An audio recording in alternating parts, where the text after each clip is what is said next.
Prologue. The girl looking at her own reflection in the mirror. Today is the 31st of March. It's the last day that my brother will be at this school. My face looks terrible. I looked at my face reflected in the mirror. A somewhat dark and depressed facial expression looked back at me. The reason for that is probably since I almost didn't sleep at all last night. I wonder how much time me and my brother actually spent talking with each other at this school. That time easily surpassed a year, yet didn't reach even a few hours. It was such a diffuse relationship.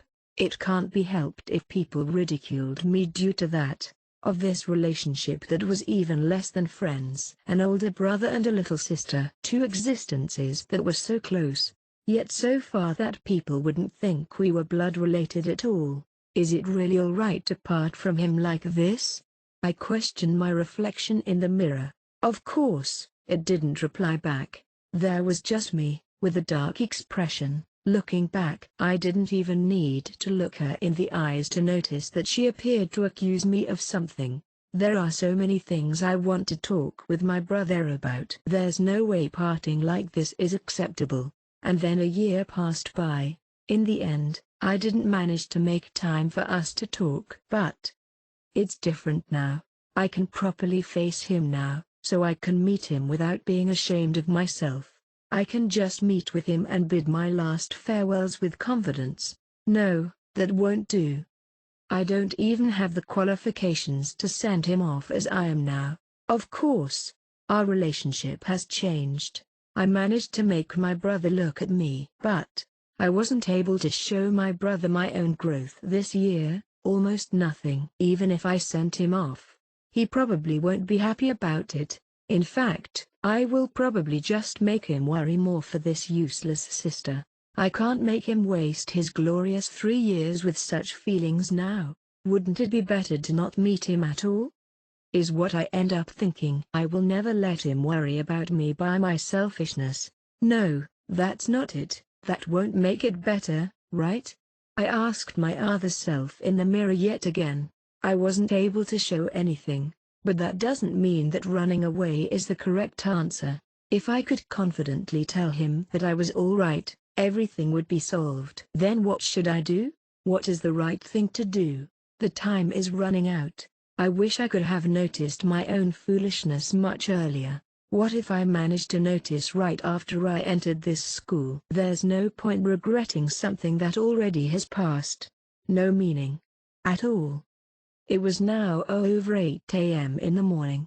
My brother will depart at noon. What should I do? It would be fine just showing him this current me, I thought. But the current me is not me, and yet still me. Someone who continues to chase after him, and only him. A very foolish sister. The me in the mirror faded away and overlapped with my past self. Who in the world am I? Yes. The one being reflected in the mirror was me, yet not myself, an imitation. Thinking about it now, the fact is that I have spent over half my life living a lie. I was hiding my real self, continuing this sham. A forgery of a sister who longs for her brother. My appearance, my personality, my grades, all for my brother. I made an imitation to make my brother recognize me. I would never be approved by him with such a fabrication. No, that's not it. The me in those years were unmistakably definitely me. I can't call something like that a lie. It may have been a short life, but it was half a lifetime spent together with my other real self. To say I won't regret who I am now. But what I want to show him, what I really wanted my brother to see is the only thing I want to show him. I feel like I've grasped it. Thank you. My fake, yet without doubt, my real self. I turned towards the mirror, towards myself and took a bow. My long hair was swaying. Then I raised my head and looked away from the mirror. I'm done facing my own past self. There is no time left. I have something someone like me, someone such as myself, have to do. The very last thing I have grasped to give him peace of mind before his journey. My last gift for him. Chapter 1. Graduation Ceremony. Introduction. March 24th. The graduation ceremony to the third years, Not only was this an event that marked the end of their high school life, but it also marked the beginning of another journey they will be embarking on. To the students enrolled here, this was merely just another event. However, to me, it was something worth watching. I was rather curious about the results of the battle between the elder Horikito and Nagumo. I was still unaware of what happened in their final battle that had lasted until the very end. Was the elder Horikito able to graduate from Class A? Or had Nagumo's intervention stopped him? Although it should have been revealed to me yesterday, I had something that needed to be done, so I didn't leave my room. So the results would be revealed today instead. I was also interested in what a graduation ceremony would feel like. Whether it was the graduation ceremony or the closing ceremony, experiencing something for the first time would naturally be exciting. With it almost being time for school, I locked the door to my room and headed out. "Good morning." Casey, who was in the elevator with me, greeted me, and I responded quietly because there were students from the other classes with us. We didn't talk about anything important. Just like that, we quietly walked out of our dorm lobby. We worked so hard to get promoted to Class C only to get pushed back to where we started. At least we didn't suffer as much damage as I thought we would. Casey's murmurs quickly dissipated into the bright and cloudless sky. Class C's failure in the final special exam of the year will have demoted us back to Class D. Although many of the students were affected by the loss, our opponent was, fortunately, Class A, so it was to be expected. As I held the protection points, it meant that I was the commander during the exam as well, burdened with the duties of being a moderator. And so everyone would believe that there was no helping our loss and that if we had already tried our best, then it was already good enough. Even though we had been demoted back to Class D, the difference in our scores was encouraging. These were the class points in late March: 1,131 points for Sakayonagi's Class A, 550 points for Ichinose Class B, 347 points for Horikito's Class C, 508 points for Ryun's Class D. These class rankings would only last until the end of this March.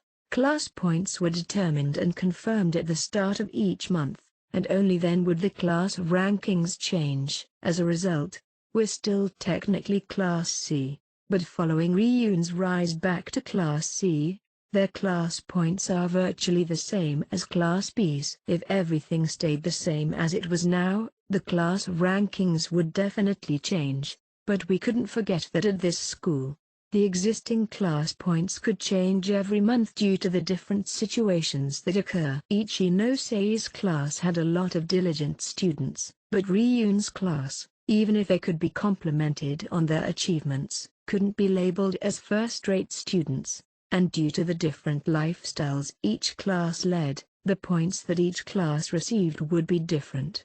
The students of Class B might be worried about that possibility, but even so, the fact that Ichinose maintained Class B's ranking throughout the year could offer them peace of mind as well. That being said, the difference between Class B and Ryun's class was a mere 42 points. After the next special exam, there was a high chance that Ryun's class would take Class B's spot. Looking from that perspective, it seemed like the Class D that I belonged to was way behind everyone else. However, we couldn't forget the situation with the class points of each class in April and May last year. Last April, all the classes started at 1,000 class points. Back then, the overwhelming advantage of Class A and the inferiority of Class D did not exist. Thinking back now, that was the best time to establish our position. Unfortunately, Class D lost all our class points within a month. The rankings back then: Sakayonagi's Class A 940 points, Ichinose Class B 650 points, Ryun's Class C 490 points, Horikito's Class D 0 points. As a result, the cumulative class points for the entire grade had fallen. It was the start of the competition between the classes, and who won and who lost in them. Think of it this way. Our class gained a total of 347 points in the entire year, affected by factors such as our attitude, tardiness, absence, etc. The class points might still decrease at the end of the month, but overall, we still gained at least 330 to 340 points. That's my point. Our class was the fastest in the entire grade when it came to gaining class points throughout the year, even overwhelmingly exceeding Class A's, the runner-up, number. Class A had only received an increase of 191 class points. Thinking back to spring of last year, when we dropped to 0 points in an instant, we already did quite well in catching up.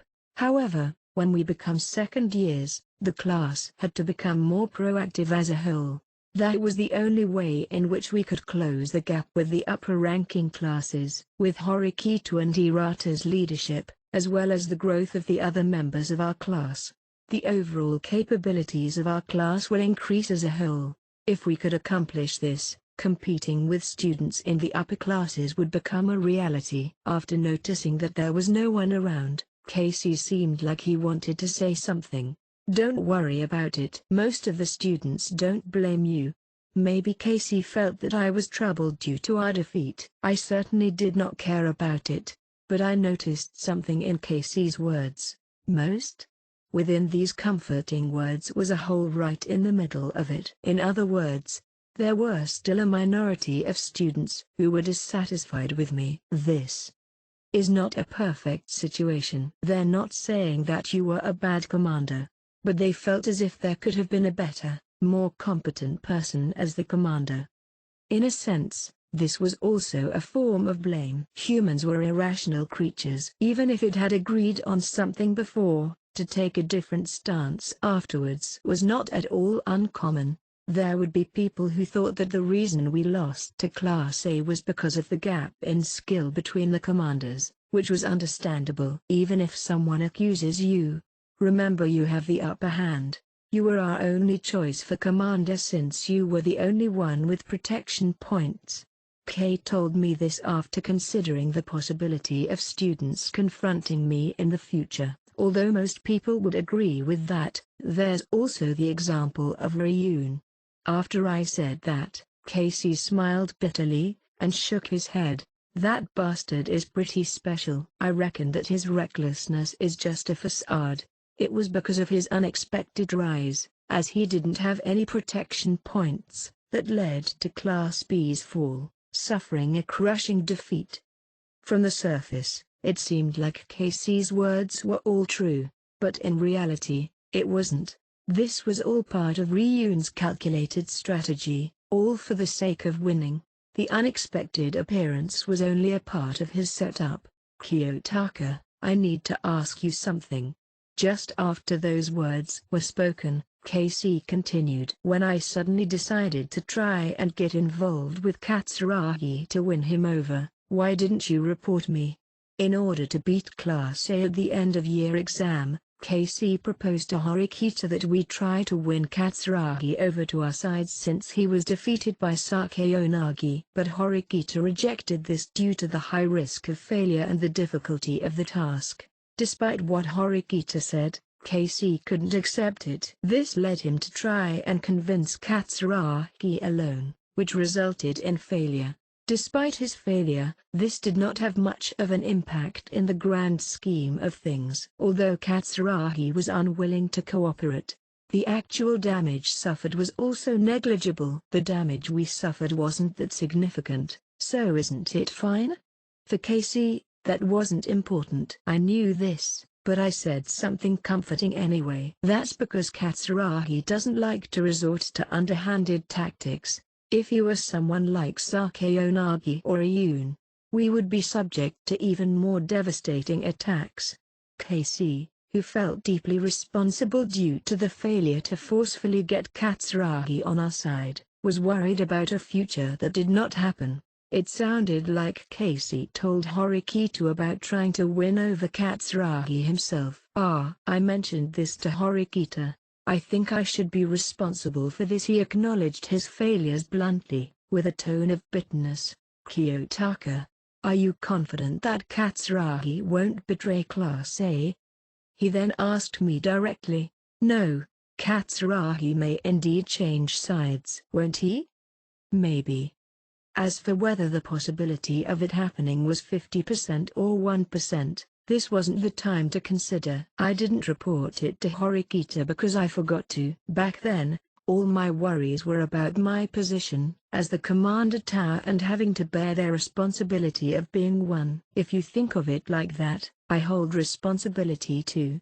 If your plan had succeeded and won over Katsuragi, I would have taken some blame for not being able to communicate well with Horikita and the rest of the class. We're in this together. After both sides admitted guilt, we could put this case to rest. Even so, I felt that I was too naive. If I had considered the risks, I wouldn't have even tried to win Katsuragi over. Even if we couldn't erase the past, we could use it to reflect on our actions in the future. If it were about being too naive, I would be guilty too. Because I didn't say anything at the time. I feel better hearing you say that. During that exam, many students were passively participating. However, Casey tried to do everything he could to lead our class to victory. And don't you understand what happened then? A strategy like that would have been difficult to pull off anyways. You could learn a lot from mistakes. As for whether he could make his plans work, that depended on him. Yeah, I was so focused on winning that I couldn't see anything else. Now that I've calmed down, I feel ashamed. He muttered to himself as he reflected on his actions. Appeasing to Katsuragi was indeed a naive idea, but the fact that he thought of such a plan and tried to accomplish it on his own was something worth praising. So what did Horikita tell you? Horikita didn't blame me, but it was obvious that if I failed, I would have harmed the class as a whole. Not only that, but she also said that next time I had an idea, I had to tell her about it. She also advised me not to rush anything. It seemed like Horikita made a similar evaluation. People grew from constant failure. If you merely look at the results before reprimanding someone, then you couldn't be a leader. Of course, if someone continually fails without learning from their mistakes, then they will be abandoned sooner or later. Bluntly speaking, I'm not sure how Horikita still holds the spot as the class's leader. Sure, she's smart, and she's good at sports, but no matter what she says, she still has this condescending attitude towards people. It's hard for people to accept that. I couldn't deny the point he made. At least I couldn't now. She wasn't the same type of leader as Hirata or Ichinose. When alliances were established, enemies were bound to be created. But I'm the same too. I believe that athletics isn't necessary and look down on people who aren't smart. We're the same, me and Horikita. Just after school started, Casey tended to look down on students with poor grades. That was because he believed that as a student, academic performance meant everything, for better or worse. The Casey right now and the Casey a year ago is completely different. You've changed a lot over the past year. The fact that I'm thinking like this now is incredible. Although academics are still the most important, I've come to understand that athletics, the ability to communicate, as well as friendship, are also all necessary. Horikita is also slowly changing. She's more reliable now than ever before, and that makes it easier to trust her. Casey didn't really trust anyone outside of the Ayanokuji group. Nevertheless, he still expressed affirmation towards the aspects of Horikita that were worth praising. That allowed me to firmly believe that what he was saying was from the heart. That might be the case. I agreed with what he said. The kind of student Horikita was had slowly been revealed after a year. Ever since the class vote, she had gradually become more accepted by our classmates. The main reason was not because of her abilities as a leader and tactician, but because the great wall in her heart was slowly starting to crumble. As long as that wall stood, she would consider students apart from herself to be nothing more than a burden, abandoning them without the slightest hesitation. In that way, she was similar to Casey. Of course, I'm not going to obey Horikita blindly. If I believe that she'd made some sort of mistake with her judgment, then I won't hesitate to object and call her out on it. Is doing that wrong? Casey replied after organizing his thoughts. Things that are true ought to be believed, and things that create doubt ought to be doubted. No. That's completely correct. That's how the class operated from the beginning. No matter how reliable she was still just a high school girl. She would make mistakes from time to time as well. Now, if any of the students pointed out those mistakes, it was still something worth feeling positive about. We can work together as a class to solve our problems, as equals. Due to the authoritarian rule of Sakayanagi and Ryun with their respective classes, that approach wasn't an option to them. It can be said that our class was slowly turning into something similar to how Ichinosei's class operated. Afterwards, we'll need to use our strength to close the gap. Part 1. The gymnasium students and teachers alike gathered together. Everyone lined up, watching the ceremony enthusiastically. The prominent figures of the school, including some people we don't see normally, were all present. This was the moment when the third-year students took a big step forward into a new beginning. Whether they were the ones moving on to higher education, the ones who were going straight into work, or the ones who had stopped, failing to find their way in the road of life, they were all about to stop being a child and gallop towards society at full speed. I was thinking, what would my position be on that stage 2 years later? What would I be thinking of then? I wanted to believe that even after deciding the route in life we would take, we would still be able to paint these events into our hearts. I wanted to believe that what we learned in this school would be as crucial to survival as food is. Next, I want to invite the students who, after 3 years of hard work, have graduated in Class A up to the stage. The host said this through a microphone. The already quiet gymnasium was cloaked in an even deeper silence. Class A's representative, if the name that was called out here wasn't Horikita Manabu or one of his classmates, it would mean that the results of the final special exam had changed the rankings of the classes in the third year. Many of the students and teachers were waiting for this moment, paying close attention to the words of the host. Because as long as you were enrolled in this school, graduating from Class A was the greatest achievement there was. Horikita Manabu, please come up to the stage.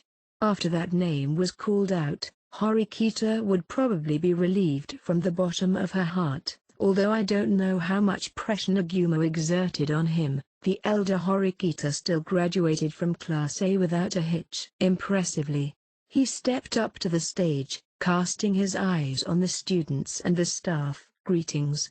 On this beautiful, blossoming spring day, I welcome you to this graduation ceremony. The elder Horikita's speech had started.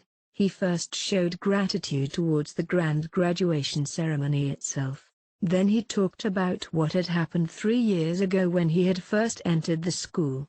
I still clearly remember the first day I set foot into the campus of the advanced nurturing high school. I felt that there was a different atmosphere compared to normal schools. As I was shouldering the burden of the future, I vowed to make these 3 years a meaningful one. I felt some sort of warmth from the assertive and composed nature of his speech. The elder Horikita felt like a different person from the one who presented on the same stage as the student council president a year ago. I felt this change as the speech advanced. It wasn't just him. The students of this school had also grown significantly over this time. Although this was a personal matter, I spoke to the first-year students last year as the student council representative. As if he were thinking the same thing as I was, the elder Horikita said this. Compared to what you were like last year, I can see how much you've grown with just a glance.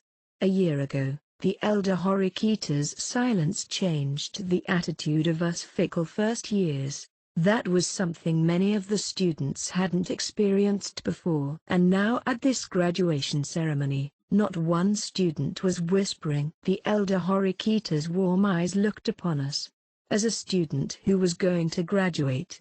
At the same time, I hope that the students who will soon be the new third years provide a suitable example for the new second years to fully exert their strengths, all the while complying with school regulations and practicing discipline. After a few minutes, the speech slowly came to a close. I wanted to assure you that the things we learn in this school will not only play a role in our future lives but also become our most valuable asset. Horikita's brother once again stared at the students before him. The person who will stand up here and speak to you next year, and the year after that, will be able to understand what I am feeling. The person who gave the valedictory, in other words, the leader of the graduating Class A, was Nagumo the most probable candidate for that? The students in the first year were still engaged in chaotic warfare. Who would come out on top? Horikita, Ichinose, Ryun, Sakeonagi, or would it be another person replacing one of the current leaders of the classes? But then again, only 1/3 of our time at the school had passed. The classes would change in the future as more students dropped out, but even so, only the leader of the class who won the final battle would have the right to stand up on that stage. The elder Horikita slowly continued. Thank you, all of you, for the past 3 years. Soon, it came to an end. After the speech to the students, he then turned towards the teachers and addressed them, and then finally to the school itself. After the grand speech, the graduation ceremony moved on to the next stage. Part 2. After the ceremony, we took the lead in leaving the gymnasium. Then we returned to our classrooms. Afterwards, there was to be a thank you meeting held by the graduates and all the teachers and their guardians. It was said that the ceremony held was by the students and their guardians to show appreciation towards the teachers. The rest of the students were allowed to return to their dorms, but those who were close to the third years due to club activities or some other reason were preparing to see them off after they came out. Maybe it was to gift them with bouquets, or perhaps a confession. The students seemed very anxious, and at the same time, quiet from the tension. Okay. Even though we can mention this tomorrow during the closing ceremony, let's briefly summarize what happened this year. Once the students sat in their seats, Chabashira-sensei spoke to us. First of all, during the final examination, you achieved commendable results despite having Class A students as opponents. The other teachers are also surprised at your growth. Although it was a defeat, Chabashira-sensei, who was usually harsh on us, gave us praise. My impression of you guys since first entering school has totally changed. It's honestly incredible for you to be able to grow to this point. But sensei, we're going back to becoming Class D again, so doesn't that mean we're still failures? Ike said, upset. On first glance, it does seem like you've gone back to square one, but throughout the year, you've all grown. Don't mind the simple gap in class scores, your strength is actually getting closer to the other classes. I'm actually scared that you're praising us like this. Sensei, what's the catch? The fact that Sado was expressing worry towards Chabashira's praise did have some logic behind it. Considering the suspiciously uncharacteristic tone she used, suddenly holding an exam right now wouldn't be that surprising. That's what I truly think. This is my 4th year as a teacher. Compared to the previous Class D, you guys really are a step up. Chabashira lightly tapped the blackboard. Although the closing ceremony is tomorrow, meaning there won't be any classes, remember that it's still a school day. Chabashira ended the discussion and dismissed the class.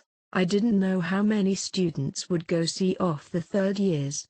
But what would the girl in the table next to me do? She was the sister of the student who had not only served as the student council president, but was also the student who had delivered the graduation speech as the leader of the graduating Class A. Horikita stared motionlessly at the blackboard, thinking deeply. Even though I felt like if I carelessly poked the snake, it would bite back, I tried to ask anyway. Are you going? What are you referring to? That. It should be clear what I mean. Are you asking if I was going to see my brother? If that's it, then I have no plans to go. As Horikita said this, her gaze moved elsewhere. Not going, huh? Have you already gotten the chance to talk with him? What has this got to do with you? We all have our own problems, but only you have this problem right now. If you miss this opportunity, there might not be another chance. That, although their relationship was slowly thawing, the fact that she still showed reluctance towards this important moment was proof of their distorted relationship in recent years. I'll go see him. You're going to see your brother off? It was because of the fact I didn't interact with people very much that Horikita's expression was so surprising to me. Although I don't communicate well with him, this might be the last time I see him. Well, it wouldn't hurt just to say hello to him, is it? Do you have any questions? Nope. You can do whatever you want. My face clearly revealed my doubts about why she wanted to meet him, but I couldn't say it aloud. I stood up.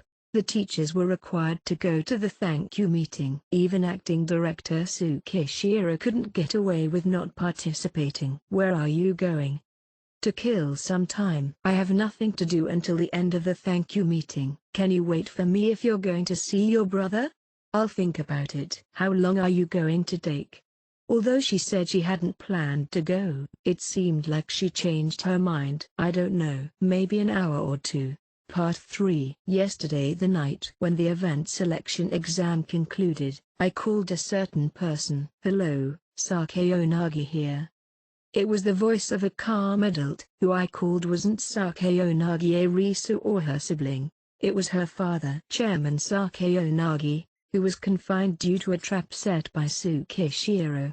He certainly would not recognize this phone number. Sorry to bother you this late at night. I haven't seen you in a while.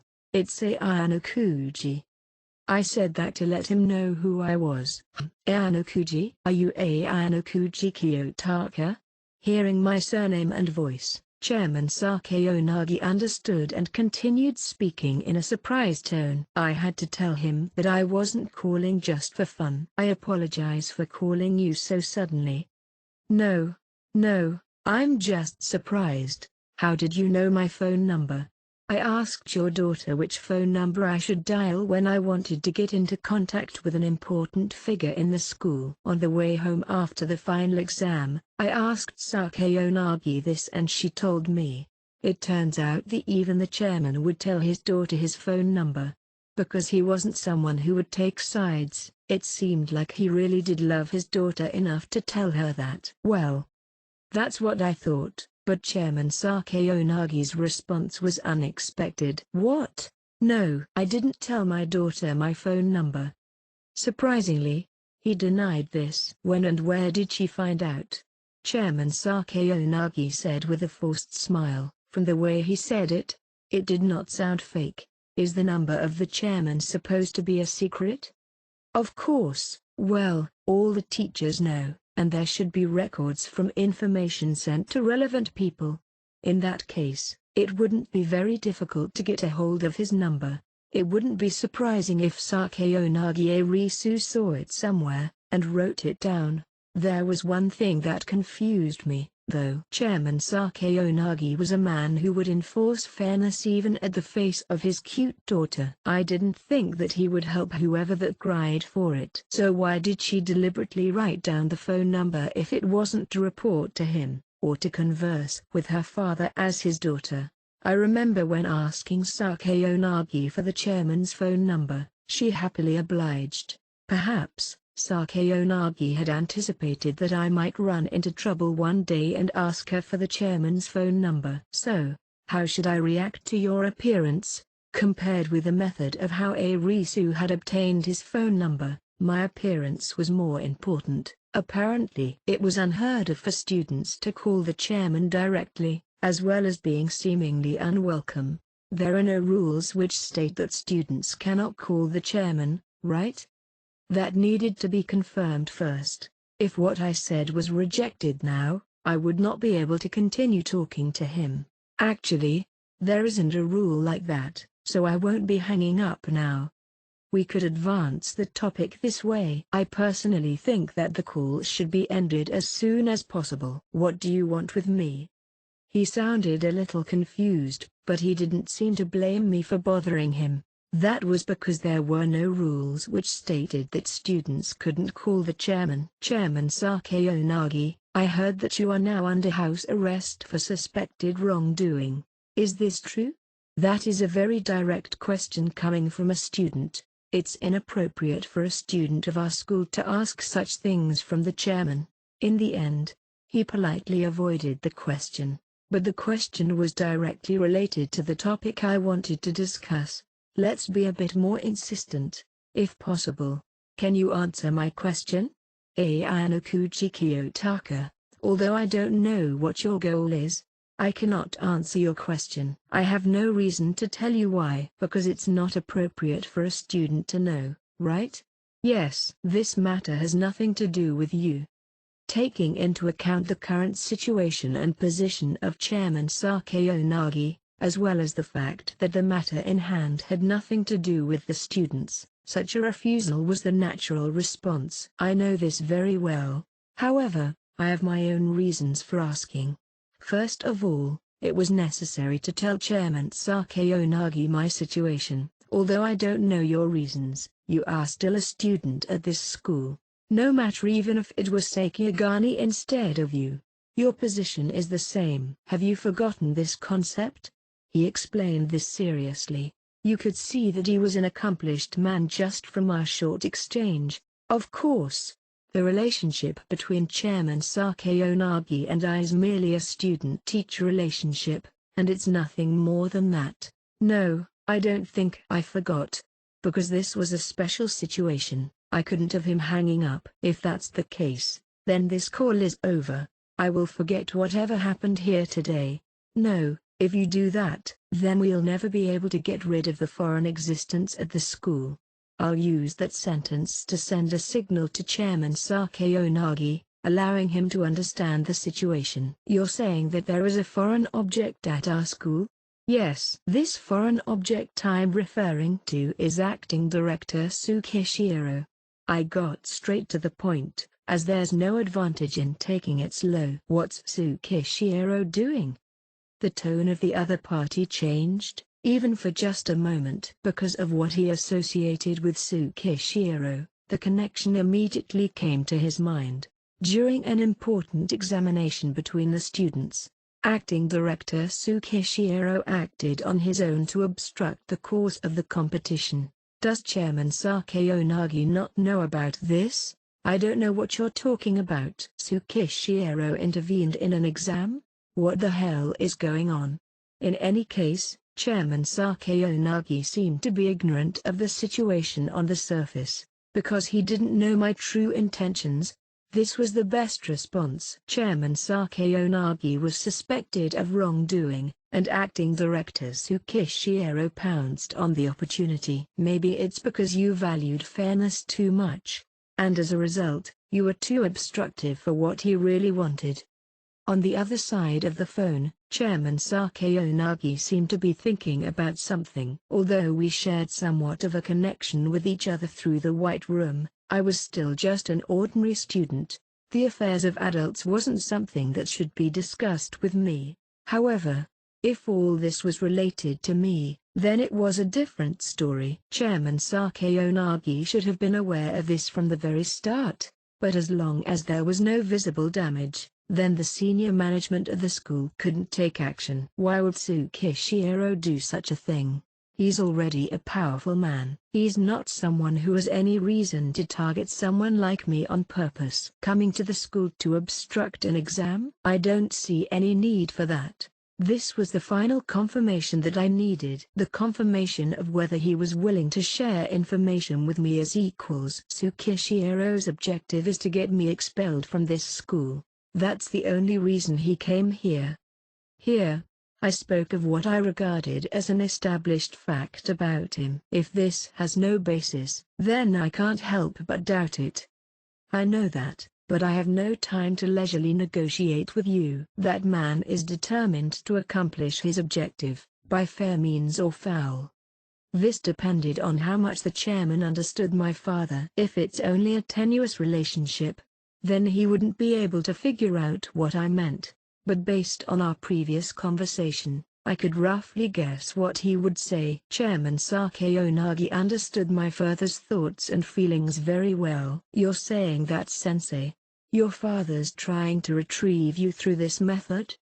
The sentence that was just spoken could be used as confirmation that he was feigning ignorance. I haven't yet said that Tsukishiro was controlled by my father. Without confirming this point, he connected this situation with my father. This was proof. You said that there was external obstruction at the end of your special exam, but was there any actual damage done?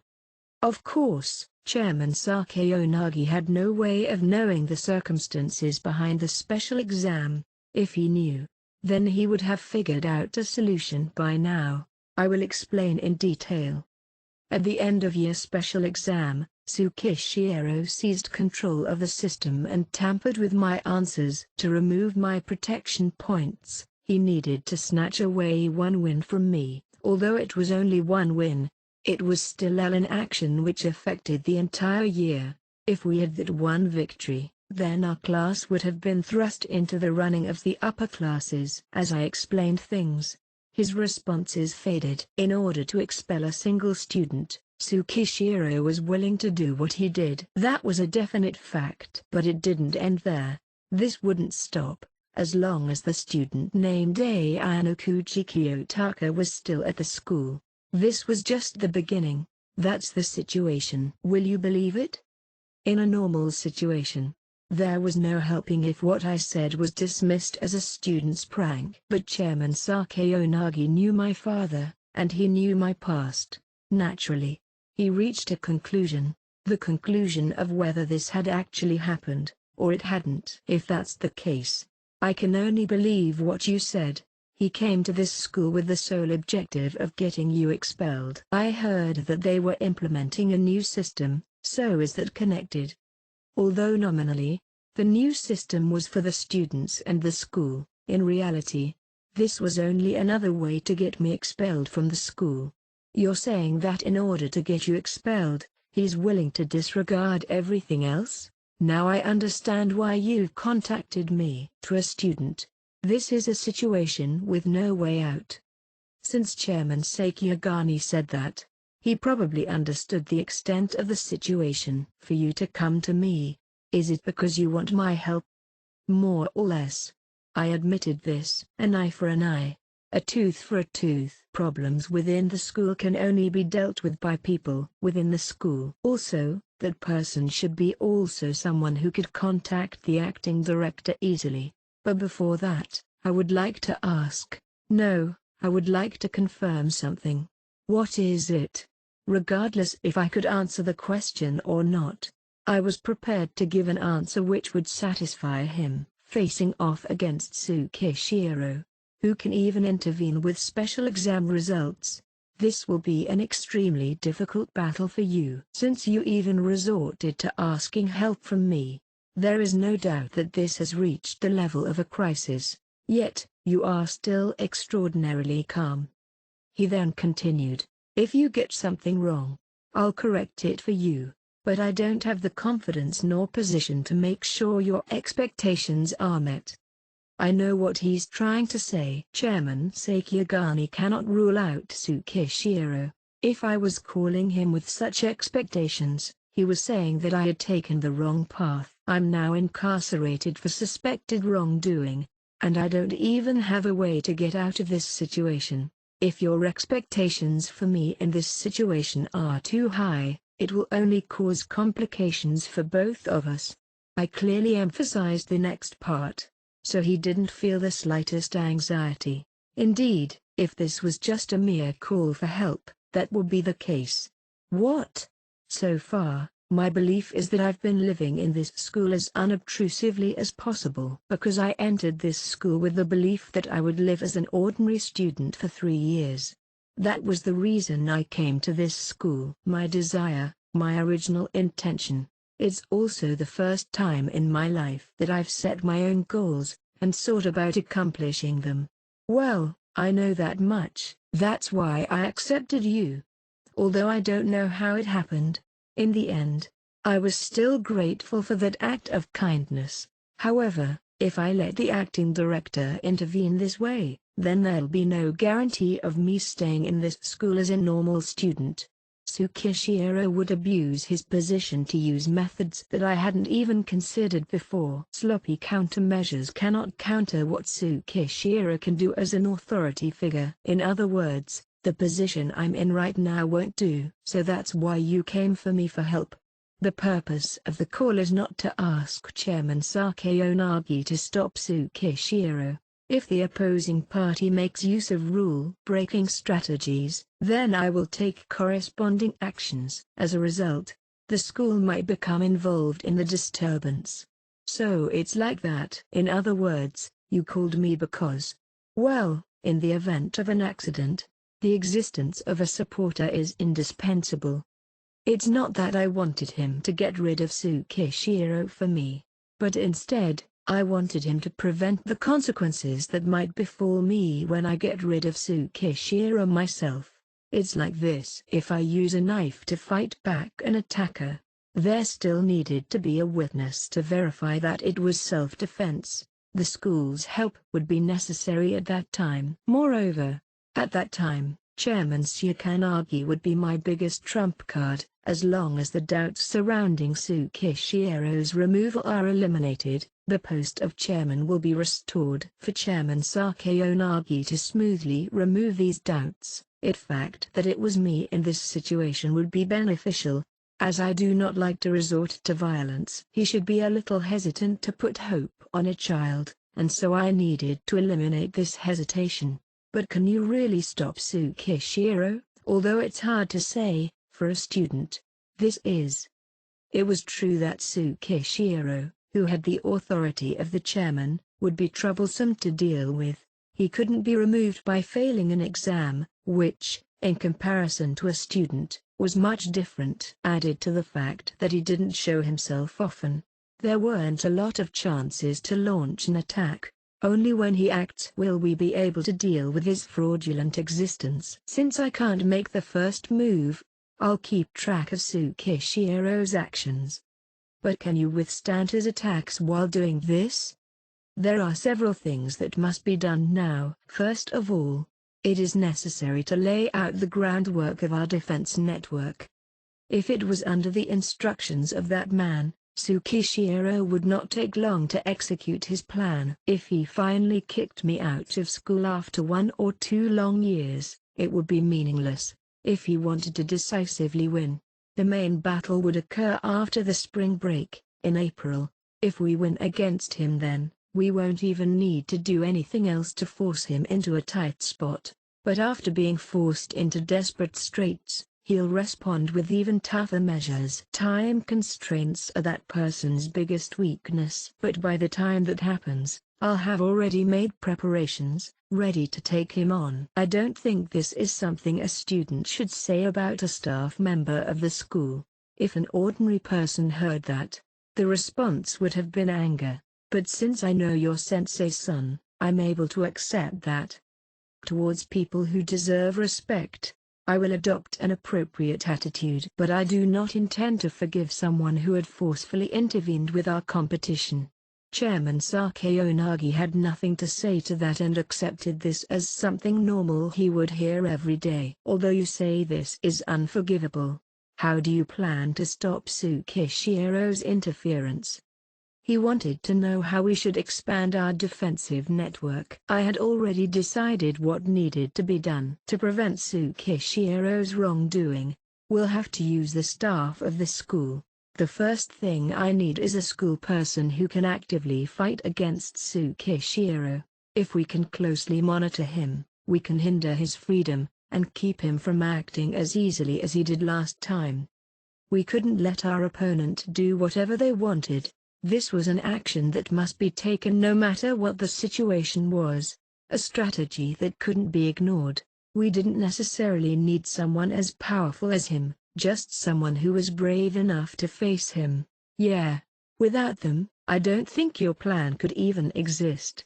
Chairman Sakayanagi also seemed to figure out what I was looking for. I didn't know the state of the school, who to trust, and who not to. Out of all the people in this school, whether there was someone who was willing to implement justice was unknown. There was also a possibility that there were some teachers who've turned to Tsukishiero's side. On the other side of the phone, Chairman Sakayanagi seemed to contemplate his thoughts. The choice of our personnel determined what our fate would be. And no one knew that better than Chairman Sakayanagi. Do you know Chabishiro-sensei? I asked her to take care of you. Yes. She seemed to understand my situation. She seems to have a bit of knowledge towards your unrealistic situation. Of course. Whether she could be used was another thing. I don't think we can ignore someone who understands the situation. Starting with her, we can figure out which teachers can be trusted and bring them over to our side. That's the best way. My father tried to force me out of school by forcing Chairman Sakayanagi to step down, and then also secretly fabricating results for the school exams, trying to explain that to just anyone would be hard to do.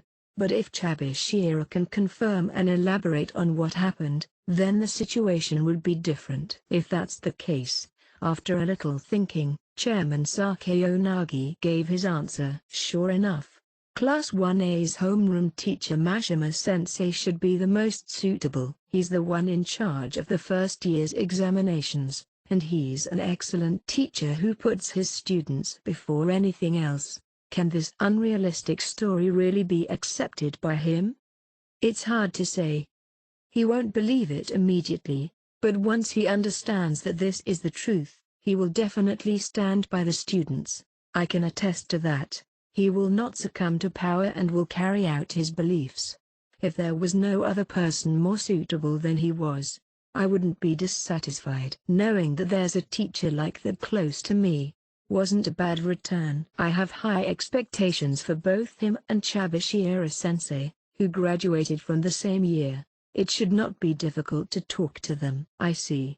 It's Mashima-sensei, right? I'll first talk to Chabishiro-sensei, and then I'll do what I can to make sure the conversation goes smoothly.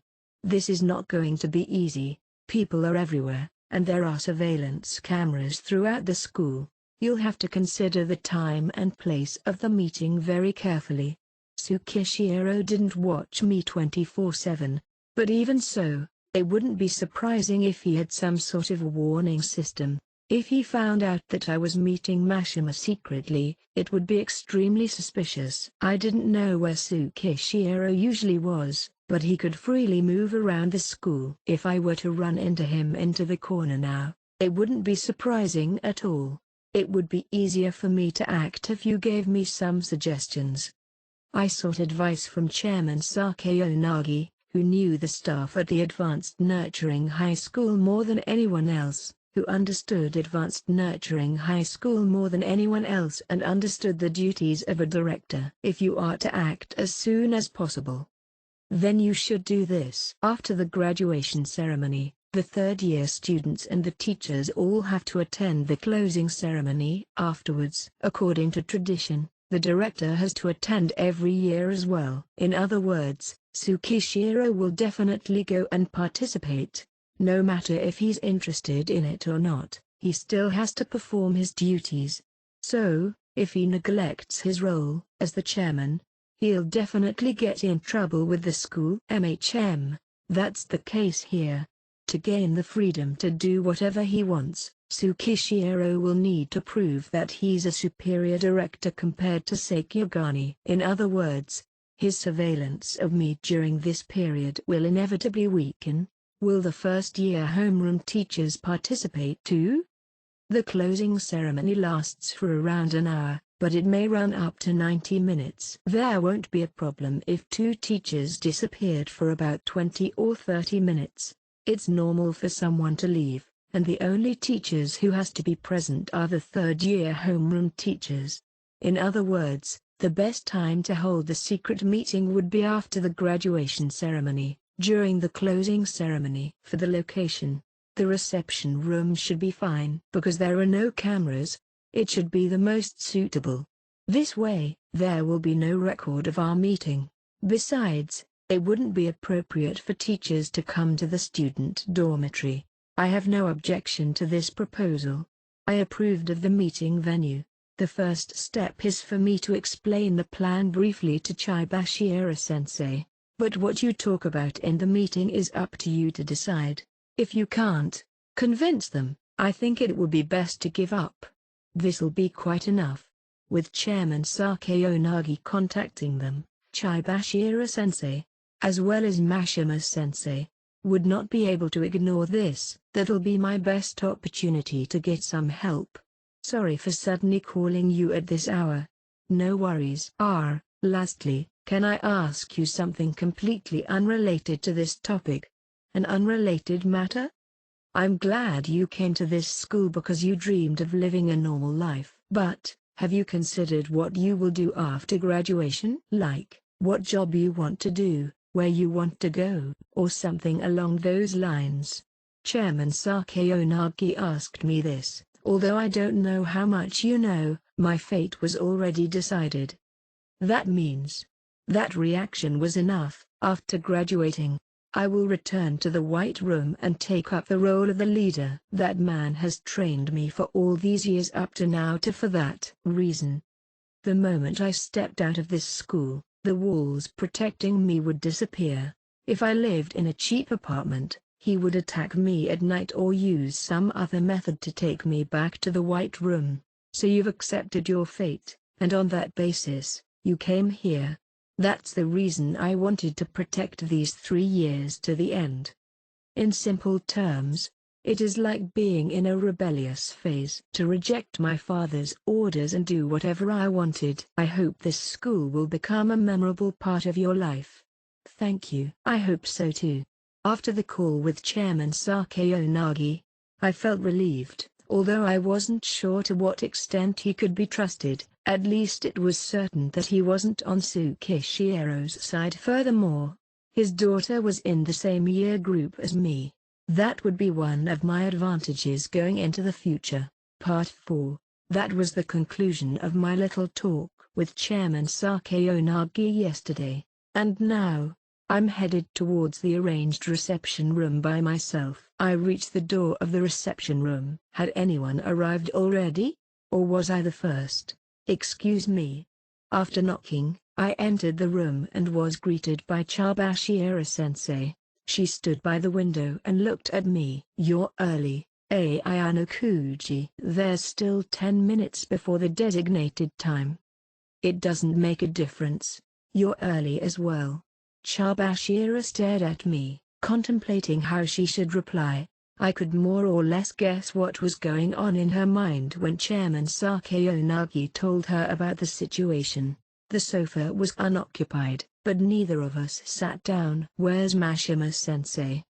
I've already met up with him, but it wasn't suitable for him to come with me. This is a bold move, Ayano-kuji. Didn't you want to live a peaceful school life? Before Mashima-sensei arrived, I'll play along with Chibashira-sensei. You say that, but you were the one that initially disrupted that peaceful school life. No matter what, that isn't how you should speak to a teacher. You might want to correct your attitude. I'd say my attitude is appropriate considering that what you've done back then wasn't something a teacher should have done. Chibashira-sensei, who wanted Class D to rise to Class A, even resorted to threatening me, a student, to accomplish what she wanted. Ever since, I've always had a sense of distrust. No, disgust, for her. Chibashira-sensei looked away, seemingly ashamed. I can't deny that. Her desire for reaching Class A was too strong. Because Chairman Sakeonagi trusted her, she couldn't blatantly use me, but she could have handled it more smoothly. No matter what she did, the result would have been the same. Even if Chibashira tried to talk me over, my stance wouldn't have changed. But then again, my situation had changed a lot since the beginning. Since you hate me, why call me here, Ayano-kuji? It seemed that she was surprised that I called her over in this situation. Although her purpose was to just get Mashima-sensei involved, I still could have chosen to exclude her. It wasn't hard to find out why I didn't do that. At the very least, it's true that I don't like you. It seems so. No matter what my feelings were, I must use whatever I could. Like and dislike was a separate matter than loss and gain. That's because I judged that the presence of Chabashira would increase the chance of bringing Mashima-sensei to our side, even by a millimeter. I had judged that the presence of Chabashira would increase the chance of bringing Mashima-sensei over, and so I had chosen to involve her. How much did he tell you? He asked me to prepare the meeting by contacting Mashima-sensei. He also said you had something important to talk about, and asked me to help you. But did she know anything about the situation with Tsukishiro? It seems like the chairman intended for me to have all the power in this situation. What's the reason you wanted to talk to us then? I'll say it once Mashima-sensei comes. I don't want to say it twice. Although I don't know what you got yourself into. If you want my help, shouldn't you use a more suitable tone? She was defiant, and that was perhaps because she was on the defensive in this situation. As a teacher, I will obey the instructions of Chairman Sakeonagi, but his word isn't absolute. Do you know what I mean by that? Do you dislike my attitude that much? Hey, I hate it. Although you are an excellent student to an extent, you're still only a first-year high school student, aren't you? And although it was a confrontation between classes, you were defeated by Sakeonagi at the end-of-year exam. Looks like you don't actually have the extraordinary strength I expected of you. So she was disappointed that I didn't have the power she thought I had. If you have the necessary ability, I will tolerate what you say and what you do. However, if what you've displayed up to now was the extent of your power, it's a different story. If I couldn't defeat Sakeonagi of Class A, then what Chabashira wanted couldn't be achieved. It seemed like she could no longer hold in what she wanted to say to me in this situation where I held the advantage. Although Chabashira was a teacher, what she was doing right now was already beyond the scope of a teacher's duties. Depending on the content of the conversation, she could, of course, refuse to help. Depending on the situation, she might even choose to go over to Tsukishiro's side. If I kept mentioning the fact that I wasn't in her control any longer, it would only be counterproductive. I breathed out a sigh of relief, seeing that she had some kind of knowledge about me and my situation. I understand. My attitude will change, Chabashira-sensei. What? Chabashira was surprised by my outspoken agreement. I guess she didn't expect that her defiance on that level would make me yield to her. Although it seemed like I wanted to change the topic, it was mainly because I wanted to leave her with the possibility that I could be tamed. However, despite this possibility, Chabashira still couldn't trust me entirely. She could also be thinking that I was laughing at her in secret while I said that. I intended to express the fact that I was a positive presence for the whole of Class D. My way of thinking has changed. After April, I plan to seriously target Class A. What's the joke here? Preparing this meeting as well. What are you thinking? I'm completely serious.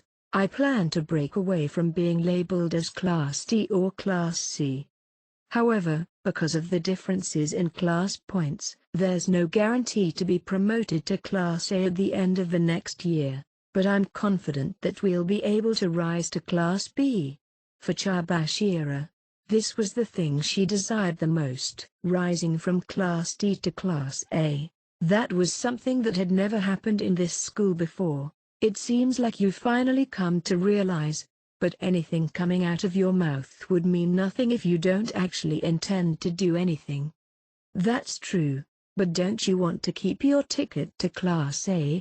Regardless if this ticket was real or fake, it was better than having nothing. I've already said this, but you lost against Class A at the end-of-year exam. Although you held an admirable record of 3 wins and 4 losses, a loss is still a loss. Although the exam required a certain amount of luck, I can't let you use that as an excuse. She re-emphasized what was said before. No matter who the opponent is, and no matter what the exam is, even if you win, it seemed like I had been expecting a little too much out of you. It seems like she had some sort of fantasy about me. You'll learn the truth later in the meeting. Learn the truth. Listen to me until the end, and if you still can't trust my strength, you can do whatever you want. What is this? Although Chabashira wanted an answer, a loud knocking sound blocked out her voice. Please come in. As soon as Chabashira replied, Mashima-sensei entered the reception room. It seems like you were already here. And immediately after hello. A student of Class A, Shukanagi Risu. She came in with Mashima-sensei, an unexpected guest. I didn't remember calling her, and I didn't think Mashima-sensei would bring her here himself. I'm a student of Class A, so even if others see me walking with Mashima-sensei, theirs isn't a problem. Needless to say, Sakeonagi must have followed Mashima-sensei here. I received a notification from Chabashira-sensei, but Sakeonagi here said she was related to this incident, so I brought her. Chairman Sakeonagi probably told his daughter about the phone call to confirm that I had contacted him through his daughter. But was that really related to why Sakeonagi was here? Was she following orders? Or was this just mere curiosity? 9 times out of 10, it's the latter. No problem, it's within the realms of my expectations. I accepted this visitor as someone I should welcome and responded accordingly. Sakeonagi nodded slightly with a smile. Then, without even looking at Chabashira's direction, Mashima-sensei closed the door to the reception room. It seems like Chabashira couldn't understand why Sakeonagi was here. Mashima-sensei was the same. Regardless of that, all the necessary people were in place. This limited amount of time must be used meaningfully. You seem to have something to say to us, Ayano-kuji. Making a special announcement through Chairman Sakeonagi, allowing us to skip the closing ceremony to have a secret meeting. What's the big deal? What's going on? I will explain that now. I first urged the 2 teachers to sit down, but Mashima-sensei told Sakeonagi to sit down first. Thank you. Mashima-sensei stood, letting the crippled Sakeonagi sit, crossing his arms. It seemed that whether if he would sit depended on the contents of the conversation. Chabashira seemed to do the same as him. The 3 other people in the room all looked towards me. 20 to 30 minutes was the maximum amount of time they could slip out of the closing ceremony, so time was minimal. Although I wanted to get straight to the point, I didn't know how long it would take for them to understand. Because the current situation wasn't something that could be easily understood with just one explanation. Time was precious, so I started with the matter of Acting Director Tsukishiro. You might be wondering why we're meeting at such a busy time, and that's because of important matters relating to Acting Director Tsukishiro. Important matters relating to Acting Director Tsukishiro? What are you talking about? Mashima-sensei's face had a perplexed expression, due to my unexpected statement right from the start. Hearing a student saying such a thing, the expression that he had was understandable. Chabashira also seemed unable to keep up with this, and instead turned her attention to the unexpected turn-up. Sakeonagi, who confronted the attention head first, flashed an innocent smile, an expression which seemed to express her superior knowledge of the situation. This cheerful expression that was on her face, that's the classic manner of Sakeonagi. The current events are affecting the school's operations, and it has reached the point in which we cannot ignore it. To smoothly settle this situation, I hope that you 2 teachers can help me while keeping this case confidential. I heard that there was something important to tell me. Is this a joke? Chabashira-sensei. While finding it very difficult to believe, Mashima-sensei asked Chabashira-sensei for an explanation. I didn't intend to make fun of you. Did you think I'm someone who does meaningless things like Hoshinomiya-sensei? That's what you say, but I don't understand the situation at all. Right now, there's also a closing ceremony going on which I should be at. This was originally going to be a valuable time to interact with the graduates. He showed no interest in listening to a child's imagination run wild. What does Ayano-kuji want to do? I don't know. Even if I want to explain, I can't. Like I said yesterday, I just prepared this location under Chairman Sakeonagi's orders. I also need an explanation for me to understand what's going on. Both teachers cast a doubtful gaze at me, but I continued to explain. If I said that I'm the reason why Tsukishiro replaced Chairman Sakeonagi after being confined for suspected wrongdoing, what would you say, Mashima-sensei? What? Even if we get straight into the topic, it wouldn't be easy to progress in this situation. Not only that, but Mashima-sensei's doubts are growing deeper. This makes no sense. Why is it because of you? Of course, this would be the natural reaction. He would never have thought that a student would shape the very structure of the school itself. Sure enough, we should start with the end-of-year exam. Let me explain what happened. When I wanted to bring up the end-of-year exam, Sakeonagi raised her hand. Sorry, but is it alright for me to explain? Sakeonagi seemed to have anticipated this would happen and suggested to explain it herself. Sakeonagi, you said you knew about the situation, right? Well, if you may excuse my rudeness, I think I understand the situation a little better than you teachers. Sakeonagi acted immediately. Maybe she thought that rather than having someone merely involved explain, it would be faster for someone who understood the situation to explain. I nodded slightly, so Sakeonagi turned her attention to Mashima-sensei. Are you saying that you've already heard about this from the chairman? No. It's just from what I've gathered. Ayano-kuji-kun and I, how should I say this? Simply put, we're like childhood friends. Sakeonagi said this happily. Although I wasn't sure how the others would react to this, the teachers seemed surprised. At the very least, I never expected you two to be childhood friends. Sakeonagi explained to Chabashira what she meant. It's just something similar to that. Anyways, I'll explain the situation to you. The matter of the childhood friends was glossed over by Sakeonagi, and she began explaining the situation.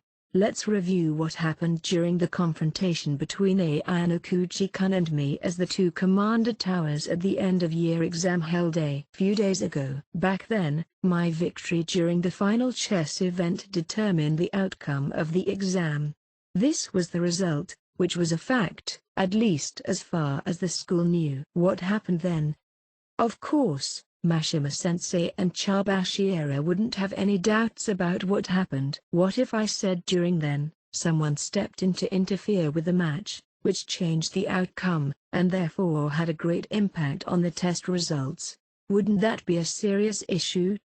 Exams are carried out very strictly, and there was, and will be, no problems with how they're conducted. Let me ask, on what basis are you to say that the exam was strictly run? Neither of you were present during the exam. Because they couldn't serve as an invigilator for their own class, Chabashira and Mashima-sensei were in charge of Ichinosei's and Ryun's class. In other words, they did not see our exam take place in person. I was originally the loser of that chess game. Ayano-kuji-kun came out victorious. Ayano-kuji won that match, but I saw the results of the match, and I've also seen what happened during the match. The first person to say something about this was not Mashima-sensei, but Chabashira. It was because of Class C's defeat in chess that led to her class falling back to Class D, which was why she cared so much about this issue. You still don't get it? Sakeonagi used that question to sound out Mashima-sensei and Chabashira. What are you trying to say? Could it be that acting director Tsukishiro manipulated the results of the chess game? Sakagami-sensei and Hoshinomiya-sensei met up after the exam, and they didn't find anything irregular had happened. The thing that has changed wasn't the result, but the process. It's impossible to see the truth if one is bound by common sense. The orders that the commanding tower sends out wasn't directly sent to the students. Instead, It was passed on to the school to review, and then after that, finally sent through the headphones. Did they understand now? Just like that, Sakayanagi made them slowly come to an understanding. For the first time, doubts about acting director Tsukishiro and the end-of-year exam flashed through Mashima-sensei's mind. It was rare to have an exam that made use of such large-scale equipment, and the teachers knew that. But the fact of the matter is that acting director Tsukishiro prepared that in order to illegally intervene with the exam. Sakigani subtly intertwined lies, mysteries, as well as the truth together. Because of how much Tsukishiro had planned out, only he would know the situation completely. Instead of confirming the facts, it was an appropriate explanation based on her conjectures, and she acted as if it were the truth. Such words will be accepted by the teachers. Mashima-sensei and Chabashira wouldn't be able to understand it entirely due to the sheer volume of information just revealed to them. As Sakigani was still explaining the topic, in order to keep up with her, their minds will have to treat what she said as a fact. That is to say that the information Ayano Kuji-kun inputted and the information Horikita-san heard, that is, the content read by the machine, was different. If she had followed Ayano Kuji-kun's real instructions, I would have lost instead. Do you understand what that means? Sakigani smiled, testing their ability to understand. Could they understand with just that? This restricted the answer of the other party to only one possibility. You mean that acting director Tsukishiro manipulated the results from behind the scenes? Because for him, the protection point Ayano Kuji-kun holds was in the way of his true objective, to get Ayano Kuji-kun expelled. The two teachers did not speak, but before long, Mashima-sensei asked something. Was what Sakigani said true, Ayano Kuji? Yes, it's as she said. I'll admit that what you both said made some sense. As I've been Sakayonagi's teacher for a year, I have a certain understanding of her personality and how she thinks. If she really wanted to lose against Ayano Kuji deliberately, she just needed to choose different examination events carefully to manipulate the results to what she wanted, including the chess event. You couldn't gain anything by lowering yourself in order to elevate Ayano Kuji. As the leader of Class A, even if Sakigani was lying, admitting her defeat would have no benefits. It's as Mashima-sensei said, if she wanted me to win due to personal reasons, there were many ways to concede victory, either by exceeding the time limit or some other method. There was no need to deliberately set up something while also saying something of doubtful reliability. But even if you do know the whole sequence of events, there isn't a way for a third party to confirm its authenticity, right? Chabashira replied to Sakigani's unfounded argument. This was hard to believe at the start. What do you think? Chabashira asked the opinion of Mashima-sensei, who was intently listening to what was said. Never mind what I think, the current situation is hard for anyone to accept. Just when Mashima-sensei wanted to step back for a bit, Chabashira stopped him. My personal opinion is that what these two said has some kind of truth in it. Ever since acting director Tsukishiro came to this school, the whole school feels a bit abnormal. If you believe that only because of your personal feelings towards Tsukishiro, then I don't need to consider what you think. It's the same as thinking your class can win. Mashima-sensei spoke sternly towards Chabashira in front of us, and then immediately talked to us students. Do you two have any evidence? If we said we heard about the improper behavior directly from Tsukishiro himself, would you believe us? Of course not. A person who engaged in improper conduct behind the scenes would not reveal their behavior. Even if the matter came up, that person wouldn't respond to anything. That was something which everyone understood. It's hard to believe that there is a child that wants something similar to what acting director Tsukishiro wants, to get rid of each other. This is what I truly think. It's the truth. I don't want to doubt what you students say. I also don't think that you're stupid enough to realize that lying right now won't do you any good, but this lacks any basis, as well as evidence. Even though he really wanted to believe it, if there were no reliable evidence, Mashima-sensei would not accept it. What kind of person are you, Ayano-kuji? Please tell me.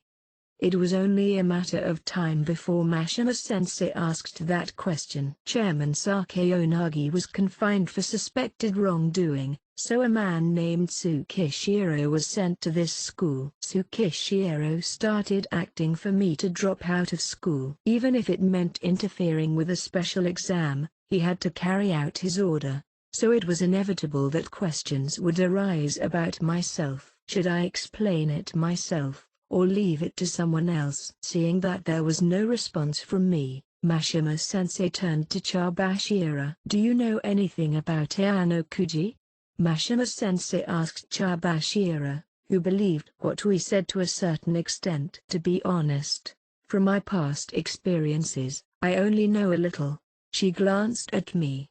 I coldly ignored her. There was no harm in Chabashira-sensei exposing some superficial information about me. I looked at Ayano-kuji's entrance exam results, and he scored 50 on all subjects, which I thought was extremely peculiar. 50 points for each subject. Does that mean he deliberately tried to score half marks for every subject? If you investigate deeper yourself, you should see that it's true. How intriguing. But this doesn't prove anything. In general, students won't hold back their abilities during the entrance exam, but if you have high academic ability, it is not difficult to attain scores like that. In fact, the method I used to calculate the scores of the entrance exam was actually very simple. Also, when Ayano-kuji enrolled in this school, Chairman Sakeonagi told me that he was a special student. Chairman Sakeonagi said that. Is that why you are here? Chabashira-sensei nodded and began talking about what happened at that time. He entrusted me, as his class teacher, with the duty of reporting back to him any inconveniences relating to Ayano-kuji. As far as I know, Ayano-kuji's father is a very authoritative person, and he didn't want him to enter this school in the first place. Chairman Sakigani had to use various forceful methods in order to permit him to enter the school in the first place. So you've enrolled into this school without your guardian's permission? Looks like the chairman is also someone willing to use such forceful means. If we ignored compulsory education, every ordinary child needed their parents' permission in order to enter high school. The world wasn't so naive to let children do as they wish. Because of the fact my father and Ayano-kuji-kun had some sort of relationship, I sympathize with his unfortunate situation and will assist him when needed. But now, various problems have arisen because of this incident. The acting director, Tsukishiro, fabricated evidence in order to restrain my father on terms of dishonest behavior, and tried to get Ayano-kuji expelled. That was the most important point for Mashima-sensei. The father was against his child entering this school, so he sent acting director Tsukishiro here. This wasn't something that an ordinary person's authority could achieve. He didn't need to do all this. He just had to complain to the school itself. His father had already set up a meeting between him, the chairman, and Ayano-kuji himself after he enrolled. So you're saying that his guardian had already communicated with the school with the wish that he wanted Ayano-kuji to withdraw from the school? Yes, it's as Chabashira-sensei says. I once talked with Chairman Sakeonagi and my father in this very room. You can check the surveillance cameras out in the corridor to confirm if that's the truth. And since you're still at the school, does that mean that the chairman had rejected the withdrawal application? Yes. Mashima-sensei wanted to confirm that fact, so Chabashira nodded her head. Chairman Sakeonagi respected the will of the students. Although this was just a temporary replacement, I didn't expect acting director Tsukishiro to be sent to the school just to get Ayano-kuji expelled. Sakigami jumped on what Chabashira said. That isn't a surprise. It seems like Chabashira-sensei doesn't actually know anything about the situation. It seems that you're confident of that. Yes, I understand Ayanokuji-kun more than you do, Chabashira-sensei. Sakigami always had this unnecessary aura of superiority. Seeing me come here without an invitation, without even objecting to my presence. Wouldn't it be obvious? Presenting indisputable facts, Sakayonagi smiled haughtily. Finally, I get to understand the big picture. At least the part about the father that wanted his child back. I can accept that as a fact. Mashima-sensei had figured out what was happening in the current situation but still couldn't accept most of it. But, although I don't know the extent of Ayanokuji's further authority, why did he have to try to get Ayanokuji expelled in this way? This doesn't seem realistic. Because Ayanokuji-kun possesses means that other ordinary people do not. I've taken a look at Ayanokuji's exam results from the past few days. In terms of calculation and processing speed as well as choosing chess moves, he's definitely top tier. But there are other similarly outstanding students, and it shouldn't be enough to label him as an extraordinary specimen. Mashima-sensei, I won't try to reject the method in how you've attempted to accept this situation. But have you actually thought about what's going on? From the start of school, my father had been paying attention to him, and then acting director Tsukishiro tried to use dishonest means to expel him from school. This is a fact, and the only truth. Mashima folded his arms and closed his eyes. Mashima-sensei presumably has reached his verdict. You can look for evidence in the future yourself. After staying silent, he opened his eyes and looked at me, Sakigami, and finally, Chabashira. Yeah, the part about how the father was dissatisfied with his child's decision to enroll into the school and tried to get him expelled, I believe. And I don't want to help him with that. I'm sure you're clear with why. Mashima-sensei understood the surface of the situation we were talking about very well. Aren't you going to tell me everything? It seems that Mashima-sensei had figured out something that was kept secret during the conversation by organizing the contents of the discussion in his head. But if he couldn't even decipher something on this level, then I'll be troubled. Yeah, even if I told you, it wouldn't be of any help. No, it would be meaningless. Even if I talked about the White Room from the very start, I'm afraid the adults wouldn't be able to understand it. Even if you relied on only common sense. It was obvious that that man was doing something suspicious. And, even if I talked about the White Room here, it was still difficult to reach the truth, because that matter would have been completely covered up by now. That being the case, there wasn't any point in doing such meaningless things. What if I refuse to assist you?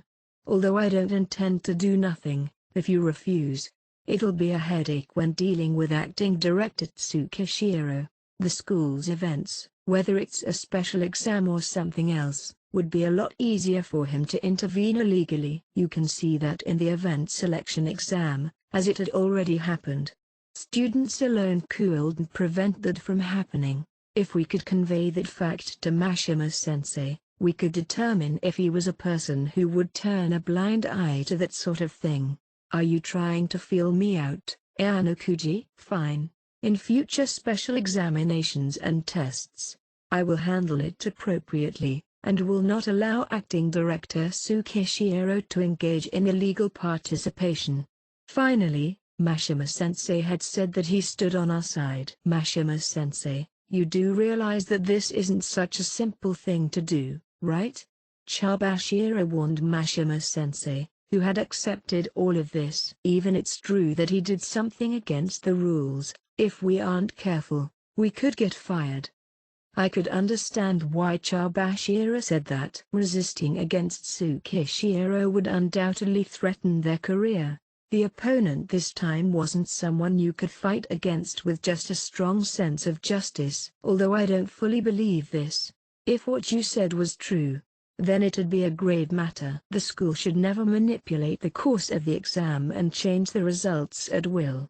If you're going to do this, you'll have to do this thoroughly and carefully. But, wouldn't it better if you just paid a blind eye towards these issues? You just got your wages cut this morning for violating the rules during the event selection exam anyway. Sakayanagi thought that was interesting, so she pounced on the opportunity. Pay cuts for violating violations? What exactly did you do? I'm not going to tell you that. Is it because of something that happened during Class B and D's exam? We'll hear about this sooner or later, but if it is something to do with the Tsukishiro's improper acts, I think it's better to speak out now, or problems may occur later. That has nothing to do with the current situation. Instead of Mashima-sensei, who was not planning to explain, it was Chabashira-sensei that spoke up. Let me explain. During the selection event of Class B and D, one of the selected events of Class D was judo. The student participating was Albert Yamada. Class B's Ichinose lost all her fighting spirit during then, which resulted in her failing to select a student to participate because the opponent was Yamada-kun. This was expected. Probably no one among the first year can beat him in judo. Of course, Ichinose had already decided on who was going to participate in the judo event. However, if the student was chosen randomly, just like that, what would happen? Something unpredictable would occur. You should be aware of this. Once the time was up, students who hadn't yet participated in any events would be automatically selected. Not only the boys, but girls are also no exception too. Even if they had lost immediately, nothing would have happened as a result. But this was Class B, and they would do anything for the sake of their companions.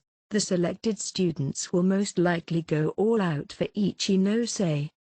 No matter who the opponent was, Albert would not hold back in order to bring them down. In that case, it was likely it would have resulted in a major accident. As a result, Mashima-sensei decided that Class B was defeated, without even having a fight. This might have caused acting director Tsukishiro to become unhappy with him. Was that why Mashima-sensei wages got cut as a punishment?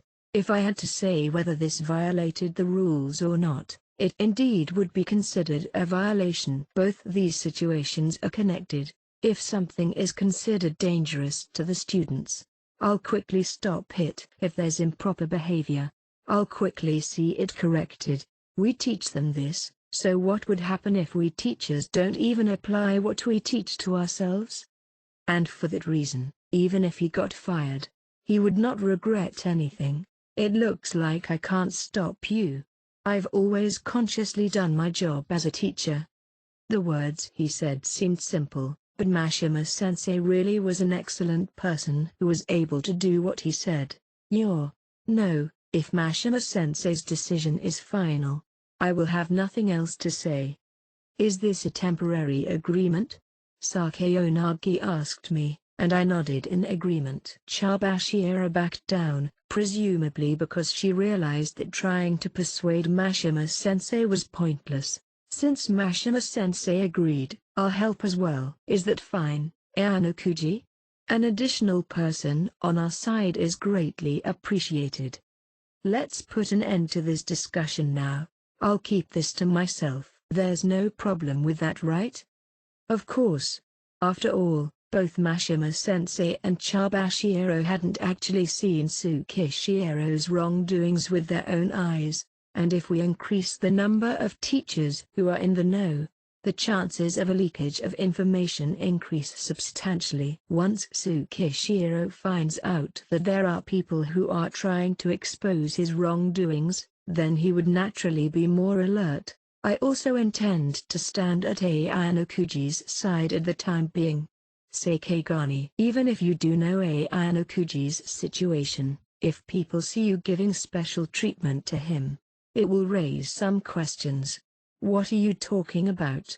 Of course I'm going to give him special treatment. I've got the right to do so. Sakayanagi rebutted against Mashima's words. What right?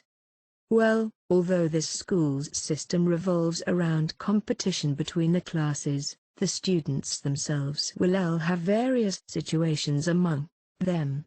Some of them might have friends or lovers in other classes that they'll have to betray, and some might have relationships that revolve money, which can be mutually beneficial or commensal. Sometimes, one's feelings can go beyond the boundaries of classes, forming mutually beneficial relationships with people in other classes. Is the social climate of this school always the same? No. It's constantly changing.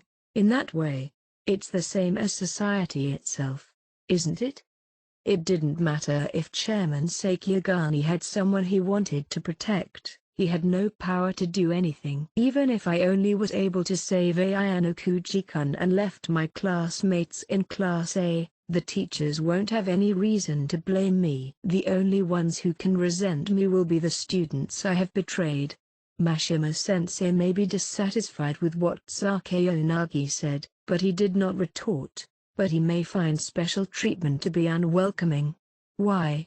I'll wait until the acting director is gone, but after that, things will be different.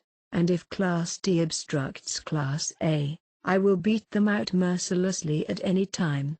Will you? That's good. Mashima-sensei accepted that and faced Sakayonagi determinedly. Let's recap. Right now, you couldn't find any evidence to prove that acting director Tsukishiro has committed wrongdoing, is that right? Evidence has been erased, so it would be meaningless to investigate now. He would not do something as foolish as deliberately leaving evidence. Then, it seems that we can only wait for his next move. The teachers have a better understanding of the exams we will face after we become second years. As for what Tsukishiro will do, I'll leave that to Mashima-sensei to think about. It's been more than 30 minutes, and it won't be good to be absent from the closing ceremony for too long. You students head out first. Then we'll leave the room separately. Got it. Sakayonagi and I walked out of the reception room and out to the corridor at the same time. Then the two of us walked side by side together. Although it's a bold move, it's very beneficial to have Mashima-sensei on our side. As the person in charge of the first year, he's closer to the acting director than anyone else. Hey, even if it doesn't stop Tsukishiro completely, if it'll restrain him, then it'll be a good result. But the problem of too strong a sense of righteousness is a little worrying. That should be considered one of Mashima-sensei's disadvantages. Yeah, although he's beneficial, there are also situations where he can't be used in. If he gets involved too deeply, Mashima-sensei will get fired. But since he's this sort of person, it will happen sooner or later anyway. Sakigani said, looking at the side of her face. It seemed like she was happy. You seem happy. I'm delighted. Aren't you happy? It's hard to say. The situation I'm in is a bit troublesome after all. For example, that the reason you're here is that yes, I'm here because this seems like fun. Did I bother you? Sakigani immediately admitted all that. No, because your appearance improved my chances of persuading Mashima-sensei. I thank you for that. Well, that's great then. Sakayonagi turned to face my direction and smiled. I won't allow the school to repeatedly interfere with the outcome of our battles. Sakayonagi was extremely angry at what Tsukishiro did to her. Afterwards, she said she would face a complete battle with Tsukishiro, and work towards removing him from the school. The enemy that's right in front of us is carelessness, and we should resolve that as soon as possible. In Tsukishiro's eyes, we're nothing more than a few high school students. No matter how much we try, we can't create a big enough storm to affect him. If he thought like that, mistakes would occur. Ayano Kuji-kun, at the moment, please let me work towards getting rid of acting director Tsukishiro. Thanks for your help. Whether she can be trusted wasn't something that needed to be considered as a critical issue, because based on our previous interactions, I was already familiar with Sakayonagi's personality. Part 5. After the two students left, Mashima openly revealed his opinion to Chabashira. I still can't believe what's happening. I'm the same, Mashima-sensei. But what Ayano-kuji-kun said was true. Interfering with the very structure of the school, all for a single student? Mashima-sensei exclaimed. No matter how many people around him emphasized the authenticity of the situation, it would still be hard to believe. You've observed Ayano-kuji for a year now, Chabashira-sensei, so what kind of existence do you think he is? That's a difficult question. Because they couldn't stay for long. They left the reception room a minute after Ayano-kuji and Sakayonagi left. At first glance, he seems like a normal high school boy you could find anywhere, indifferent to his surroundings. The other teachers of the other classes would probably think of him in that way. Their impression of him wouldn't be deep, maybe it would be up to the point where you could barely match up the name to the face. But there are two sides to him. It's unnerving. Those eyes which see through everything. Those aren't the eyes of a child. I'm still in disbelief. Yeah, a first year who has already reached that level. Although I've only been a teacher for a few years, I've seen a lot of types of students. If we focus on the past 2 years, Horikita Manabu and Neguma Miyabi are the ones that have left an outstanding impression of themselves. That's true. Both of those students had excellent academic and athletic abilities, second to none throughout their respective years, as well as possessing rare leadership ability on top of that. This year's first years gave me the impression that they are slightly inferior compared to those two people. Of course, some students can match them in some aspects, but not in every one of them. Overall, what do you think is the extent of Ayano-kuji's abilities? Will my answer have any impact on what you do in the future? No, not at all.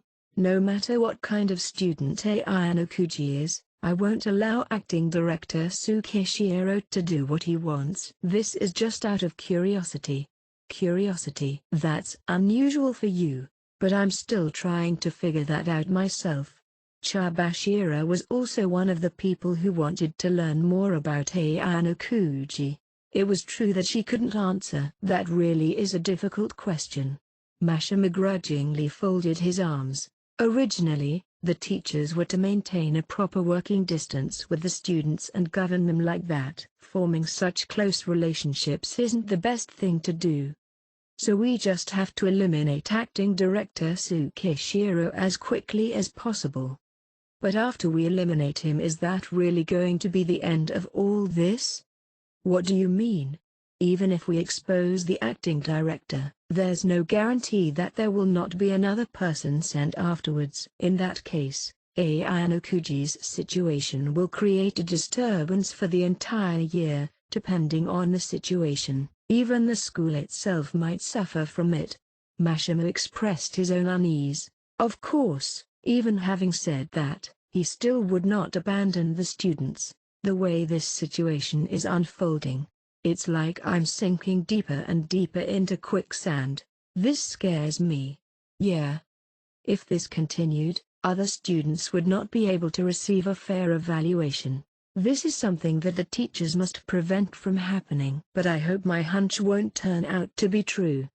The two teachers envisioned what would happen in the future, and prayed that those were just groundless fears. Part 6. After passing the rest of the time following the end of the conversation with the teachers and Sakayonagi, I went to the gym. Soon, the third years who were in the thank you meeting would come out. The people around me were eagerly awaiting their arrival. As that time approached, the anxiety of both the first years and second years seemed to increase. Some of the third years would leave directly after the graduation ceremony, but maybe some would stay, wanting to say something that they've always wanted to before. How many people were there in total? From what I could see, there were about 100. There was a person that I recognized, standing a small distance away from the main group of people. You actually came. I greeted Horikita, who was standing in the middle of the waiting crowd, but only got a stare in return. "What's wrong with that?" "Nothing, I'm just impressed." "Impressed? I don't know what you mean by that. I was thinking that if it were up to the old you wouldn't have come here." Horikita seems a bit displeased with my praise. "Really? I haven't changed a bit. I'm still me." She denied her growth. You could see that she didn't even attempt to re-examine herself. No, she just didn't want to admit it in front of other people. The thank you meeting held at the gym was finally over, and the doors opened. It was officially over. Now was the final chance for the graduates to formally communicate with the remaining students. After it ended, a stream of third years came out. Most of them were happy, but some were not smiling. Was it because of the loneliness they faced having left school, or the failure of not graduating from Class A? If it was the latter, then it was weird that most of the students weren't distressed. However, even after one glanced towards them, I could see that there were also students outside of Class A that had expressions of joy. "What do you think?" I asked Horikita for her opinion on the situation. "Even if the shortcut to their dreams has been cut off, they can still use their own strength to make it a reality. As long as they have the strength, it can be accomplished. The path of life will continue to be trodden." That is to say that many students had faced reality, and had determined their way forward, intending to continue on their path to their dreams. If you look at it in another way, you could say that the 3 years they've spent on this magnificent stage was already mightily impressive. Some of the third years returned to their dormitories without talking to anyone, but the majority of them stopped. The evidence of these 3 years the students here had endured was now as visible as scars. Former Student Council President Horikita Manabu was still here. No one had gathered around him yet, so this should be a good opportunity. If the number of people around him increases, then Horikita would find it hard to approach him. Deep within her heart, Horikita was looking forward to this, and yet she didn't take a single step. "You should go." "I know. I didn't need to say that." Horikita was only here because of her desire to talk with her brother. However, her body wouldn't move. During her moment of uncertainty, more and more students started to approach the elder Horikita. If I did nothing, there would be no progress, so I took a forceful approach. I pushed the hesitant Horikita's back. Wait a minute, use your privileges as his sister." Although I repeatedly urged her, Horikita insisted on not moving forward. "It's going to be weird if I ran to his side now. Even if you mix in with the other students, it won't be weird. It's definitely weird. I'll be a complete outsider." Horikita negatively evaluated the situation at hand. This reminded me when school first started. I remember her staring at her distant older brother while he was giving a speech to the first years. Even if she slowly became more mature throughout the year, her core remained unchanged. Even if one accumulated a lot of experience, there will be parts which would be challenging to develop. It was because of the timid expression on her face, which made me think of all that. But don't get me wrong. I'm not scared. My brother's 3 years. I just wanted to see the culmination of these 3 years for him to get to this point. "I see." She meant that she wouldn't be satisfied with just a small chat with her brother. Not bad. A few more second-year students ran towards the elder Horikita. "Your brother is pretty popular. He was the student council president and the boy who've always stayed in Class A." Of course he was popular. I initially thought he wasn't very close with the first years, so I never would have thought that this many first-year students would have come over. Soon, the circle around him began to grow larger, surrounded by other graduates. He occasionally smiled and gently opened up to the younger generation, but at the end of that, I saw a slightly different expression. I sensed the atmosphere that he had been relieved from the heavy pressure that was on him. Next to me, it was like Horikita was trying to engrave this sight into her eyes, staring at him without blinking. And then a boy appeared next to the elder Horikita. The current student council president, the second-year Class A's Nagumo Miyabi, immediately followed by Vice President Kiriyama, Secretaries Mizowaki and Tonakawa, as well as Asahina Nazuna. The atmosphere did not turn into something cumbersome, but instead, it developed into something unique. "Congratulations on graduating, Horikita-senpai." Dropping a sincere compliment, Nagumo approached Horikita with a smile. Horikita greeted Nagumo without any hesitation. "Ah, you really are worthy of being called my senpai. In the end, I still wasn't able to threaten you." "It wasn't like that. To be honest, I didn't know what would happen in the end. If I must, I'd say the reason for your failure was because we aren't in the same academic year. No matter how much you interfered, in the end, you were still just an outsider." No matter how much he wanted to fight, he couldn't bridge the gap between grades. Since he couldn't directly participate in the exams, what he could do was very limited. Although, if Nagumo really wanted to bring him down, he could have adopted Ryun's chaotic and reckless fighting style. However, Nagumo seemed to have no intentions. "Yeah. Why was I born a year later than you?" He wasn't dissatisfied, but just disappointed for not being in the same year as the elder Horikita. "Can I still shake your hand like this?" "Of course, I have no reason to refuse." The elder Horikita gladly obliged, and they shook hands. A brief and pleasant silence ensued. Both being student council presidents, they could communicate and understand each other in certain situations without using any words. "There'll still be a long year ahead of you. Be sure to spend your remaining school life on something that will satisfy you." Advice from his senpai, and in those words, he showed that he didn't care about Nagumo running wild anymore. In other words, he'd given Nagumo permission to do whatever he liked now. After you're gone, in that short period where I'll be the senpai, I'll do whatever it takes. I'll turn this school into a meritocracy based on one's abilities because I'm prepared and determined to accomplish it." Horikita's brother accepted his speech openly, nodding his head. "You said you regretted not being a year older. I kind of feel the same. Not being able to see what you'll do to this school is a pity. If I could witness what you'll create up close, I'll surely gain a better understanding of you." "I won't be so sure of that. I don't think I'll be compatible with senpai. One who followed school rules and regulations, and one that wanted to destroy them since their ideologies were utterly different. A confrontation between them is inevitable. Also, it won't matter if you can't see it yourself. Don't you have a sister in the first year?" With that said, Nagumo's line of sight seemed to focus on next to where I was, a bit further from the rest of the people, and started staring straight at Horikita. Although it was only a slight change, Horikita's body language became a bit more nervous. "As long as your sister is here, she can help me spread the word to you. Once both graduations, the siblings will inevitably meet once again sooner or later." What he meant was that in the future, Horikita's brother would still know what Nagumo would have done at the school. Perhaps. With that said, Horikita's brother and Nagumo's strong handshake finally ended, and their hands separated. "Thank you very much." "Likewise."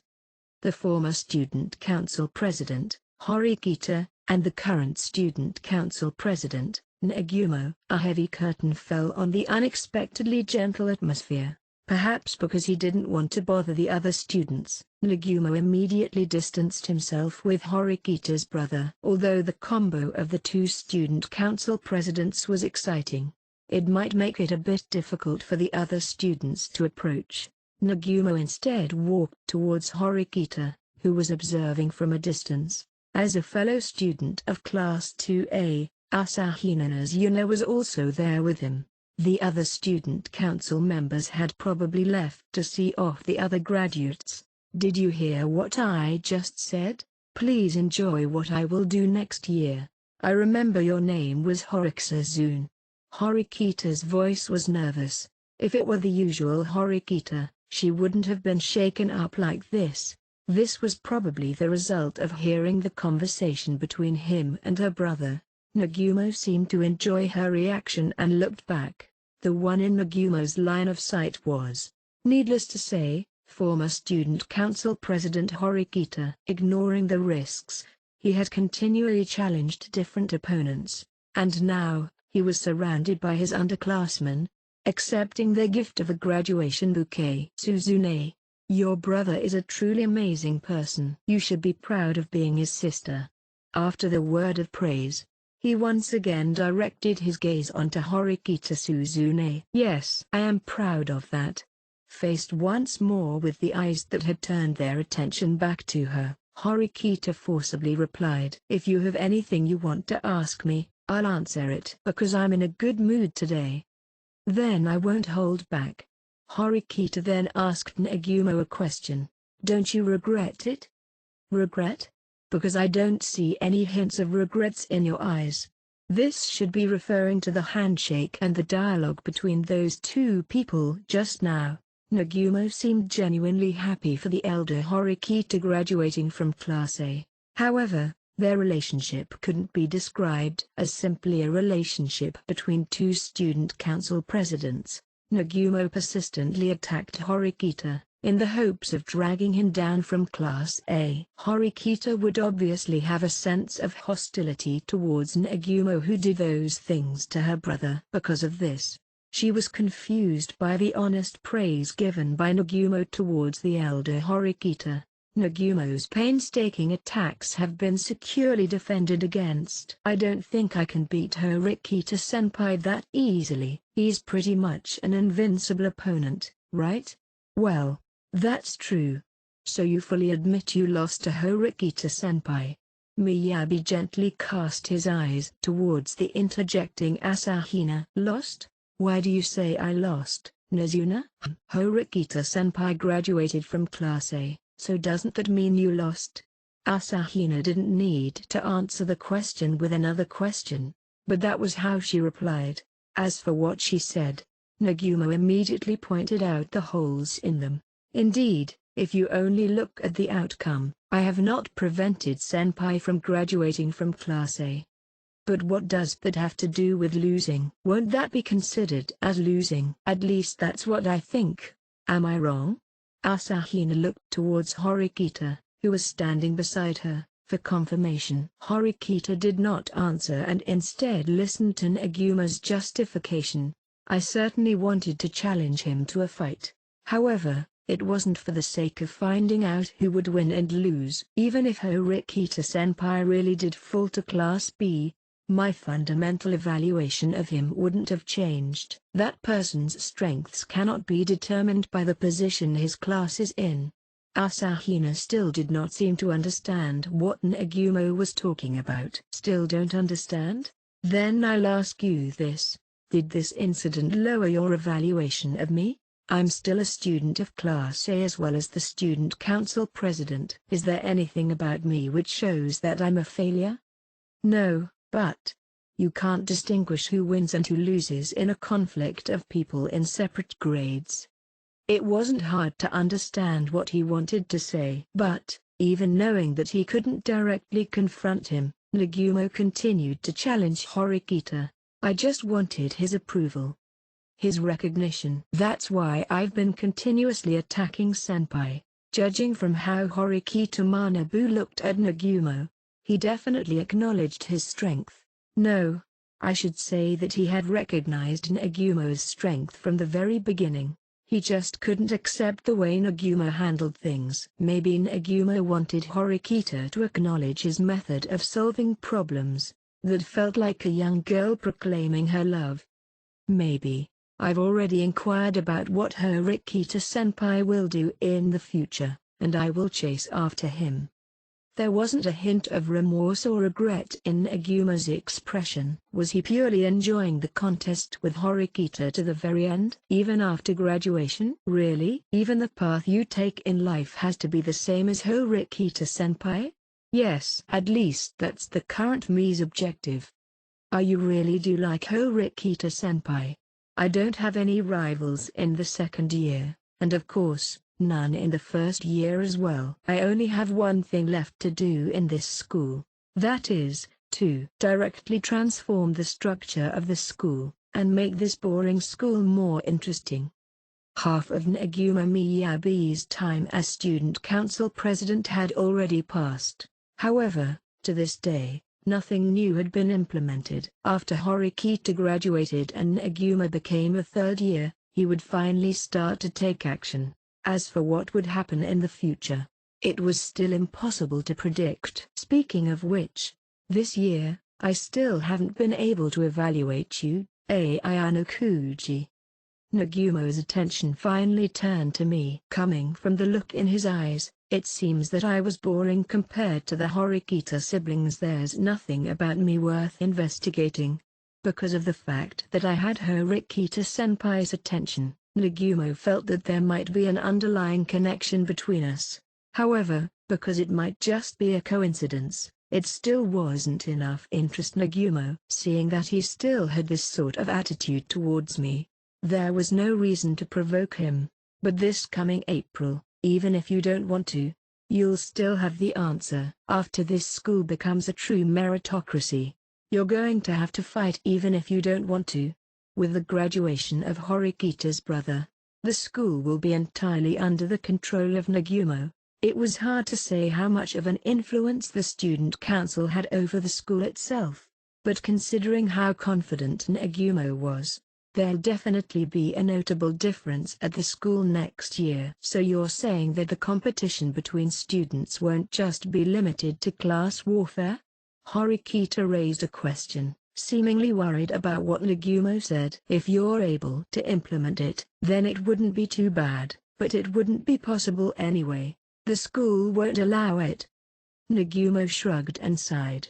But I can change the school's system, which can allow me to gain more power, so I can easily change the school itself. Excellent students staying at the top classes is something that should be a given, right? To this point, Horikita neither agreed or disagreed, instead listening to it quietly.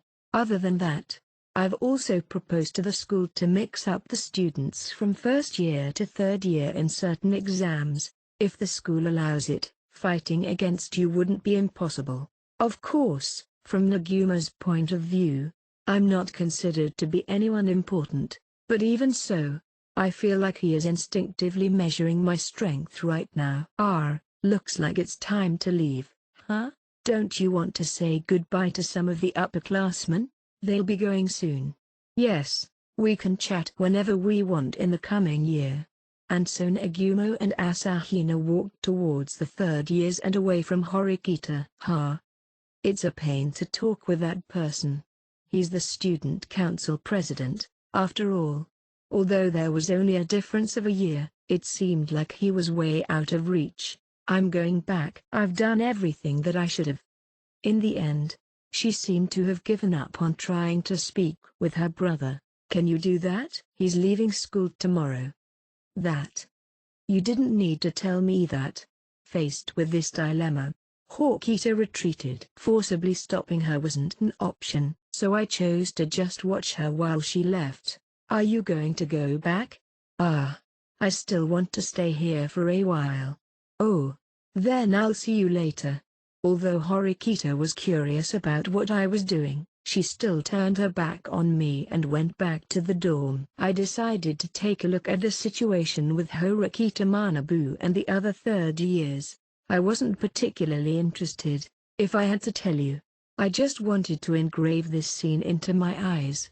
At the same time, I couldn't help but imagine what I would be like in 2 years, but it was impossible to see that now. The atmosphere was pleasant for a short period of time, but then they started to leave one by one. After the elder Horikita said goodbye to everyone, he noticed me and came over. You're still here? He should understand that I didn't fit well into that kind of atmosphere. Were you waiting for me? Yes. I didn't talk to any other of the third years, that much would be obvious to even a bystander standing far away. This may be the last time I'll speak to you. When are you going to leave? I decided to hurry and inquired about the most important thing first. Because if he was going to leave the school immediately after this, I had to tell Horikita. Noon on the 31st. I'm taking the 12:30 bus. So a week later, although it wasn't today, there wasn't a lot of time left. Looks like Suzune went back. The culmination of your 3 years in the school. She engraved that into her memory and then left. We both glanced in the direction of the dormitory. Of course, Horikita was already long gone. Really? I couldn't read his emotions from the expression on his face, but if the two of them didn't do anything, this situation could end without having them meet even once. I didn't think she would be this afraid of this. If possible, please pass on this message to Suzune. I will be waiting for her at noon on the 31st near the main entrance. Isn't it better for you to tell her yourself? Even if you go now, there's still time. It would be simpler if they both just had the intention of meeting up. Horikita might rush here immediately if he did. Even so, she may not be very open to that. That's why I hope you're able to convey the message to her. It may be counterproductive. If I tell her, she may not come. This was because of her stubborn attitude. If that's the case, then it's Suzune's own choice. Can you really leave it to me? After I repeatedly warned him about this, Horikita answered without hesitation. Yes, I'll leave it to you. Well, there's no reason to refuse, as long as I'm not the one taking responsibility for this.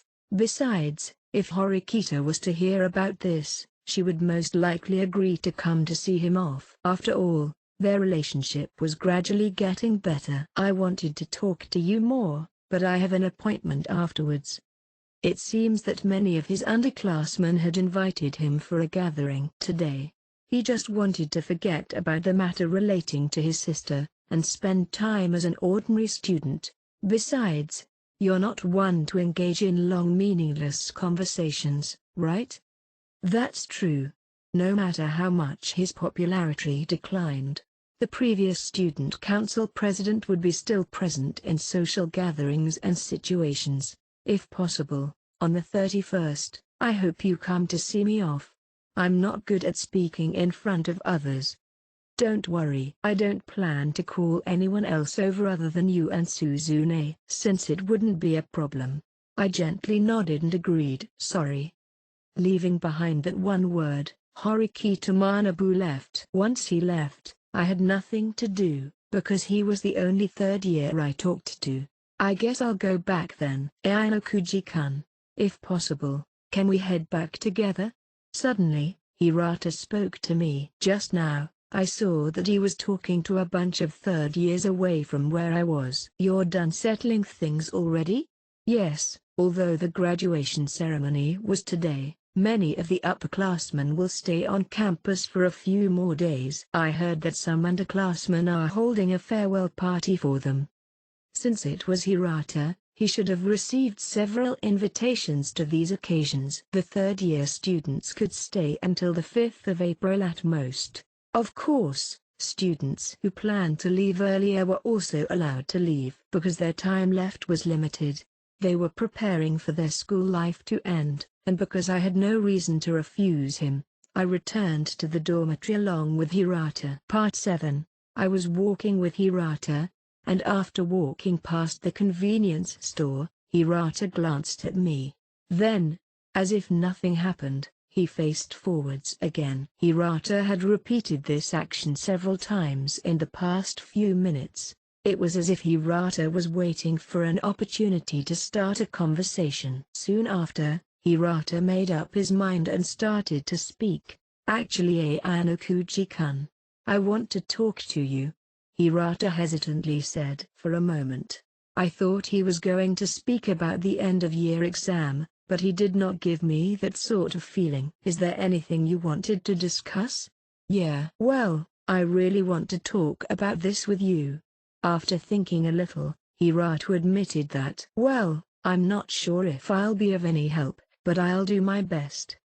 Having Hirata depend on me for a change didn't feel too bad. It's just that I couldn't predict what the topic of the discussion would be. Although he was depressed when Yamauchi dropped out, that matter had already been resolved. Even if there were certain feelings he wasn't able to let go of, It wasn't worth consulting me. That matter should have been resolved to the extent that the rest of the problems would fix itself. You might find this unexpected of me.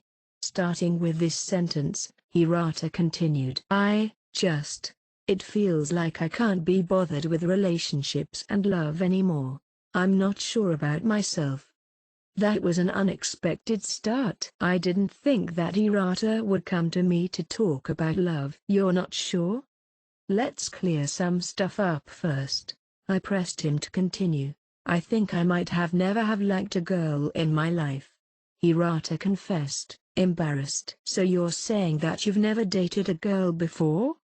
Other than the agreement with Karizawa, never. Maybe this isn't so unexpected, but it's still surprising. Hirata treated boys and girls equally, so I would have thought he experienced love at least once or twice in his life. Although you couldn't really count the relationship between Hirata and Kei pretending to be lovers, all to protect Kei from being bullied. But if he said he never liked a girl before. So you're saying that you've never liked a girl before? Even now? Yeah. Although one of his merits was the ability to treat everyone fairly, including the girls, this was still a bit unbelievable. Then what about the situation with Mi-chan? Mi-chan really hoped for progress with her relationship with Hirata, showing that she clearly had feelings for him. I can't see myself in a relationship with her. But I can't tell her that. Mi-chan said that she wanted to start with being friends. After that, of course, she looked forward to the chance for them to develop into lovers. But since Hirata didn't have that desire, it would be difficult for her to make any progress.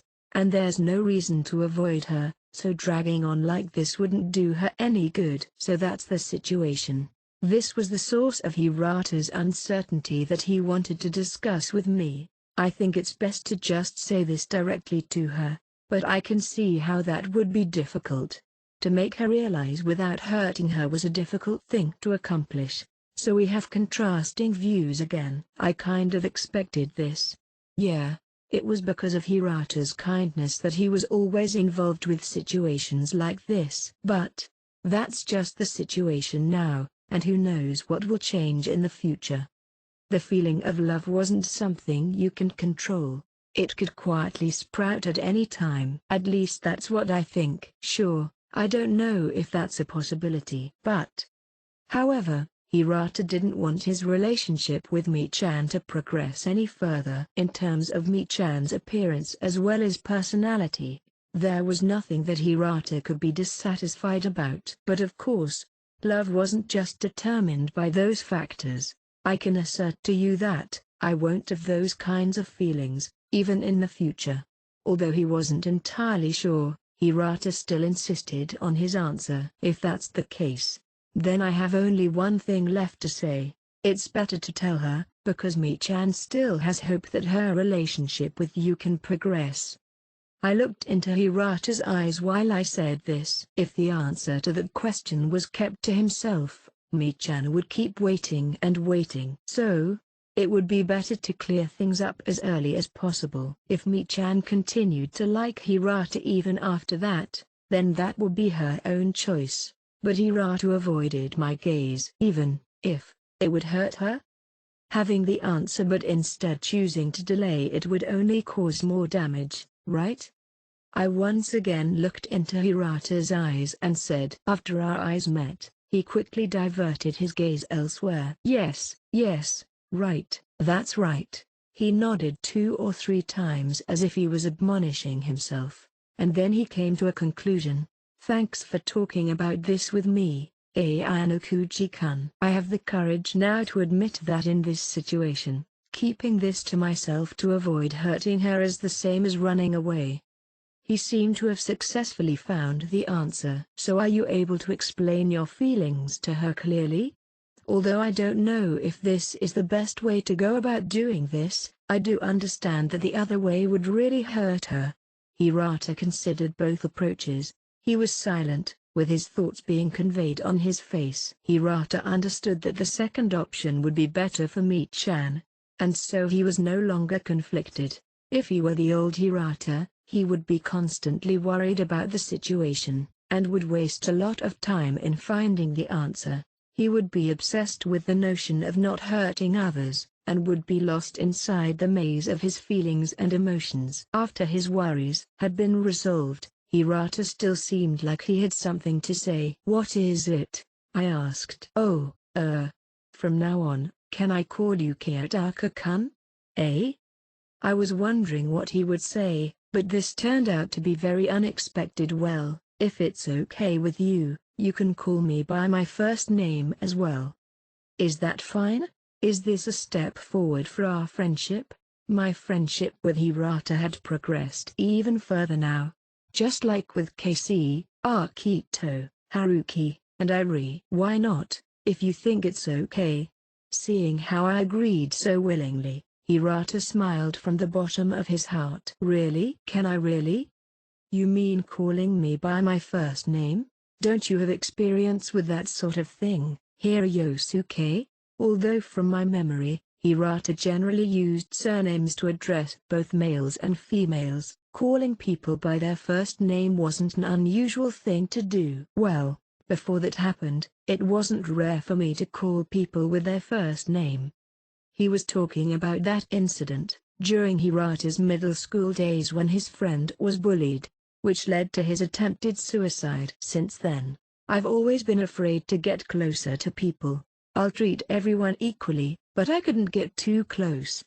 It had been 2 years since then, and it seemed like Hirata had only used surnames to address others. Speaking of this, Hirata treated everyone in the class the same way. This held true even when the whole class unanimously chose to drive out Yamauchi from the class. But it seems that yet again, he was able to break out of that shell. Hirata's development was also quite significant, even compared to the other students who have also grown throughout the year. "That's why I thank you, Kiyotaka-kun." His gaze that was avoiding me from the start came back. That look conveyed all he was feeling at that moment. "I'm flattered, really." Although I got some sort of sappy feeling from all this, I still accepted it open-heartedly. Chapter 2, Taitiyori. Introduction. After the graduation ceremony and the closing ceremony went off without a hitch, the spring break finally started. The students forgot about the competition between them and enjoyed a short break. Although the students weren't allowed to leave the campus, it wasn't particularly inconvenient for them. The main reason for that was the existence of the Kiyaki shopping mall. For both the students and the staff, the mall was an essential facility. I won't go into detail, but there are coffee shops, a home appliances store, and even a karaoke place. All the necessities are available. If there were other things that you might want, all you had to do was to order it online after gaining permission. You could live a life of indulgence, as long as your private points allowed it. Fortunately, there wouldn't be any starving students in the first year due to a lack of points. Even the students of Class D would receive tens of thousands of yen in pocket money at the start of April. There's a clear difference between that and the amount of money that normal high schoolers get throughout the country. However, there are still students who encounter trouble.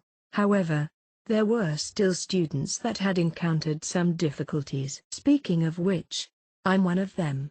In my contract with my classmate Kushida, I had to hand over half my private points to her every month. Although that contract had a purpose at the start, the situation was changing now. The contract with Kushida, no, my relationship with her from now on, will all be decided during this break. Should I proceed as previously planned, or go with another option? I say that, but I'm not the one who has the power to make that choice. Well, spring break had just begun. There's no need to panic. I put on my casual clothes and get ready to head out. I planned to spend most of my break in my room relaxing, but today I was meeting up with a certain person. I didn't expect it to be this quick, as I thought setting it up would take some time. But after getting in touch with that person, I contacted another person. Is this the final confirmation?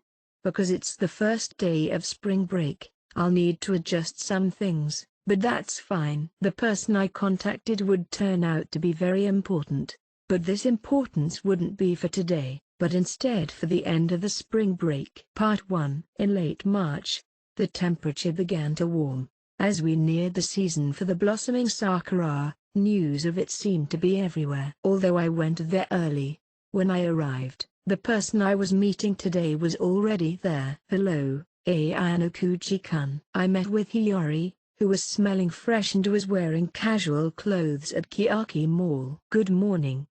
I was the one who called you out here, so I couldn't keep you waiting. After I said that, Hiyori smiled slightly. Sorry I agreed on such short notice for it to be today. I've got nothing to do over the break, so there's no need to apologize. Let's go. They finally added new books to the library yesterday. Hiyori showed me what she was carrying, letting out another small smile. It seemed like this was an even happier smile than before class. Sees Hiyori Shiina. She was a girl who loved books more than anyone else. I wanted to share some information with Ayano-kuchi-kun as soon as possible. The books of the author both me and Hiyori liked were hard to get a hold of at the convenience store and the bookstore in the mall. And since digital versions weren't available, we could only borrow them from the library. Although you could borrow it from the library, it would have been seen by many before. So I cherish the opportunity to be able to talk about a book like this with someone else. There are more people than expected. The tables of the cafe were filled with students. This was expected, being spring break. Whether the cafe was full or not depended on the time of the day. Fortunately, there still seemed to be some seats left, and we walked over there together. We haven't met up like this during a holiday before, so it's kind of refreshing. This was true that we never met up on non-school days, so this was a rare occurrence, seeing Hiyori outside her school uniform. That's true. We talked to each other, and a fresh mood overcame us. Let's not waste any time. I brought some books. Do you want to have a read? She happily took the book out while saying that. Suddenly, her hand stopped moving, and she raised her head as if she just remembered something. Oh, that's right. Before we start talking about the book, can we discuss something else? Just when she was about to continue, a loud voice came from behind. How annoying. As expected, it's crowded. Are there no seats left? A familiar voice emerged nearby, complaining about the situation of the crowded cafe. Are these seats fine? Yep. That's fine. After a bit, those two students took the seats beside me. I turned my attention to the voices of the two students, and it turned out to be my classmates, Ike and Shinohara. They were busy talking about something, so they didn't notice me and continued on with their conversation. Not long ago, I noticed they started getting closer, and it seemed like this was continuing. That's Ike and Shinohara, right? Hiyori asked me this at a volume which would not be noticed by them. The distance between us made it impossible for them to hear us whisper. You seem to know them. A year has already passed, so I know a lot of people from the other classes. Hiyori's eyes were sparkling, and she looked proud of that fact. We stood silent, and listened into the conversation between Ike and Shinohara. So our monthly private point income has decreased to about 30,000 points. There's no helping it. With Class A as our opponent, we had no chance of winning. Maybe so, but we'll be back to Class D next month, right? That sucks. As if finally remembering that we had lost during the end-of-year exam, Ike scratched his head.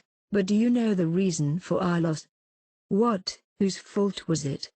Was he going to say that it was my fault as the commanding tower? I thought he was going to say that for a moment, but it's me. It was my fault. Ike made a startling statement which left Shinohara stunned. No, I'm serious. I think that I was one of the reasons that we lost. To be honest, we could have won if our class was more unified. Class A is powerful, but we got some pretty good results against them.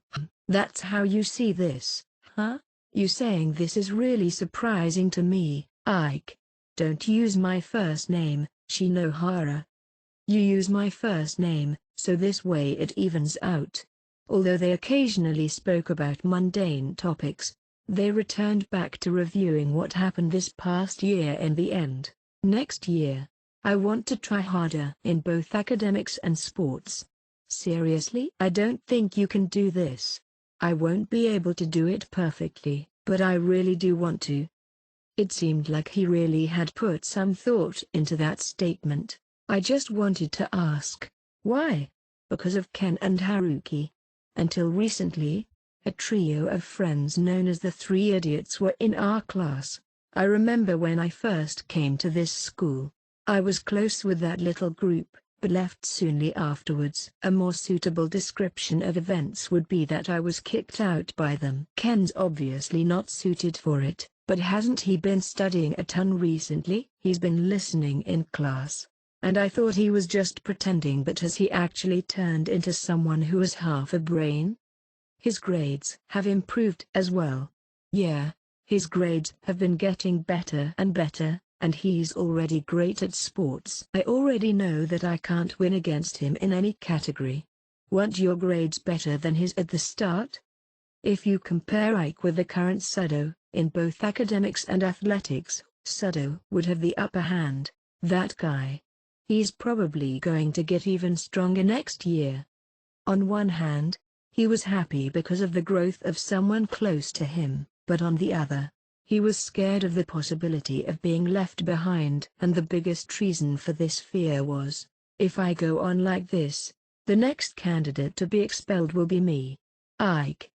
The lower your grade was, the more likely you would be the next to drop out. After seeing Yamauchi, who had his own fair share of problematic behavior, drop out, he began to realize that he might be next. "Don't laugh. It's not like me to say these kinds of things. Although I'm not compatible with you, I'm the same."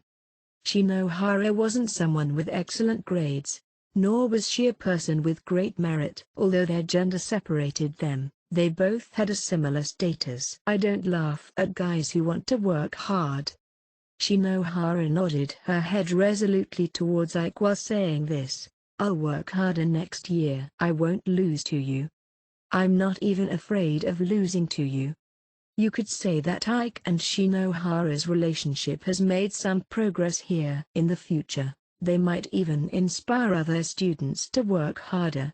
If someone walked ahead, the others would follow. Making use of this mutual relationship was important. "Look, Shinohara." Ike, who was sitting next to me, suddenly turned serious. "Look, I have something to tell you, so will you listen to me?" "What's this? Why are you being so serious?" How do I say this? Our relationship right now is kind of like friends who constantly argue with each other, but." Hiyori and I looked at each other. It was precisely because this wasn't our business that we had a better understanding of what those words meant than she did. "Maybe a new couple will be born here." That would be the most obvious development based on what was happening right now. "Will you Shinohara loudly interrupted just when Ike was about to say it. Although this was an open area, the campus was a small place. No matter where it was, there were still going to be people that were watching. Shinohara, who was looking at Ike's direction, finally noticed we were here. Ike turned his head towards the source of Shinohara's shock, and he jumped up in surprise as soon as his eyes met mine. Ayano-kuji. Because he was about to confess, his reaction to seeing me was pretty exaggerated. You've been here the whole time? What? Why can't I be here? Is there a problem? Even if there's nothing wrong with you being here, you should have still said hi to me. You didn't even say anything. You're too sneaky." No, in this situation, greeting him would have made things worse. He also said I was sneaky. "But we were here first." "Were you listening to our conversation? What were you two talking about just now?" I reversed the direction of the questioning and asked Ike a question of my own, who hurriedly looked away. "No, nothing." Shinohara, who was listening to us, changed the subject. "Are you and Hiari-san on a date?" It seemed like I wasn't the only one who could ask those sorts of questions. Of course, after seeing the two of us here alone drinking coffee, such a question isn't a surprise. It isn't like that. What about you? No, I don't have that sort of relationship with Ike. Shinohara quickly rejected that notion. Ike quickly intervened, perhaps not liking what she said. Yes, Ayano-kuchi, don't misunderstand, okay? Who would want to date someone as ugly as her? Phew, who's the ugly one here? It's you, obviously. No. Why are they arguing now? The two of them stood up, ruining the pleasant atmosphere the cafe had before, and glared at each other. Ugh, you're pissing me off. That's my line. I'm the one who took the time to hang out with you today. Huh? I had no other choice, so I asked you. What? That's disappointing. I thought the two of them would sit down eventually. But somehow I had lost sight of them after they went somewhere else, arguing all the way. I thought the two of them would sit down eventually. But somehow I lost track of where they went as they continued arguing. This was so close to being the birth of a new couple, but there was a plot twist. We don't need to worry, right? Hiyori was also slightly affected by how suddenly the situation had changed from just now and said that quietly. I don't know. They could only blame themselves for sitting next to a classmate. I'll hope that they reconcile as soon as possible, and maybe after that their relationship will go further. What were you saying just now? Oh, that. Yes, although that was an adventure. It's similar to what they were saying just now. Similar? I was taken aback when she said that. Was it related to how Ike was going to confess? Such thoughts flashed through my mind, but they were immediately rejected. I have something to ask you regarding the end-of-year examination. Ike and Shinohara did indeed talk about the end-of-year exam. What do you want to ask me? I apologize if I'm wrong, but I'll ask this bluntly. Are you the one who changed Ryun? Hiyori stared at me with her innocent and curious eyes. Thinking back to when we first met, she always had a keen insight. If you're serious when you ask this, then I'll have to ask something from you first. What do you mean by that? Pretending to have nothing to do with this was the best route I could have taken, but her eyes had such conviction in them, so I didn't take that route. Yes, but, since it's you I'm asking, I don't think I need to elaborate on it. Changed Ryun. Generally speaking, most people after hearing that would just shake their heads. The people who didn't have that kind of reaction either had some sort of understanding of what happened, or was the one who caused the change. Why do you think that? I asked Hiyori what her reasoning was instead of denying it. I needed a clear answer for why she believed that was the case. I just put the pieces of the puzzle together. Ryun-kun had always targeted your class, but he suddenly stepped down from his position during his targeting of Class D. Apparently, this was due to Ishizaki-kun's taking him down, but no matter how I think about it, it still seems like a cover-up. After I tried contacting Ryun-kun's close associates, Ishizaki-kun and Ibuki-san, about Ryun-kun himself, I became sure of it. Hiyori seemed to have conducted an investigation behind my back, and during that, she became suspicious of Ryun's actions. If this upsets you, I apologize. I've been nervous this whole day because I had to reveal what I knew to you. Because I'm afraid that getting too involved with this would anger you. No matter what the truth is, one glance at you tells me that you don't want to talk about it. So you reveal this to me after gaining an understanding of the situation. This was entirely different from the everyday gossip you hear. It's a decision made after careful consideration. If we can't be friends after this, I'll definitely regret it. If I can't talk to you like this anymore, I will definitely regret what I did. If that was the case, she should have kept this to herself. But, even so, she still said what she said. I think that if you don't look into this any deeper, there won't be any further developments. What kind of developments? After hearing that, Hiyori replied, with a hint of surprise in her words. Yeah, I don't really know what I'm saying myself. Hearing that, Hiyori had a puzzled expression. Can I ask if you've heard about the battle between Class B and our class? I just know the results. I didn't know the details of what happened. Hiyori changed the topic and started talking about how they got the win. If you look at it as an outsider, the way we won would have been considered a bit problematic. That's true, Ryun's style of fighting raises many questions, but it was a necessary evil for your class to get promoted. Do you think it's a crafty approach? I can't deny this, at the very least. Even if it couldn't be praised, and even if it was criticized behind their back, it still brought victory to their class. People like that were needed in society. If you were going to fight in a way that was going to be looked down upon by everyone else, you had to have an indomitable mental strength. It's just that this approach is equivalent to crossing a very dangerous bridge. Class B would have their suspicions. However, I don't think they can find any concrete evidence since they should have taken measures dealing with the surveillance footage already and still haven't taken any action. This school was equipped with many surveillance cameras. It wasn't only the school building, Kiyaki Mall and its surroundings were also under surveillance, but that didn't apply to everywhere. Toilets, dormitory rooms and the karaoke rooms don't have surveillance cameras.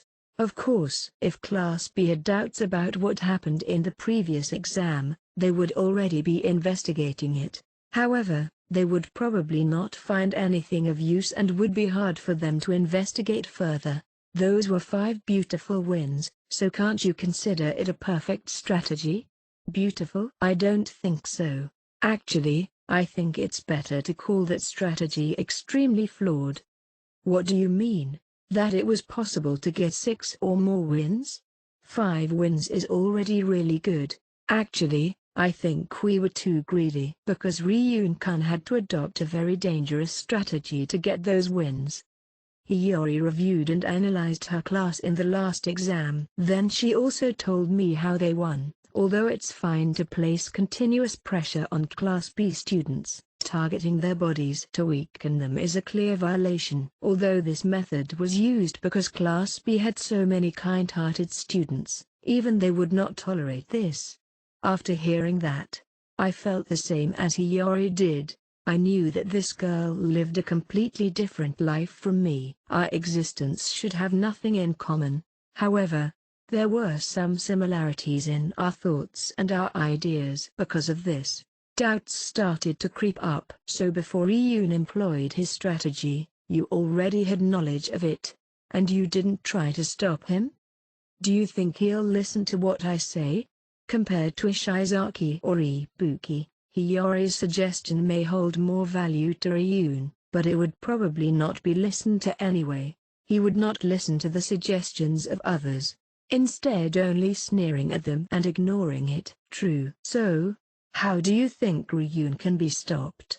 I wanted to know how she thinks and acts. Perhaps Hiyori already understood that just by sensing it. That understanding was why she decided to act today by someone similar in power to him. No, by the criticisms from someone even more powerful than him. Ryun will not take advice from anyone. However, if this advice was coming from someone Ryun acknowledged and approved of, then it was another matter. So that's why she was telling all this to me. Hiyori, can you help me pass on a message? I decided to not answer her directly because I reckon I didn't need to. This was enough. If it was another student, then this was a different story. But Hiyori wasn't the kind of person to use this situation to make things difficult for me, because she understood that there was a reason why Ryun, who identified me as a leader of Class D, didn't expose me publicly. What is it? Hiyori, with her unchanging attitude, gently looked at me. Tell Ryun that if it were me, I would have been able to secure more than 5 wins, using a better method. Please pass that on to him. Okay, I understand. I've memorized your message, and I'll pass it on for you. As if she was expressing gratefulness, she held her hands together, closed both her eyes and smiled. P108. It seems like in addition to Ishizaki and Ibuki, Ryun also had other good allies.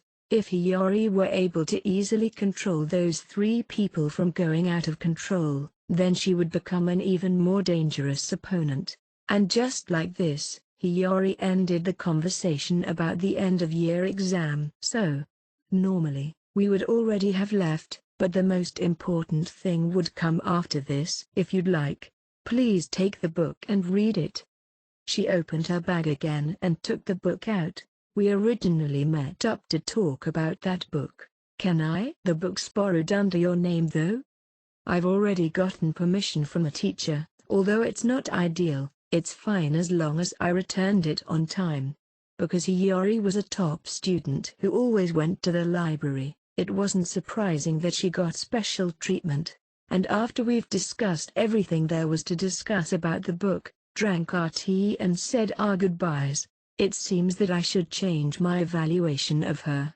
Until today, I've only regarded her as a student from the same year. Maybe if I went further, she was a friend with mutual interests. Soon after Hiyori left, I saw Kei, who was also at Kiyaki Mall. What do you want? Kei, who appeared in front of me, looked quite unhappy as she spoke. How about sitting down first? I urged her to sit on the seat which Hiyori had sat on, but Kei refused after just glancing at it, looking at it as if it were trash. Rumors about us would circulate if anyone saw us sitting together and drinking tea. She said this while looking into the distance. Even if a third party was looking at this scene, it wouldn't look like we were talking. Is there a problem with those rumors? That's a huge problem. If you just casually interact with the opposite sex, rumors will start immediately. Shouldn't you know this already? You don't understand this situation at all. Put simply, this was precisely what I'm doing now, casually interacting with the opposite sex. So, what do you want? Sorry, I forgot. I'll contact you when I remember. I had already done what I needed to do with Kei. What the hell? This is such a mess. I'm going back. After sighing in disbelief, Kei turned away. I watched her walk away without attempting to stop her. It's not hard to see why she was in a bad mood. Because I deliberately upset her. Chapter 3, Lost Lamb. Introduction. As the spring break passed by, the 30 days of April would inevitably arrive. I didn't do anything in particular during these past days, as I mostly just spent my time in my room, enjoying the holiday. I wanted to welcome the new school year carefreely, just like this. I woke up just before 8 and noticed I had received a text message on my phone. It was from one of Class B's students, Ichinose Honami. It was an invitation to meet sometime during the spring break. It seemed like the rest of the break wouldn't be as uneventful as it had been up to now. The date was still in consideration, and she also wanted Horikita to come along. From that, I could guess that Horikita was the main event, and I was just in the undercard. I could roughly predict what the contents of the conversation were going to be. It should be about the final examination of our first year, the event selection exam, although Ichinose would have collected some information about it already. She would want to know the details of our own 3 wins and 4 losses against Class A. The topic of becoming second-year students will also come up. It would relate to the cooperative relationship between Ichinose class and mine. Would it continue, or would it end? She should want to confirm and decide what would happen to it. The conversation was probably going to be a mixture of those 2 topics, rather than only one of them. Especially about the latter topic.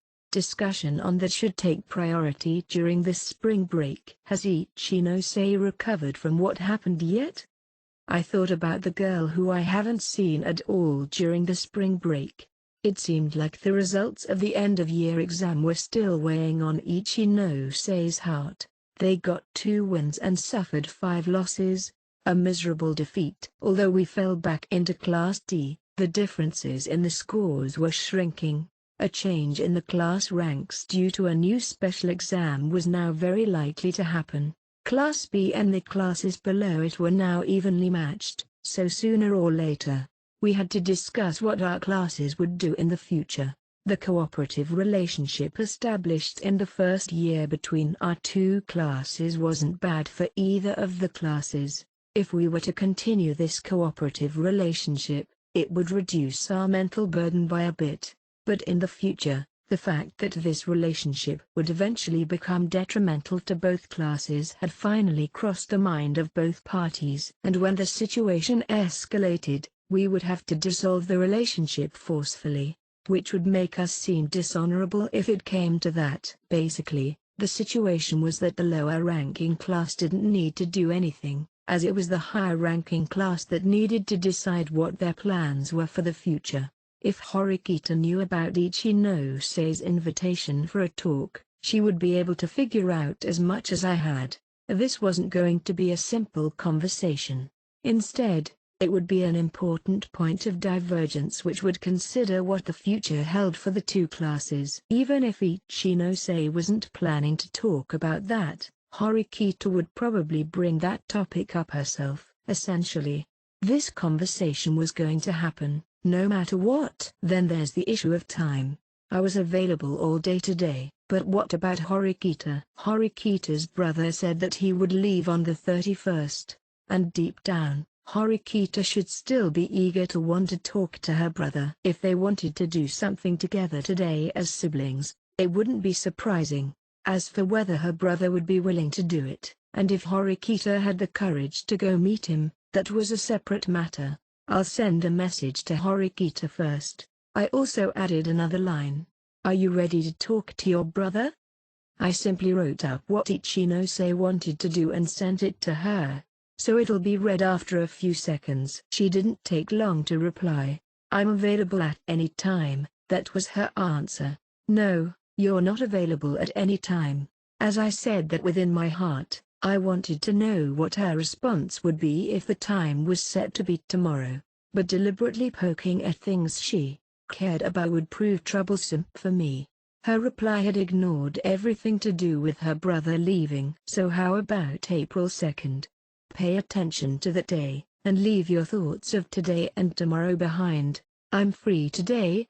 Her immediate reply had a sort of commanding manner to it, meaning that I shouldn't be sticking my nose in this. Although admitting that she wanted to spend time with her brother was hard for her, all she needed to say was that she was busy. Even if I said I had plans myself, it would be tough to convince her. Yes, I want to deal with the troubles things first. It would be troublesome to go against her now, so I decided to go along with it. After the meeting ended, she still would have enough time to meet with her brother if she wanted. That would be difficult. It seemed like those two would not meet any time before the scheduled meeting they had tomorrow. I replied to Horikita, agreeing to meet with Ichinose today. After confirming it with Ichinose, it was decided that our meeting would occur at 10 in the morning, at the cafe on the second floor of Kiyaki Mall. Part 1. As we approached April, the temperature gradually rose. It was just after 9:30 in the morning. Although it was sunny today, the weather forecast said that it was expected to rain at noon. We decided to meet up earlier, so then we could avoid the rain. There was still plenty of time left before the meeting, so I decided to go and walk around the mall first. I pressed the button to the elevator. Since it was the holidays, I would see many students of the school on the way to the mall. Of course, this included the students of the same grade as me as well as some of the second-year students. Even though I didn't know that many people, as long as I walked around for a bit, I would encounter some familiar faces. It's just that the presence of the graduating third years were decreasing day by day, and now, there were virtually none to be seen around. And when the 1st of April rolled round, only the first and second years would remain. I'm guessing the next few days would seem pretty desolate after the third years left. As I was thinking about that, I bumped into a familiar girl from the same grade on the elevator. You again? The first-year student who was keeping her distance and speaking to me with a displeased tone was Ibuki from Class D. I felt that the way she spent her holiday was pretty similar to how I did. She was probably also thinking the same thing. It was an elevator, so we were in an enclosed space together. I don't see this as particularly strange, bumping into you, especially during the holiday. You say that. But I don't want to have anything to do with you anymore. I know. She seemed to hate coming into my room last time. If Ishizaki didn't force her to come, she wouldn't have. Even though she hated me, Ibuki went with Ishizaki for Ryun's sake. This showed that she thought Ryun was an integral part of her class. I entered the elevator that Ibuki was already in, as there wasn't much choice. It's not going to break down again. Now that you say it, that really has happened before. This reminded me of summer vacation again, during which, Ibuki and I got stuck in an elevator together. Although we were both alert in case something similar happened, such improbable accidents don't happen twice. After arriving at the lobby on the first floor, Ibuki immediately stepped out of the elevator.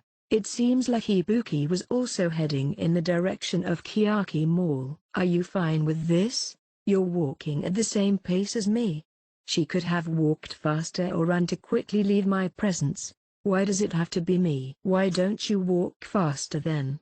Although she couldn't stand me, it seemed like she did not want to be the one taking the initiative to leave. This seems like exactly the kind of thing Ibuki would do, not being able to accept defeat. Having said that, it would seem weird for me to walk faster just to get away from her. As far as I'm concerned, walking next to her wouldn't be a problem, although it would waste some of my energy. And as a result, neither of us backed down, and we walked side by side. My destination should only be 5 minutes away from the dormitory. We would be separated soon enough. It's great that Ryun was able to come back. You're annoying. Shut up. Don't speak to me. I couldn't even get a sentence in. I bet not say anything unnecessary. I wasn't afraid of the silence, so I decided to match her and shut my mouth. And so we walked together within this fiery, tense atmosphere. Yo, Ibuki, wait for me.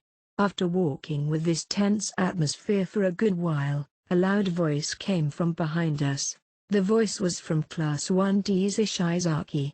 As one of Ryun's close associates, he often acted together with Ibuki. Maybe it was because of the fact we've accidentally come into contact multiple times, that we've been able to talk to each other normally recently. Ibuki didn't look back, and her expression didn't change, and she just continued walking forward. It couldn't be because she hadn't heard. Hey, wait. Hey. Shut up, you're noisy. But that's because you didn't respond. Oh, Ayanokuji's with you? Huh? What are you two doing? Could it be a date? Ishizaki ran over to where we were and said this, so Ibuki kicked him in the knee immediately after he said it. Ow! What are you doing?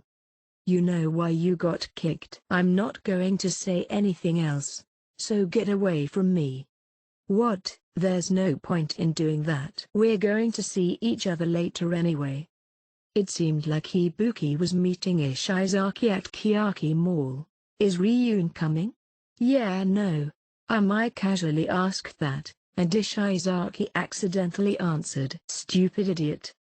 It seemed like these two were going to meet up at Kiyaki Mall for some reason. From the reaction Ishizaki made when I asked about Ryun, it wasn't hard to guess what that reason was. It also seemed like the meeting was supposed to be a secret. Forget it.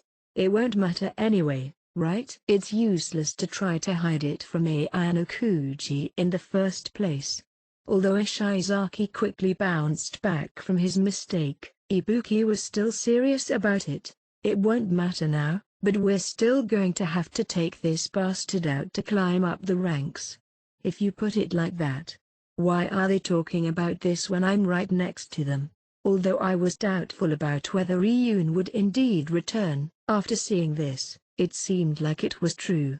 It was a secret meeting because Ryun had not actually officially come back yet. For Ryun, who had already stepped down once as the leader, his classmates would not be able to accept his return so quickly. Ishizaki also faced a dilemma, as he was the one who took the credit for bringing Ryun down. Hey, Ayanokuji. As I was sorting these bits of information in my head, Ishizaki spoke to me. In order to rise to Class A, I've devised the ultimate strategy. Want to help? I didn't know how I should answer, as what he said was too surprising. Let's hear this first. Your ultimate strategy. Hey. Ishizaki patted his chest and said this proudly. You, come to our class. That way, we can definitely reach Class A. Huh? What the hell are you saying so suddenly? If Ryun and Ayanokuji work together, they'll be unstoppable. Not even Sakeonagi and Ichinose will stand a chance. So this was the ultimate strategy that Ishizaki came up with. Ibuki rejected the notion of this strategy ever working. Impossible, impossible, absolutely impossible. Joining forces with Ryun. I don't think it's a bad strategy. Ah, you serious? Ibuki shot a disgusted glance towards the two of us. Yeah. If you're willing to partner up with us, we'll welcome you with open arms. I think you and Ryuna would be an unexpectedly powerful combination. I think Albert also likes you because whenever you come up in a conversation, he gets a bit excited. This was the first time I've heard that Yamada Albert liked me. Was it really appropriate to use the word like to describe his feelings towards me? I haven't interacted with him much. In fact, the only time I really talked to him was on the rooftop. Did he come to like me after our fight? For me, I would have thought that the fight would only create resentment towards me. He didn't say this explicitly, right? Ibuki also seemed to have questions about this, and so she asked Ishizaki. Men can feel these kinds of things physically. It's intuition. I tell you, intuition. Really unreliable intuition. It also seemed like if I really did join Ryun's class, Albert might try to fight me. The more Ishizaki thought about it, the more excited he became. I needed to thank his good intentions, so I answered seriously. It's impossible to achieve. How are you going to get 20 million points for the transfer? Although they beat Class B at the end of year exam, they couldn't have accumulated that much money. Well, Ryun will definitely do something about that. He won't go out of his way to do something like that. Are you sure? I think that if you're willing to join us, Ryun will cooperate. He definitely won't help. In that regard, I agreed with Ibuki. That person wasn't someone who would go out of his way to satisfy other people's demands to make them happy. He won't rely on me just for the reason of reaching Class A. His pride as a man wouldn't allow it. No, I wouldn't want him to be someone who would resort to something like that either. I'm happy that you invited me, but I'll have to refuse. It's more fun being opponents than allies anyway. That took precedent, even before the issue of having enough private points. Really? Damn, I thought it was a great idea. You're weird. Why are you happy about going up against him again? Ibuki laughed grimly without even looking at me. Well, I'm looking forward to how he's going to attack me. I answered honestly, in which Ibuki responded by making a disgusted face at me. Although I didn't want to act myself too much, if the opponent was Ryun, I wouldn't mind having a rematch. But for him to match me, he needed to develop even more. He needed to show me that he could win against Horikita, Ichinose and Sakeonagi. Not long after, we reached Kiyaki Mall. Sorry Ayanokuji, let's end it here. It would be a problem if anyone saw us together. Although I didn't know where they were going to meet later, exchanging ideas like this wasn't bad. I accepted Ishizaki for looking out for me like this, something he usually didn't do. I parted ways with Ishizaki and Ibuki, and headed towards the mall entrance. When I first met Ishizaki, I never thought that I would be able to hold this sort of conversation with him. Although my relationship with Ibuki might have regressed, it was still at least a change. It's been a year already. The circumstances around me had changed drastically over the year. I could even hold conversations with Ryun and Sakeonagi, not to mention the many other students as well. It may have only been 1 year, but it was a whole year.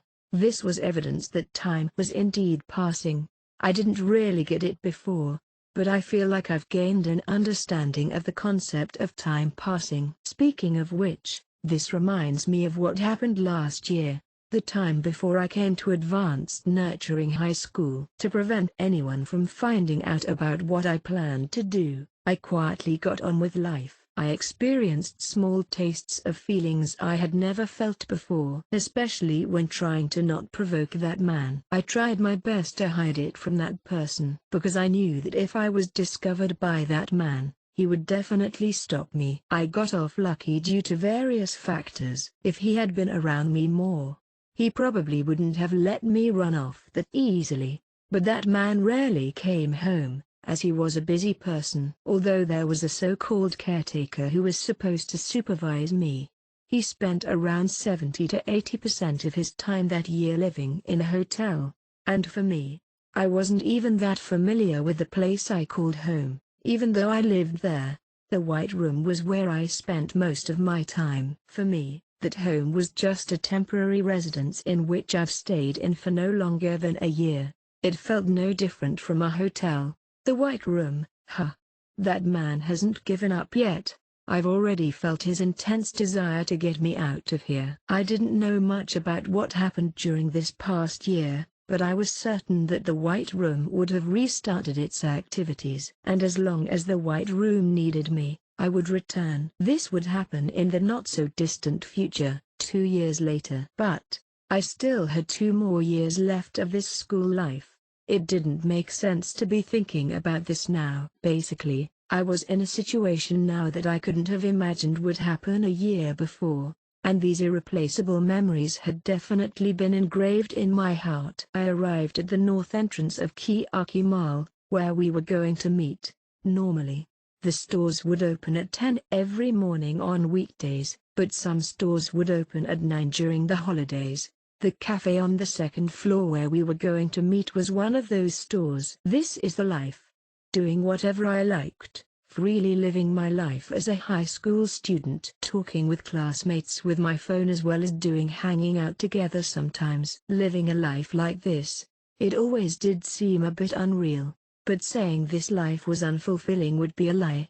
Of course, the campus had its own fair share of troubles. A lot had changed from the past few months. I had become more comfortable with the company of the multiple girls I was growing closer to. Yeah, I seemed to have turned into a real person on the surface. I temporarily stopped thinking about it and turned my attention to the other issues. For now, I'll put my focus on the conversation that was going to happen. You're here early.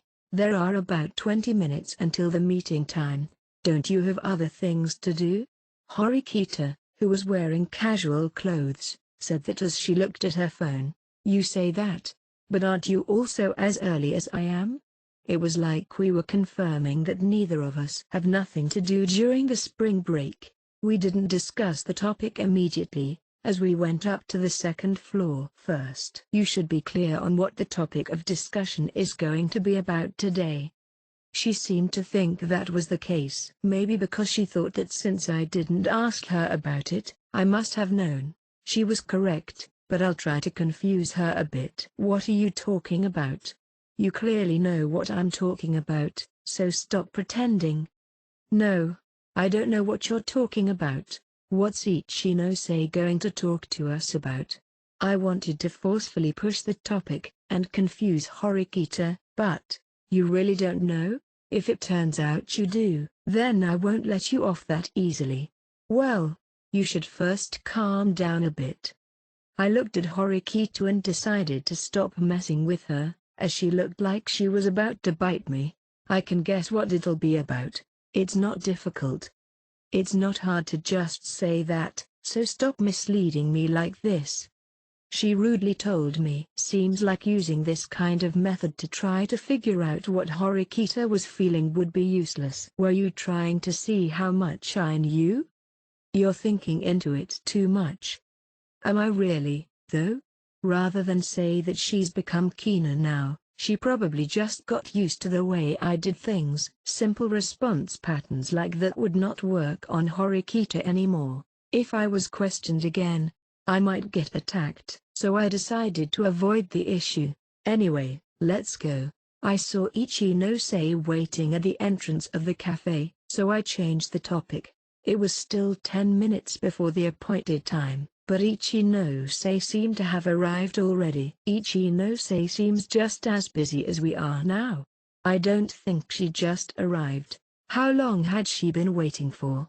She can't have as much free time as we do.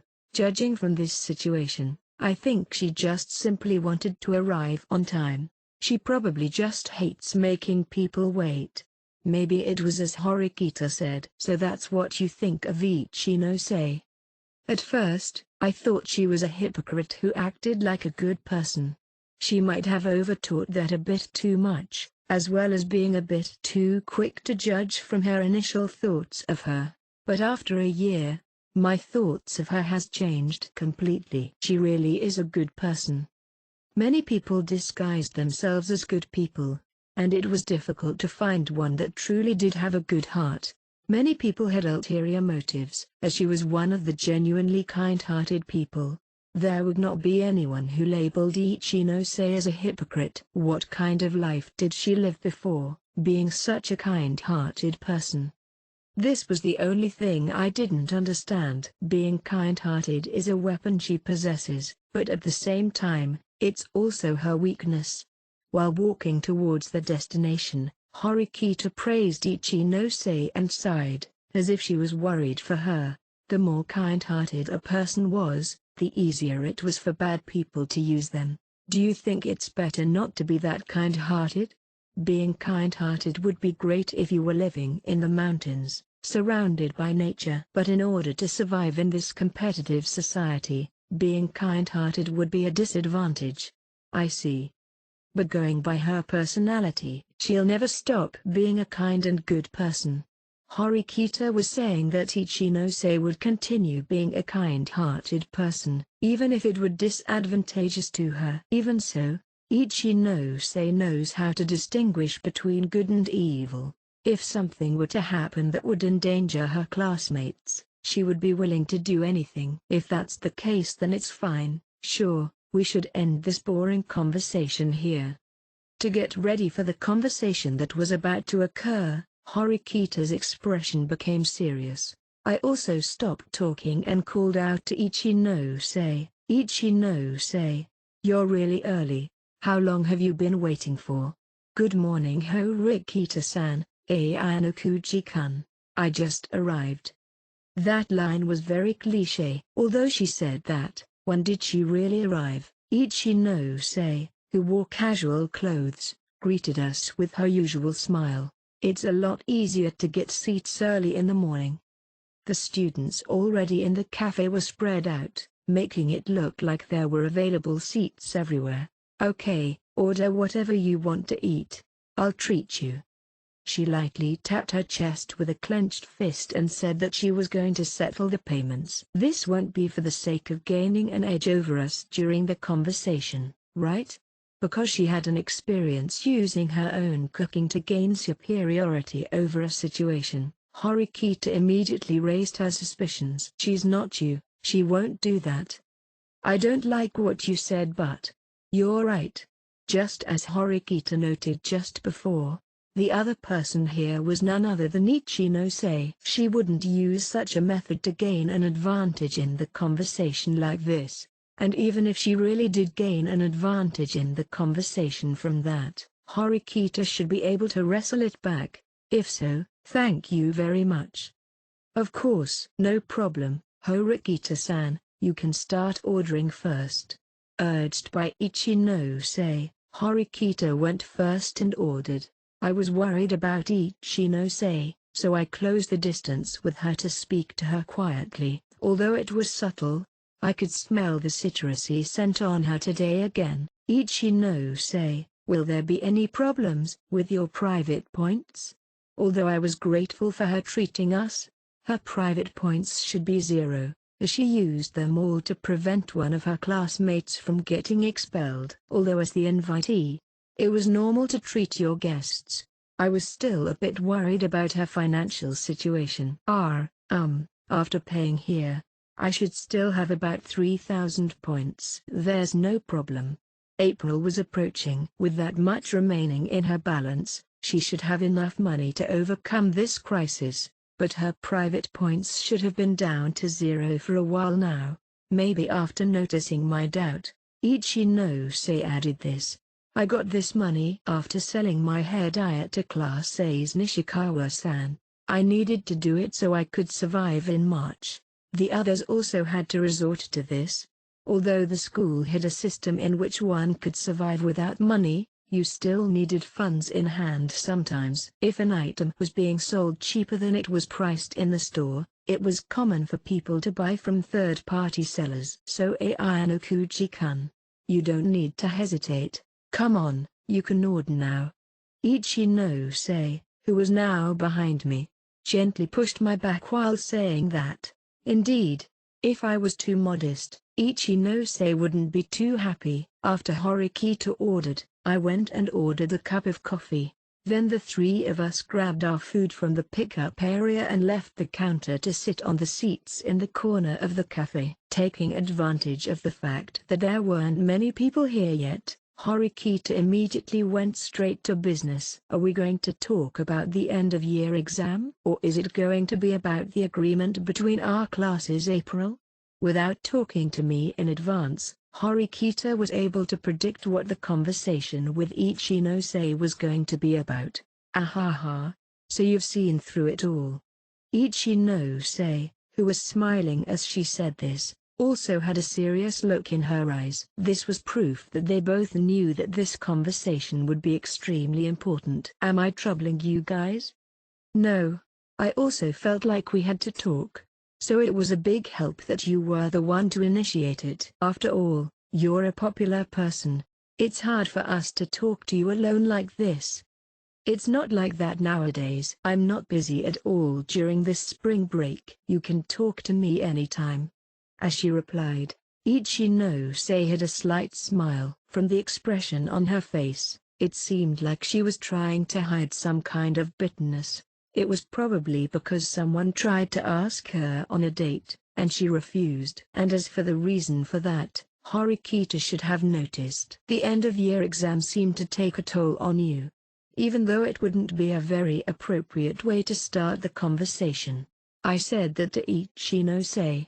It was because even if we deliberately beat around the bush not to reopen the wound she had from it, we would eventually get there anyway. And if that was the case, bringing it up earlier would be better, as Ichinose would recover faster from it anyway. Because she didn't want to start with that topic, Horikita had a stiff expression for just a moment. Even so, she realized what I was doing and adjusted. I lost. We were completely defeated by Ryun-san's strategy. She seemed to have remembered something, sighing deeply, and shaking her head. Then she said that with certainty. Drifting fretfully, Ichinose seemed to constantly sigh at her failure. We still don't know anything. What was the reason for the loss? The reason we failed is obvious. It's because I lack the ability. Ichinose did not blame her opponent or her classmates. She replied without hesitation, that the reason for the failure was because, of course, of her own failure as the commanding tower. Although we didn't see the exam take place, it's hard to imagine you making big mistakes. You flatter me. Well, back then, I think I might have lost my head over fear. Ichinose humbly rejected Horikita's praise. No. It was probably true that she panicked back then. She would have been troubled due to Ryun's surprise appearance, which affected the outcome of the scores. At the start, we thought that the commanding tower was Canada, and when it was revealed that he wasn't, it messed up our rhythm. That's understandable. Ryun should have already stepped down from as the leader, and he didn't have any protection points, so he couldn't have been the commander. That's what we all thought. But it was all part of Ryun's plans. That's right. Even Sakayonagi and I didn't expect Ryun to reappear. For Ichinose, who was to be his opponent, it would be impossible for her not to be shaken. If he lost, he would be expelled. No one apart from Ryun would be willing to carry out such a high-risk plan. I wasn't able to fix my frame of mind at the end, so I'm responsible for our loss. This fact won't change. While thinking about how they would fight against Canada, Ryun suddenly appeared. Although it wasn't my problem, I still felt sympathy towards Ichinose. The things that the commanding tower could do were extremely limited, but during that free speech event, Ryun would have completely backed Ichinose into a corner with his abilities with words. I heard that your class achieved excellent results in your battle against Class A. Ichinose praised us in response. Now, a problem had arisen. Back then, I asked Ichinose to let us fight Class A. Horikita didn't know this, as she had instructed me to target Class D. It didn't go as planned during the lottery, so we drew against Class A. Depending on the direction of the conversation, things can get a bit tricky if something contradicted what Horikita thought was true.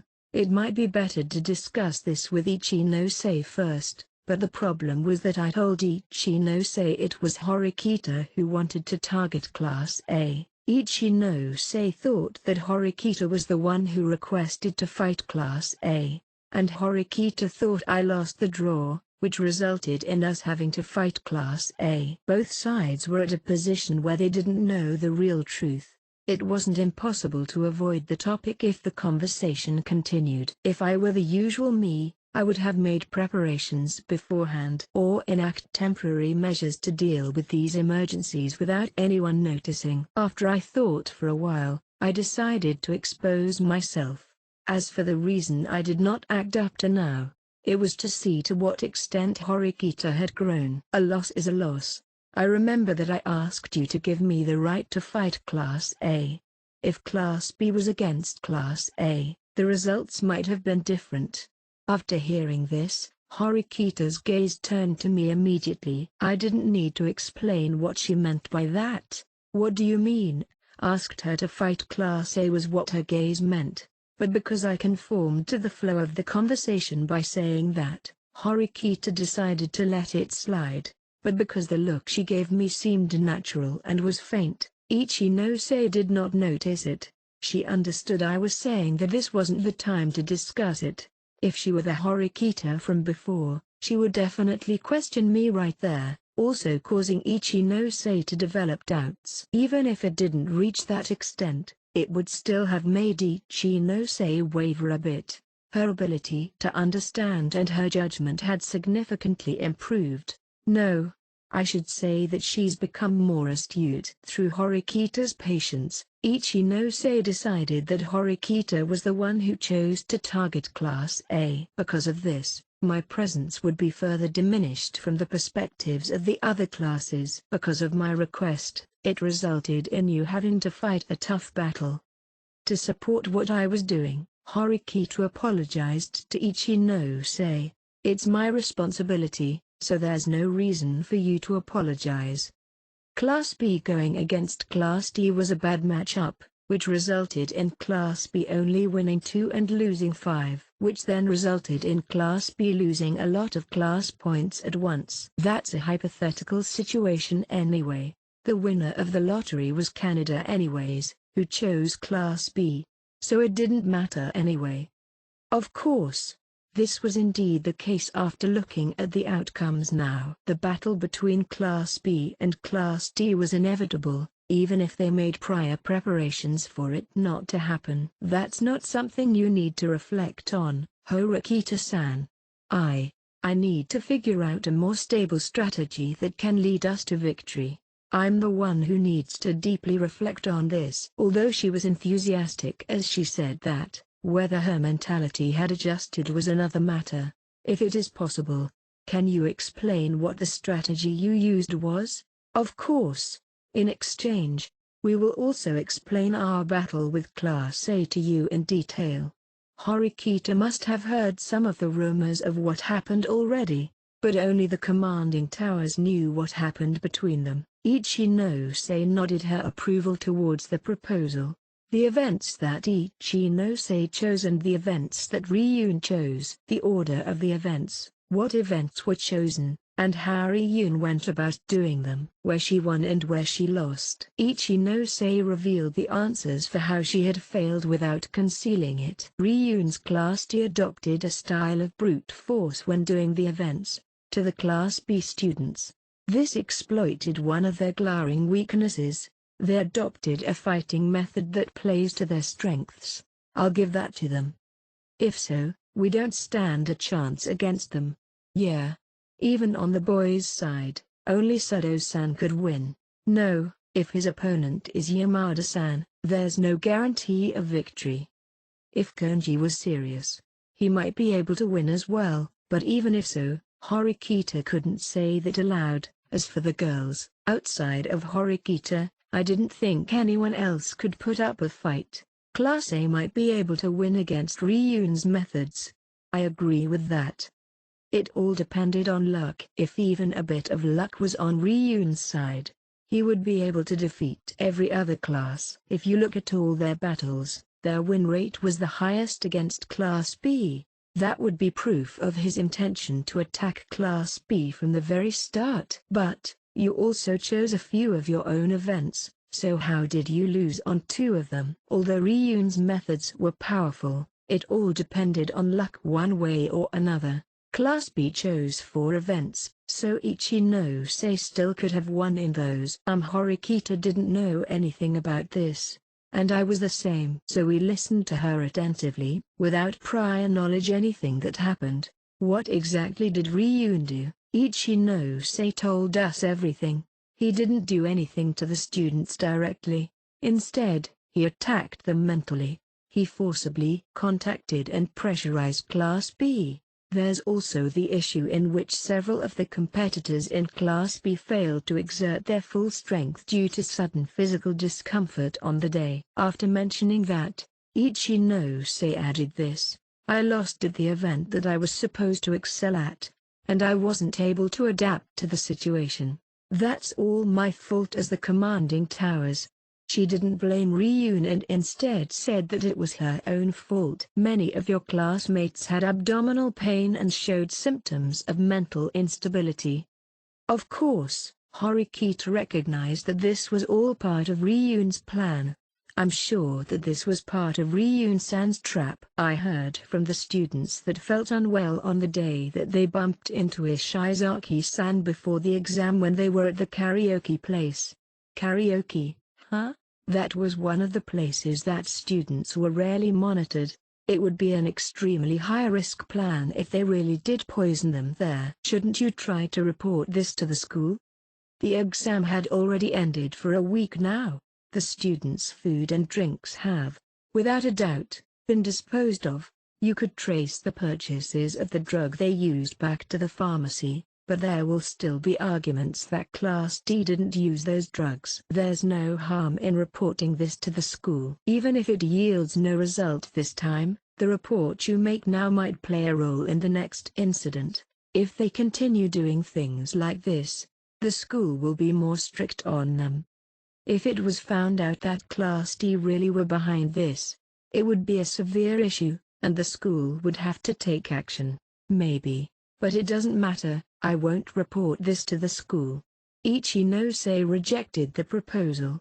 In the week after the exam, her classmates would all have advised her to appeal to the school multiple times, and yet she still didn't. Why? Are you just going to submit to this humiliation? This is a serious incident that can change the results of the exam, and all you need to do is to reveal these details. The evidence wasn't impossible to find. That's what Horikita is saying. Depending on the situation, Class D might be subject to disciplinary action. The longer the delay, the harder it would be to appeal.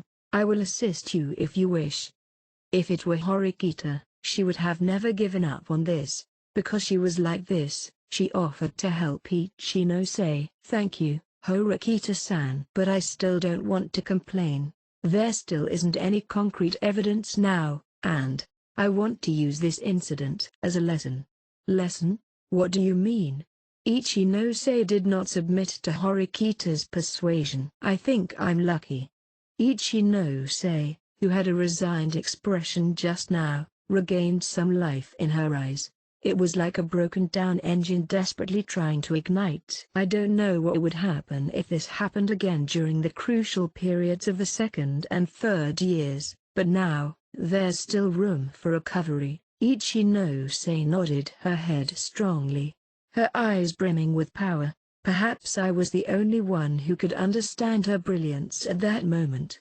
Our whole class is taking this defeat seriously, and we've decided to make good use of this failure, and not repeat the same mistakes in the future. Well, I'm not in your class so I won't say anything more. All right then. Class B had now finished telling Class D what happened on their end. We had finished listening to the details of the battle between Ichinose and Ryun. It was our turn now. Horikita glanced at me, conveying her thoughts through her eyes. Are you going to talk in the perspective as the commander tower? Is what she wanted to ask. As a commander. Just like Ichinose, we had the same duties in the event selection exam, but the details of what we did as commanders were rather bland and ambiguous. What events we took part in, how we won the ones we won, and how we lost the ones we lost. Of course, I won't mention anything unnecessary, like how I answered that one question in the mental arithmetic test. I already know the results of your battle, but it's still a great showing by your class. Even so, we still lost to Sakiyagane during the 7th match at the end. Chess was just a game. As long as I said that I was confident enough to win in chess, it shouldn't be investigated any further. And since I've lost to Sakiyagane, they will think that I was weaker than her anyway. The only good news. Well, you can't really call it that. But we only lost 30 points. But it's still not ideal as the gap between the classes has been opened up again. Your classmates are slowly getting stronger, so we can't take you as lightly anymore. Even to a future rival, Ichinose still praised us straightforwardly. Yeah, our class will only get stronger. After hearing Horikita's confident words and seeing them in her eyes, Ichinose nodded her head. I have something to say to you that relates to the conversation, okay? MHM. This was the start of the next half of the conversation. The beginning of the real conversation. It was Horikita who brought it up instead of Ichinose. Bluntly speaking, I want to cancel our partnership next year. Horikita made an unexpected proposal, but Ichinose was already mentally prepared for this. I thought you would say that. We lost against Class A, and we're Class D again. If you purely look at the rankings, you could say that it was a loss for us, but if you think about the big picture, we didn't exactly lose. You could even say that we've closed the gap. That's true. Considering that you were at 0 points at the start of the year, your class was the one that gained the most points throughout the year. And since your results against Class A were 3 wins and 4 losses, after a bit of calculation, Ichinose noticed something. The difference in those numbers was so small that it wouldn't have been surprising if we emerged victoriously in that battle. Although Tsukishiero's interference could have affected the results, it was cancelled out by the fact that we had enough opportunities to win. But, can't we still maintain this cooperative relationship? Ichinose did not readily agree to Horikita's idea to cancel the partnership between the classes. Let's discuss this again when the differences in class points reduce some more. I'm thankful that you still want to continue this, but I still think it would be best to dissolve this cooperative relationship. There were 2 conditions required to maintain this cooperative relationship. The first condition was if the class point difference was so large that catching up in terms of class points would be impossible. The other condition was that if both parties were able to establish and maintain a stable relationship. Last May, the difference in the class points was 650 points, and Class B's points remained static throughout the year. Because of this, we were able to maintain our relationship without any problems. However, those 2 conditions no longer apply. Class D gained 300 points, while Class B's total class points were declining, which significantly reduced the gap. In other words, The conditions were no longer fulfilled. Next year, I will definitely lead our class to Class B or above. And in order to defeat Class A, I plan to obtain all of the class points possible. In the face of Horikita, who had established such a resolute goal, Ichinose seemed to shake a little. Oh, yes. What she was saying was that our class must also defeat Ichinose's Class B. Of course, if that's the case, then the cooperative relationship couldn't continue. Horikita judged the unfledged relationship to be nothing more than a stumbling block now and refused to allow it to continue. No objections, Ayanokuji-san? Of course, I agree with you. This is the right move that would lead us to Class A.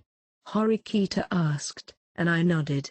Her judgment wasn't wrong. Ichinose closed her eyes and exhaled deeply. I'm grateful to you, Ichinose. Having proposed a cooperative relationship with us when we were at our weakest. But, even if you resent us now, we'll still be enemies in the future. Ichinose quietly accepted what Horikita had said with conviction. How can I hate you? We were enemies from the start, and we only had a temporary truce. I thank you very much for this as well. Finally, Ichinose slowly opened her eyes and looked towards Horikita and me without a shadow of any bitterness in them. From the start of the second year, we'll be enemies. Yes. Horikita firmly shook Ichinose's outstretched hand. Horikita had to be thinking about certain things at this moment. Class B's weaknesses and how we could exploit them. And Ichinose must also be calculating the strength of our class now. I'll have to think about how to prevent that information from leaking now. And that was the end of our brief conversation. Starting in April, our battle with Class B would officially begin. Part 2. Although the meeting was over, Ichinose wanted to stay there for a bit longer. After her defeat and the breakdown of our cooperative relationship, she probably wanted to sort out her feelings. So we left the cafe first. Shortly after, we reached the stairs and I was just about to descend. Wait a second.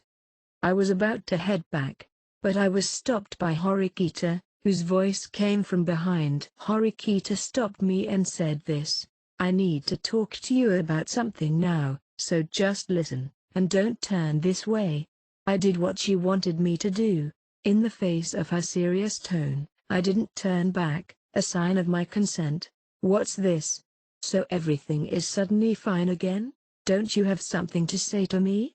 An angry voice came from behind. I don't know what you're talking about. As I expressed my confusion to her words, Horikita did not hesitate to get straight to what she meant by that. You negotiated with Ichinose in order to challenge Class A, didn't you? That is indeed the case. If I didn't match your words during the conversation, wouldn't it have been troublesome? But you cooperated flawlessly.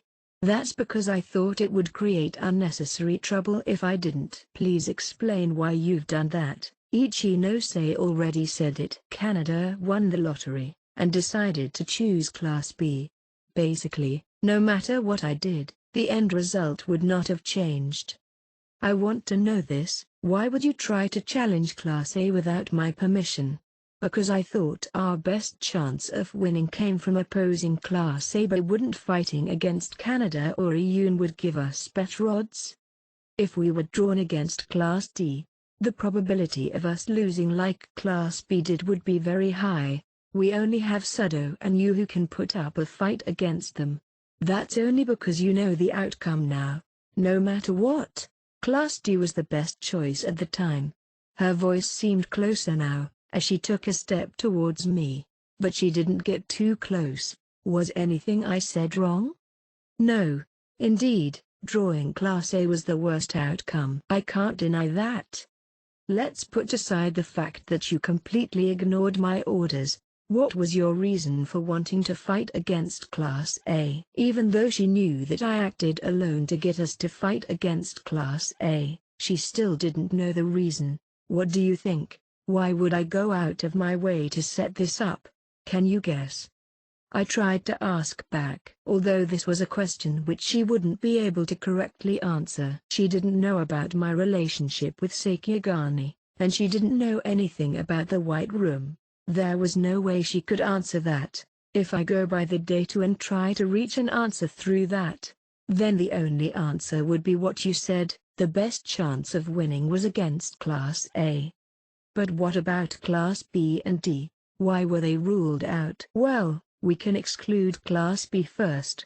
Even if we didn't deliberately plan out our moves with them, we still had a cooperative relationship with Class B. The probability of Ichinose betraying us and targeting our class in the exam was extremely low. The problem is Class D. Normally, Class D would be the most obvious pick. But in this case, Class B lost badly against Class D, because they were caught in Ryun's trap. If we were forced into fighting against them, there's no telling how it would end up. We might have been evenly matched or even at a disadvantage against Class D. Everyone thought that Class D would be the easiest opponent, and so because of that, you had some doubts about it. I'm afraid that this was the limit to her deductive reasoning. So, in other words, did you predicted Ryun's sudden return in the final exam? Maybe. That's why I used Class B as a sacrifice. If this is true, you should have discussed this with me beforehand. Sure. I did not deny it and chose to accept her words. But that wasn't a good explanation of why I acted without her permission. But is that really the reason? What? During the class vote, you came in first because you received a lot of praise votes from Class A.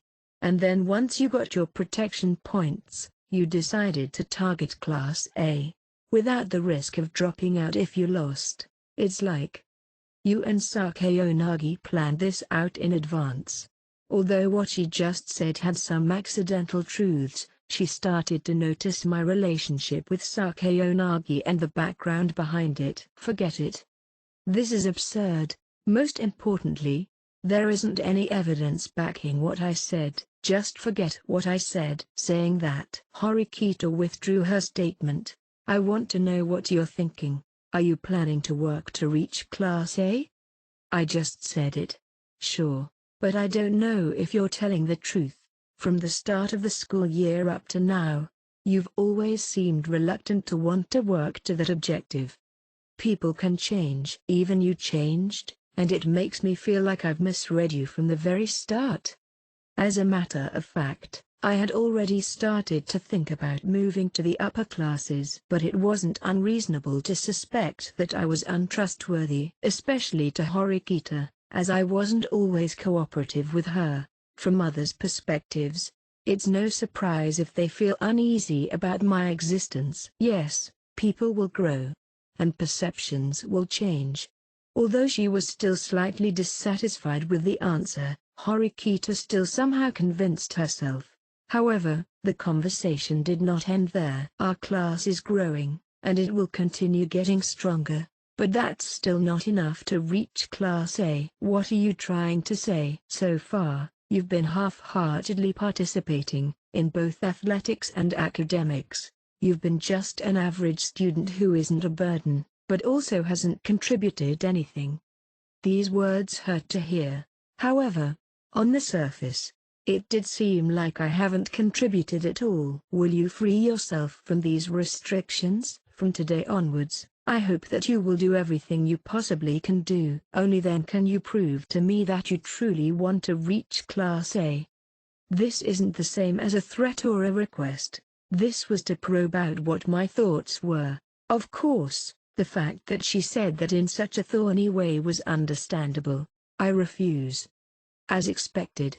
Instead of being surprised, she laughed bitterly. You're all talk, you don't actually want to help me reach Class A. At least that's the case for now. I retaliated against Horikita and reversed the flow of the conversation. Horikita will soon understand what I meant by that. What, for now? Previously, she thought I would have never cooperated with her. However, I think that the me right now would be able to cooperate to a certain extent. There's a reason I'm conservative with this. If I suddenly went all out right after the break, there'll be rumors within the class. No. The entire year I wanted to avoid this situation if possible. I acknowledge that you truly are an excellent student, but even for a self-evaluation, you speak highly of yourself. In terms of academics alone, even students in our own class such as Yukimura and I, as well as students in the other classes such as Ichinose and Sakeonagi, are on the same level. There are others as well, specializing with their own subjects. Can you compete with those people? Horikita said this with disbelief. She didn't think I could compare to those people, although suddenly showing a huge difference in your ability would garner negative attention. As long as your grades are stably in the top 10 to 20%. You'll slowly be accepted as one of the excellent students. After all, it's not unheard of for students to suddenly achieve outstanding results in a short period of time. After considering it, Horikita reached that conclusion. If her evaluation was correct, maybe we could stop here. But if that wasn't the case, this conversation would not end just yet. Sorry, Horikita. I don't think anyone in the year is on the same level as me. Apart from the students who hadn't reached their full potential yet, or hadn't seriously used their abilities. You're really going to say something like that? Unbelievable. Horikita didn't agree with my claim and retorted, although my brother acknowledges you, that doesn't prove anything. You still haven't shown the true extent of your abilities yet. Couldn't you see it throughout the year? Can you prove that you're the best in terms of academics? How about the things outside of academics?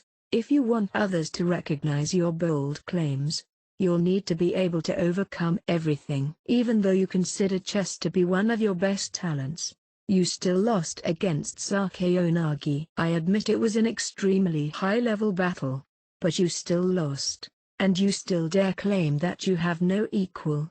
You can think about it as much as you like, Horikita. I could also be bluffing right now. At the end, you're still running away from this again. You're nothing more than a swindler. Feel free to call me that, if it makes you happy. Faced with that response, Horikita stayed silent. If what is needed to satisfy her was for her to stop being so angry, I'll stop the conversation here. And as I was about to take a step down the staircase, let me test you. She spoke with an unyielding tone. Test what? Your true strength. Although I know that you're smart as well as physically capable to an extent, you're still a mystery. I still don't know your true abilities. Did she want to measure me with her own methods? I want to know if your strength is something worth hiding. Are you sure you can measure my strength accurately? I'm confident I can beat you in the written exams if I get serious. Indeed, throughout the year, Horikita's scores had always been better than mine. I also understood that Horikita thought that even though males had the superiority when it came to physical ability, when it comes to strategy and tactics, she could take the advantage. But actually, Horikita fought admirably against Ibuki while under poor health conditions herself, and she also saw me having a tussle with her brother. And based on what she understood from those incidents, she confidently said she could beat me in an exam. So, how do you want to test me? As many as you want. Whether it's something I'm good at or you're good at, we'll use a written test to decide the winner. She didn't allow me to turn backwards to face her to avoid any contact other than sound. Just by looking at someone else, you could figure out what they were thinking or feeling. She judged that to be unfavorable in this situation, so she stood behind me. She didn't want to wage psychological warfare against me, so she was vigilant. I can accept that, but I have nothing to gain from this, especially if you're the one choosing the event. Is this really a question of loss or gain? I know about your strength that you keep so secret. If you don't accept my challenge, I will spread your secret around. You've been gaining some attention recently, and if I do that, there's no way you can cover it up, is there? It's too weak a threat. As long as she understood that spreading it wouldn't have any benefit in the future, Horikita wouldn't do it anyway. However, since Horikita has grown, it may be better for me to compromise with her. Horikita quietly waited for my answer as I thought for a while. How about this? In our next written exam after April, let's decide on a subject to compete for the highest score. But if that's what we're doing, if I get 100 points, you could just accuse me of desperately cramming for that subject. And if the scores on the other subjects weren't very high, this was a perfectly acceptable reason. Although using this method to measure strength isn't enough, wouldn't battling it out in all the subjects in the formal exam be better? You can think about that if I lose to you. If we do that, I'll have to get top scores on all the subjects, so it's better to narrow it down. Fine, I'll agree with your plan, but how are you going to decide on the subject? It's up to you. You can decide any time you want. In addition to that, you can tell me what subject you choose right before the exam starts. I won't care. I see. So you intend to win even without prior knowledge of the subject, so studying all subjects would be the minimum requirement. This way, even if there is only one subject that mattered, your true strength will be displayed nevertheless. If it's like this, Horikita should be able to accept it to a certain extent. If I win, I'll judge that your abilities are only at that level, and in the future, I want you to do everything you can and work towards Class A. Is this fine? Yes, but if I win, you'll grant me one wish. Sure, this is a one-sided agreement anyway. What do you want? I don't know yet. I'll think about it. Aren't you being a bit unreasonable here? If I agree, then I might have to accept some strange requests. Are you already worried about the consequences when you lose? I thought you were more confident about this.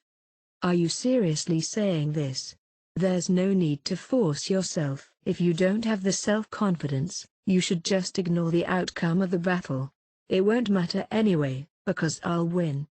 If I say that, Horikita could no longer back down. Fine, if I lose, you can ask anything of me. Happy? That's enough. So it's settled.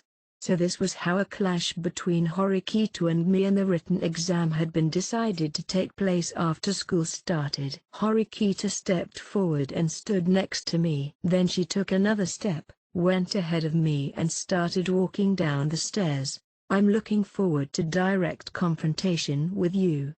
Of course, Horikita will adopt all possible measures to challenge the exam. Well, I'll just act as usual. I stood there and watched the determined Horikita's back until it was no longer visible. Now, what should I do next? I planned to go straight home, but I changed my mind slightly. I'm a little worried about Ichinose-sei's condition. Although she asked us to go back first, what was she thinking about now? Just as I was thinking about this, I saw a man looking at my direction. As if invited by his gaze, I descended the stairs. Part 3. On the same day, 11:30 a.m., at the second-floor men's toilet of Kiyaki Mall. Two men stood there, conversing. One of them was Ryun Kakeru, who once stepped down as a leader, but returned to the front stage once again. And the other student was Hashimoto Masayoshi, of Class A, the class that had maintained its leading position for the entire year. They did not meet by accident. Hashimoto contacted Ryun, and they chose this secluded location to meet up. So, what kind of prank are you trying to pull on me, calling me out here? Calling it a prank doesn't sound very good. I just wanted to summarize what happened this year. Hashimoto nonchalantly replied. Ryun didn't necessarily hate this type of mysterious and unpredictable person. However, he didn't necessarily like it as well. Muscle-bound idiots like Ishizaki and Ibuki were easier to understand, and they gave more of a favorable impression. Of course, Hashimoto didn't trust Ryun, nor did he think Ryun trusted him. Their relationship was based on mutual interests. However, both of them knew that in some cases, these kinds of relationships might develop into something more stable. You defeated Class B in the final exam of the year. Can I interpret this as your complete return?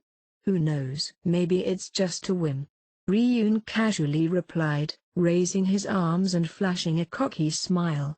A whim? If that's the case, what a terribly frightening whim. I cannot take it if you're aiming for Class A on a whim. Hashimoto gently raised his hands to show that he didn't want to fight, as if he were raising a white flag. Are you that cautious of me? You, who once retreated back into the shadows, showed up once again in front of everyone. Being cautious of you is normal. People always paid special attention to others who might obstruct them from accomplishing their objectives. Are you here on Sakeonagi's orders? Unfortunately, this isn't an easy question to answer. Although Hashimoto was vague, Ryu knew that he wasn't doing this on Sakeonagi's orders. To understand the situation, Ryun purposefully threw Sakeonagi's name out there to gauge Hashimoto's reaction. So, now what? What do you plan to do in the future? Do I have any plans? Ryun approached Hashimoto with a sneer. Hashimoto, who stiffened up, went into a defensive stance, just in case. Although Hashimoto chose this place himself, it was still an inaccessible toilet. There were no surveillance cameras that could provide any kind of protection in case something happened. Although if Hashimoto had known earlier that this was going to happen, he would have used his phone camera to record all this, but if he was discovered, his relationship with Ryun would be destroyed. Don't think you can win just by wandering in the middle of the two sides as a double spy. Although he was smiling, the pressure he exerted was not something that could be from an ordinary person. Even after getting defeated and coming back, you're acting superior. How bold. Although Hashimoto felt a bit anxious, he still felt a bit happy at the same time. Although Class A's current position was stable, this could change at any time due to Sakeonagi's whims. And if their ranking dropped, there was a high probability Ryun's class would be the one to replace them as the new Class A. Therefore, preemptively taking action would be the best action he could take. Because of this, Hashimoto pointed out what was wrong with what Ryun said. Sorry, Ryun. I don't plan on saving myself by just relying on two classes. Oh, what does this mean?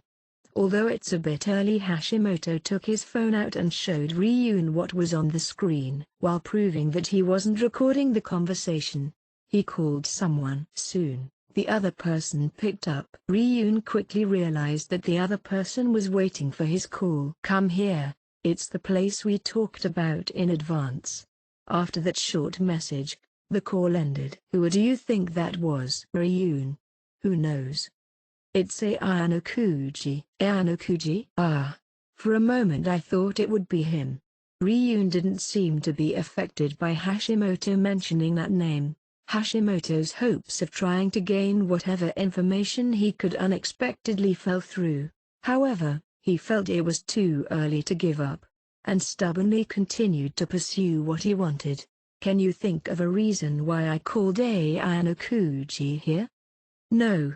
Ryun bluntly replied, and then quickly continued. Did you really call him over? I don't think you did. The original objective was to feel him out, but now, Hashimoto was being felt out himself. Really, it seems like vague lies won't work on you. Hashimoto tried to test Ryun by saying Ayanokuji's name and seeing if it would bring out a reaction from him. But Ryun acted as if he heard nothing at all, and was being a bit troublesome. What you're talking about is a complicated and chaotic situation. Do you have an inside story about it, Hashimoto? Instead, he asked the suspecting Hashimoto if he had gotten any information from an insider. Ryun wasn't putting on an act, saying those words. Even so, it didn't eliminate the doubts that Hashimoto had around the situation with Ryun and Ayanokuji. It was because there was no way the all-powerful Ryun could be easily defeated by Shizaki and the others. He could also see Ayanokuji's shadow behind Sakeonagi's actions. If he had just one more clue, his doubts on the matter could be removed. The one who's really coming is. The sounds of footsteps approached the second-floor toilet. and then a male student appeared. Looks like you called out an interested person, Hashimoto. Appearing in front of Ryun and Hashimoto was first-year Class B's Ryuji Kanzaki. These are three people who normally didn't exchange words came together. He said he really wanted to talk to you. So I acted as a middleman to bring you two together. So, what do you get in return? Isn't it obvious? Of course. It's a cooperative relationship with Class B. Sukanagi framed Ichinose. In other words, they're enemies. Do you really think Kanzaki could accept it? He'll accept it, right, Kanzaki? I won't trust you, Hashimoto, but you're of value. You heard him. Hashimoto showed Ryun that as long as their interests were the same, even he and Kanzaki could cooperate. Then, Hashimoto put his hand on Kanzaki's shoulder while laughing out loud. Listen to what he wants to say, do it for me. So that's it, you don't plan to save yourself with only two classes. Until now, Hashimoto had only been interested in Ryun's class, but after Ryun stepped down, he seemed to have expanded his connections. I intend to plant my seeds in Ayanokuchi's class too. Hashimoto declared his intent to save himself, no matter which class came out on top. But Ryun's attention had moved from Hashimoto to Kanzaki. You're not going to bore me, are you? Although I don't know what you're expecting from me, I'm not going to say anything which will please you. Kanzaki continued without fear of Ryun. He came here to say these very words. The end-of-year exam, that's what I want to talk about. Are you going to recount your feelings after suffering that crushing defeat? I'm sorry Ryun, I don't think we lost to you. In response to his resolute statement, Hashimoto whistled. You played dirty to steal the win from us, don't forget this. Kanzaki's complaints were not hard to understand. It was because he had the confidence that he could beat Ryun in a head-to-head confrontation. But the victory was snatched away from them due to Ryun's despicable strategy. How boring. Did you come here today to specifically talk about that? In Ryun's eyes, there was no difference between a clean and a dirty strategy. A victory was a victory, and Kanzaki's defeat was something that would never change. Anyways, what dirty strategy are you talking about? Is it about me being the commander? Don't act stupid. I'm talking about the stomach ache and your mental attacks on my class on the day of the exam. Hashimoto, who didn't know much about the details of their exam, applauded happily. No wonder he's that angry. What a beautiful attack, Ryun. I'll say this now, this kind of despicable behavior will not work against Class B in the future. Ha ha ha. Do you think Ichinose can defend against my attacks? Or do you intend to cry and complain to the school? No, she shouldn't be able to do anything about it. Kanzaki immediately denied it because this was not something that a kind-hearted person like Ichinose could do. Then who can prevent it? I will. Facing off against Kanzaki without hesitation, two conflicting thoughts emerged in Ryun's mind. Was he just bluffing, or but as Ichinose follower, what can you do by yourself? Ryun tried to feel out what Kanzaki meant by saying those words. Throughout the year, I stood by Ichinose to support her as her assistant. But that's because at the moment I came to this school, I decided that her leadership skills were superior to those from the other classes.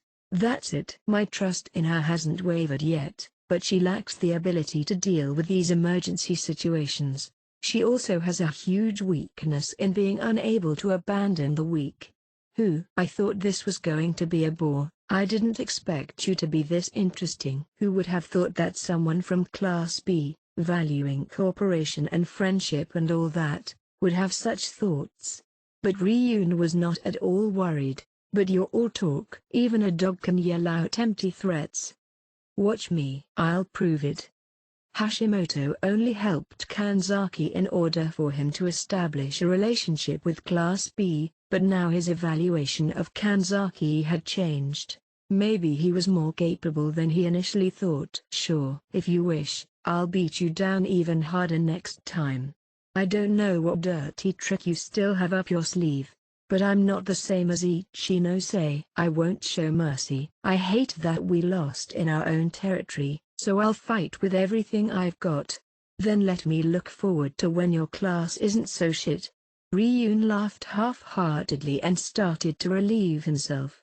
Hashimoto, who wanted to continue talking, walked towards where Ryun stood. It's getting interesting, Kanzaki. If anything ever happens, you've got to talk to me about it. Hashimoto thought that Kanzaki would leave after his declaration, so he left him with a parting message. Instead, Kanzaki walked towards Hashimoto, and ended up next to him. He exerted a pressure that was felt by everyone present, to show that he had no intention of losing to them. After finishing off his business, Kanzaki once again spoke with conviction. Remember what I said, Ryun. He left the toilet after saying that, a step ahead of the other two. He. How scary. So are you going to completely destroy Class B now? Who knows? Ryun laughed as he avoided the question, and then remembered something completely unrelated, and that was the conversation involving Hashimoto and Kanzaki, which happened about an hour ago. Part 4. After leaving Ichinose and Horikita, I was torn about whether I should go back or not. However, I bumped into Ryun, who led me to a deserted corner in Kiyaki Mall. We kept our distance, so if someone saw us, we could just pretend to just be passing by each other as well. Did you hear this from Ishizaki? Me being at Kiyaki Mall, that is. Yeah. I was looking for you. So he talked with Ishizaki and Ibuki for about an hour? Or did it end earlier? In any case, Ryun's eyes had more spirit in them than before. You know my contact details. Wouldn't talking on the phone be easier?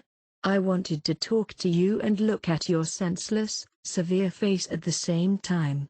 Well, I'll listen to what he had to say for a bit. What's that supposed to mean? That would be referring to the message I told Hiyori to pass on to him. I would have gotten more than 5 wins using a better strategy. I told her to tell this to Ryun. It seems like she had done her task well. After hearing my message from Hiyori, it led him to try to find me, was probably how this went. I meant what I meant. I would have done a better job if it were up to me. I'm free to use whatever means necessary. I don't want it to end like this. If you continue with your reckless strategies and get expelled as a result, I might even feel a bit lonely. I said those words naturally, but it didn't seem to affect Ryun's frame of mind. Ahaha, what a joke, losing to Sakeyagani and you're still this calm. Our class did indeed lose to Sakeonagi, and since I served as the commander tower, I can't be excused from the responsibility of failure. But is Sakeonagi stronger than me? Fight her, and you'll find out. Are you underestimating me? Ryun's smile disappeared as he approached me. You, who have defeated even me, can't be weaker than Sakeonagi. It seemed like he was trying to provoke me, deliberately saying such demeaning words towards her, although I'm grateful for you trying to cheer me up after losing. But even if it's me, I can't possibly be lazy and not go all out during an exam, right? Sorry, I don't believe it at all. Rather than believe that you were serious during the exam, it's more believable that you didn't care about winning or losing from the start. It may also be because of the school arranging it to make Class A win to save face. That's more believable to me. Although it wasn't the correct answer, it was close to the mark. Only Ryun had such a ridiculous comprehension ability in the whole school. Because he had previously battled against me, he had absolute conviction on this. So, what do you plan to do after your return, Ryun? Don't say I've returned without my permission. I intend to enjoy the holidays for just a bit longer. Ryun meant that he wouldn't officially participate in the battles between the classes for a while. But if I get tired of this, I'll destroy Ichinose and Sakeonagi as a warm-up. What an extreme change of heart. Kukaku, indeed.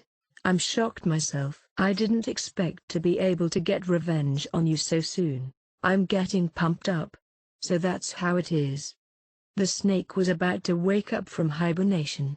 If that happens, neither Class B or Class A could ignore Ryun, although it might be exactly what Sakayanagi wanted. It wouldn't be strange to see either class come out on top. I'd be grateful if you did that. If you're able to destroy Ichinose and Sakayanagi, it'd be a great help, as it would allow us to accomplish our goal of reaching the upper classes without a hitch. Having the upper classes fight each other was essential for us in order to rise in the rankings. I thought you weren't interested in the battles between classes. It's a little different now. My class will be ranked near the top next year, even if I'm not here next year. Even if I'm not here. Ryun seemed to be surprised by that. Maybe I'm being targeted right now from a distance. If that's the case, it wouldn't be strange if I suddenly dropped out, right? If Tsukishiro really intended to do this, some unavoidable situations will occur on my part. This would be the case even if I took unyielding measures to try to defend against them. Of course, I'm not going to make it any easier for my opponent. Relax. The only person who can get you expelled is me, Ryun said in his characteristic confident style. But Ryun, who was about to speak, suddenly disappeared from my field of vision. He attacked suddenly, going for my face without the slightest hesitation. His sharp fingertips poised at my eyeballs. I had no choice but to dodge. Aha! Ryun used the momentum to spin around and attempt to kick me with his right foot, but it was just a feint, and passed right over me. The real attack was from his left leg, using the force of the spin to make it even more powerful. I dodged it again, and distanced myself from Ryun. Ha! You can even dodge like that after a surprise attack. How much of a monster are you? And you still dared to attack me first. Although it was just me and him, there were still a lot of surveillance cameras around. However, if the students in question didn't cause any problems, they'll turn a blind eye to these small things. This was what allowed Ryun to go ahead with his characteristic brazen behavior. My instincts are telling me that I should eat you alive. Even in hibernation, snakes eat their prey by instinct. Why aren't you attacking? I wanted to avoid the risk of fighting with you here. Besides, it's not the right time yet. Haha. So this is the so-called calmness of the strong? You seem to be genuine about this, and it's making my skin crawl. His eyes were shining like it had been before. No, this was even brighter. This wasn't the Ryun who had been lurking under the water for the past few months. You've got a chance. Because of it, you'd better grow even stronger, Ryun. Maybe he didn't like the fact that I said it in a very patronizing way, so he punched the wall. Grow even stronger? Who are you, my teacher? I'm telling the truth. You're willing to use any means necessary, even relying on despicable, criminal means in order to achieve victory. I don't have any problem with that, but try not to be so obvious about it. I've heard from Ishizaki that you used laxatives. Drugging them in the karaoke room was a good idea, but if the food and drinks were kept as evidence, it would have been over for you. That's an act that will get you expelled without question. Even if what you did was ignored, peculiar behavior during the exam will deepen the school's distrust of you. Your only salvation was that Ichinose didn't seem to want to complain about it. Ichinose being a pushover was taken into consideration in my plans. If that's the case, it's nothing more than a naive consideration. You'll never surpass me like that. You really said it now. Ryun approached me once again, but it wasn't like before, as he didn't seem to want to attack me. Even if he was just suppressing his attacking intent, he wouldn't be too hard to deal with anyway. You don't have to listen to my advice, but fighting me now is impossible. Would Ryun accept advice from his enemy? This could determine whether he had a certain ability or not. Ryun seemed to calm down and took his fist off the wall. I'll accept your garbage advice now, but one day I'll defeat you. That's not a bad motivation, Ryun. If I get expelled because of you, that wouldn't be so bad. Although he was angry, Ryun listened to what I said, and as a result, Ryun's future strategies would become even more ingenious. The competition we faced in the second year was now getting harder to imagine. Would Ryun sweep Sakeonagi out of the way and ascend directly to Class A? Or would Sakeonagi stop him? Or would Ichinose come back even stronger in the future? Faced with the three-pronged attack, how deep would Horikita plunge into the battlefield? The battlefield would be a lot different than what it looked like during our first year, and it wouldn't be long until we were able to witness it firsthand. Part 5. That was what happened before the situation in the toilet. Glancing sideways at the leaving Kanzaki, Ryun said this: return to battle. Although I flashily defeated Class B as an opponent, there are still places to reflect on. Ryun admitted this. In order to defeat Ayano Koji, he needed to admit what needed to be admitted. How admirable. And I was thinking about what kind of dirty method you'll use next. Are you going to fight fairly like Kanzaki told you to? Who said I would do that, huh? Although exploiting Ichinose naivety was a good move, it left them too many opportunities to take advantage of it. That's why that small fry dare confront me. So that's what you mean? It wasn't the use of his despicable methods that needed reflection on. Instead, it was how he gave the game away by being not as careful as he should have been. Next time, I'll destroy them even more perfectly and beautifully. No matter what kind of statement Kanzaki put out, Ryun would not act blindly during this period. If he really had hidden his fangs, Ryun would immediately know. You've grown this year, Ryun. Establishing a relationship with you early on really was a good decision. It seems like I even have to consider the possibility of Sakeonagi being defeated by you. Hashimoto carefully observed Class B as he approached. In order to succeed, he had to graduate from Class A no matter what. Part 6. It became noon and it started to rain heavily as if someone had upended a bucket full of water. The precipitation exceeded 30 millimeters. I don't know why I didn't want to return to the dormitories, but I decided to stay in Kiyaki Mall by myself. It was convenient for almost anything and everything to be located on campus. This meant that even if it started raining heavily, I would have no problem getting back to the dorms because students were allowed to borrow an umbrella temporarily, as long as it was returned before the specified time. It was free. This led to many students using this service. There were some students who went out in the morning and didn't bring an umbrella. This was done to reduce the amount of things they had to carry. That being said, today was slightly different. Since it was raining this hard, an umbrella wouldn't have made a difference. You would have still gotten wet. It shows no signs of stopping today. As predicted by the weather forecast, it would rain from about noon till tomorrow morning. My phone occasionally vibrated due to the Ayano Koji group. They discussed various topics, ranging from the rain to other causal topics. What should I do? I didn't feel like joining the conversation, so I'll just leave it alone. This way, the messages won't be displayed as read. I blankly stared at the screen as I loosely paid attention to the conversation in the group chat. And as if I suddenly remembered something, I repeatedly stared at the rain outside the window to pass the time. I'm not productive at all, wasting time like this, but doing this occasionally wasn't so bad. I did not return to the cafe. Instead, I randomly sat on a bench to kill time.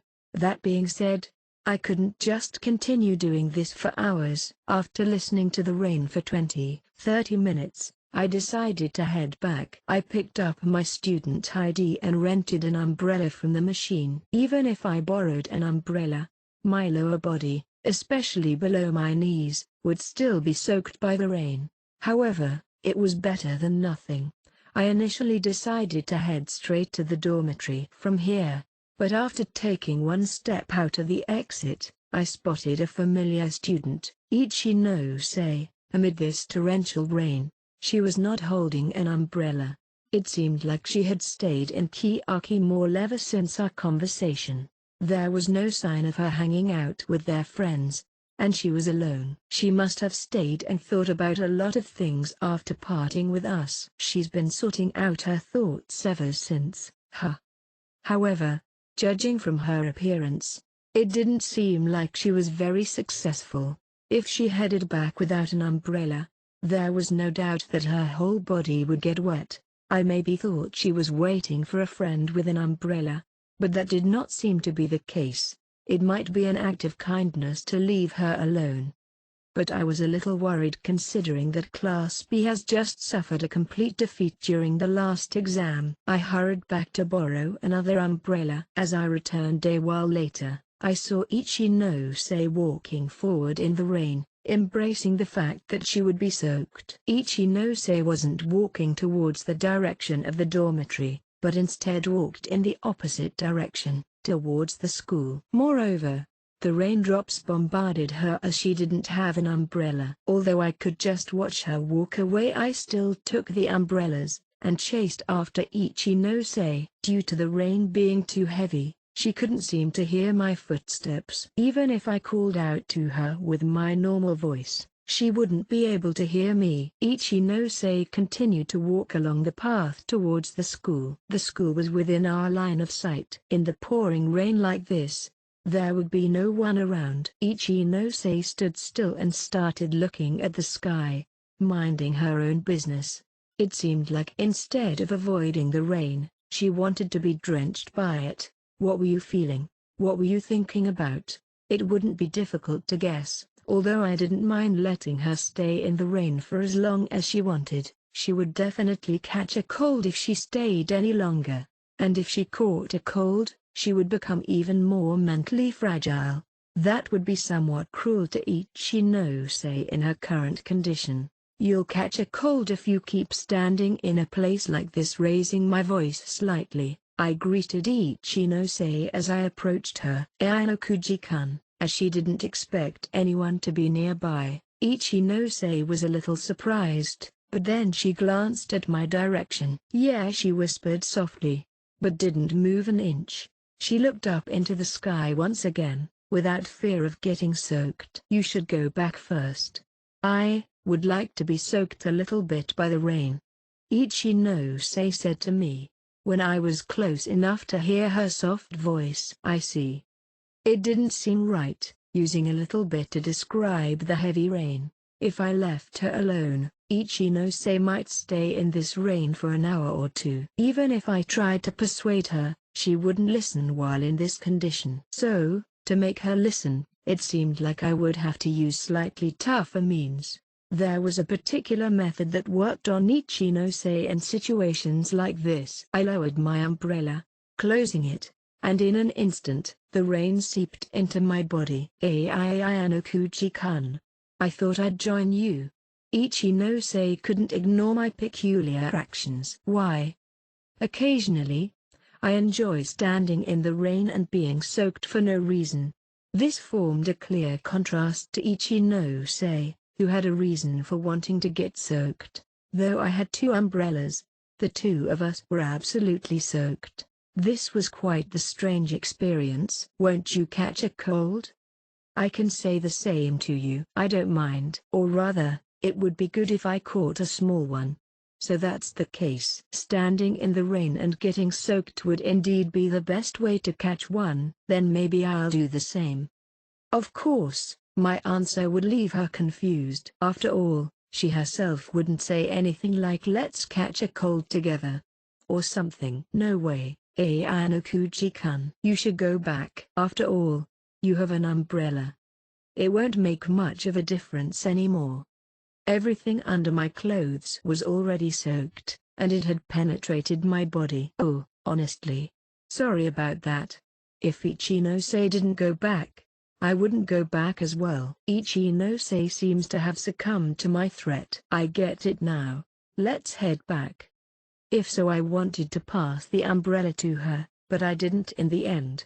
We're already wet, so what would it matter if we use that? Ha ha, true. It would take a few minutes to get back to the dormitory. It wouldn't make much of a difference if we used an umbrella or not. As we got soaked by the rain, we took our first steps, although I was fine with staying silent while we went back. Ichinose sighed soon after. Ah. I'm always showing you my weak sides. I'm so lame. Your weak sides? Maybe that's true. A while back when Sakeonagi was playing with Ichinose, she had once lost herself as well. In front of others, I thought I could be more decisive and capable, so why is this happening? People can only show their weak sides to the people they trust. That's what I think anyway. At the very least, you don't want to show any weaknesses to the people you hated. Even if it were a lie, they still have to act strong.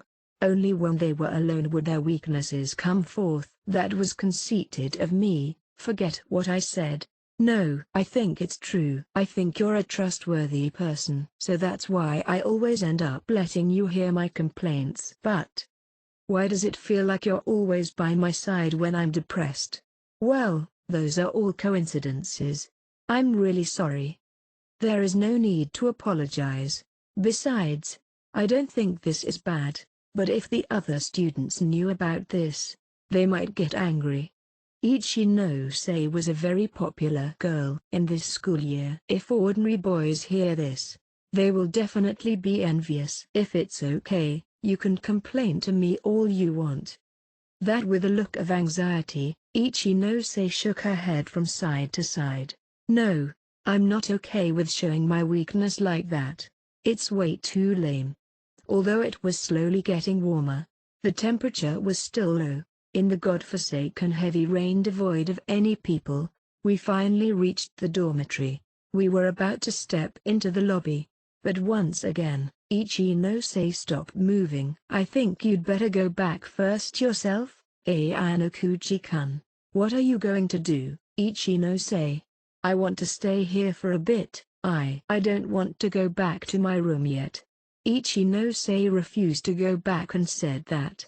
This time however, there was a lot of willpower behind her refusal. Even so, it'll be better if you just went back.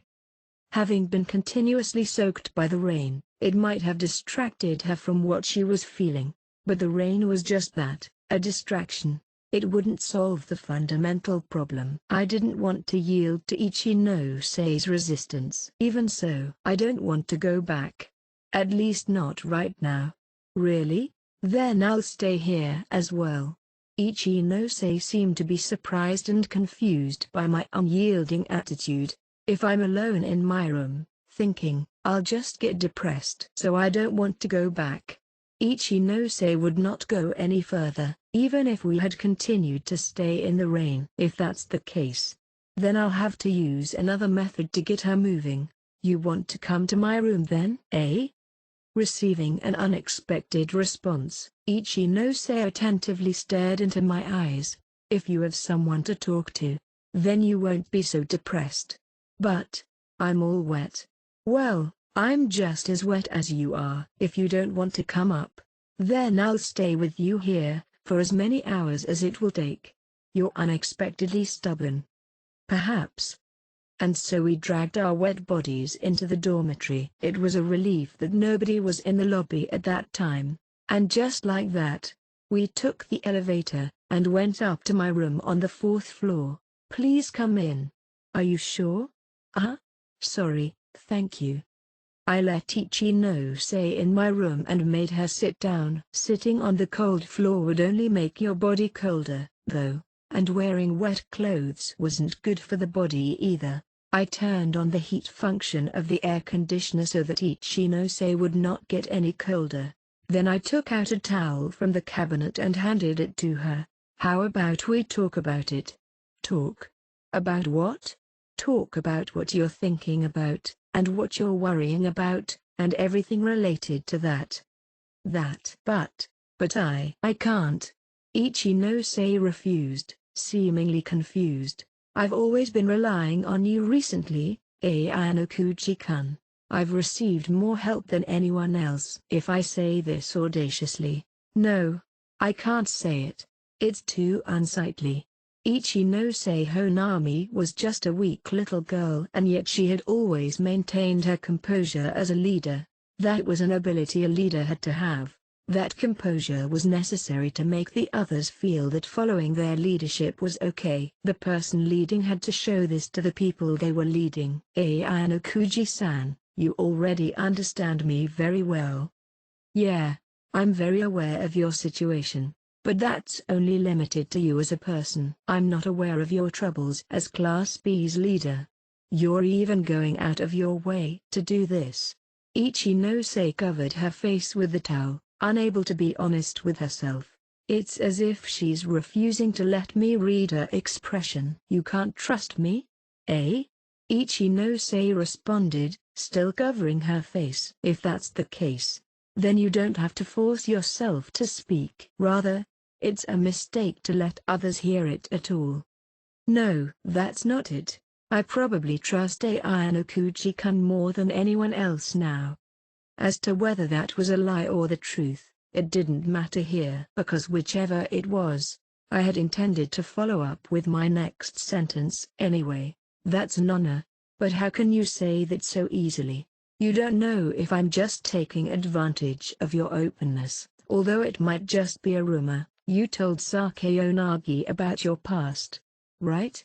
That event should still be fresh in her memory, the crime she committed during middle school, and how she wanted to keep it a secret. Although she shoplifted for the sake of her little sister, she still told this to Class A's Sakeonagi, her enemy. Although this was something that was hard to talk about, even to your very best friend, she ended up telling it to her enemy anyway. Even if she was manipulated to. Even for a good person, this was rather excessive. When you don't exactly know what your relationship is with the other person, you normally wouldn't spill your own secrets.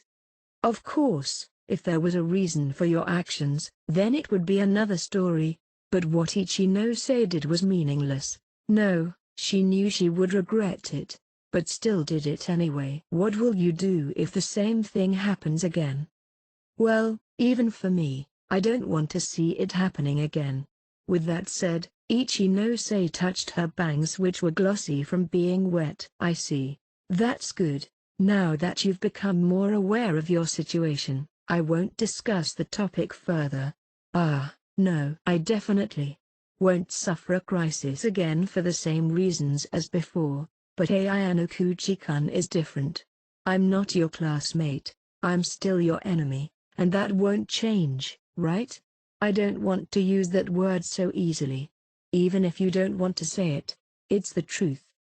But unable to accept it, Ichinose rephrased her sentence. Although you're not an ally, you're a trustworthy person. Through conveying it like this, the word enemy had been removed. The water I prepared before started boiling. I only have coffee, milk coffee, and hot cocoa. Then I'll have the cocoa. I nodded to Ichinose, who responded with a smile, and poured the cocoa into the cup. Drinking hot drinks could warm up your body. Soon, the rain subsided, and the sunset glow began to pierce through the clouds. Ichinose looked at this scenery for a little bit, then turned to me with a faint smile. After a while, Ichinose slowly started to talk about her feelings. When I was assigned to Class B and met my classmates, I was confident in victory. People say I might have been too conceited, but I was blessed with excellent companions. That feeling hasn't changed. As if she were confirming it again, Ichinose said this. Yet, the only miscalculation was me as the leader. If I took better action, Class B would definitely have more points than now. I don't think so. I always considered you as an extraordinary person. Shaking her head, she refused my praise. After speaking with Horikita-san today, I really felt that she has grown a lot as a person this year. The same is true for Sakeonagi-san and Ryuyun-kun. No matter which class it is, their leader is getting stronger. Unlike those who were constantly showing growth, Ichinose wasn't able to see her own growth in the past year. Because of that feeling, she had lost confidence in herself, as she felt like she was losing herself and her self-confidence. She also had the impression that the others were leaving her behind. Will I be able to win in the future? Will you be able to win in the future, huh? If I said that I wanted to hear your opinions, would you answer me honestly? If that's what you want, I guess I could.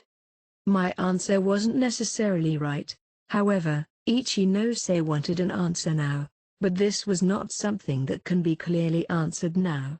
The future had not yet been determined, and there were endless numbers of possibilities. I know that Ichinose wasn't the type of student to give up so easily here.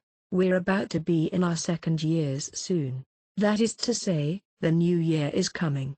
Yeah. Throughout the year, no matter what, you'll have to fight together with your classmates. During then, you might experience happiness, sadness, and sometimes hardships as well. But even so, you must never stop advancing. Ichinose Honami has done her role as Class B's leader to the best of her abilities up to now. The only thing Ichinose Honami can do as the leader of Class B right now, was to recklessly continue to live her life as she has done up until now. She needed to trust in her comrades, and fight until the end. That was the only option she had. This was the weapon that only Class B was allowed. And then, will this be my answer, after a year, I wonder?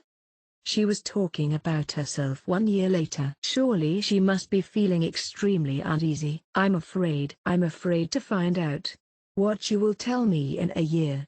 Starting off at Class B wasn't bad in the advanced nurturing high school. Ichinose spent a year with her classmates, and protected that position. Surrounded by many companions, her school life had been smooth sailing.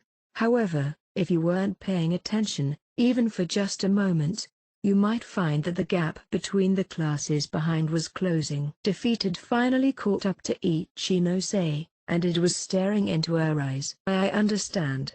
It's hard to accept that as an answer. Ichinose turned her gaze away. I couldn't answer her question regarding whether she would win in the future. No, there was no need to answer that.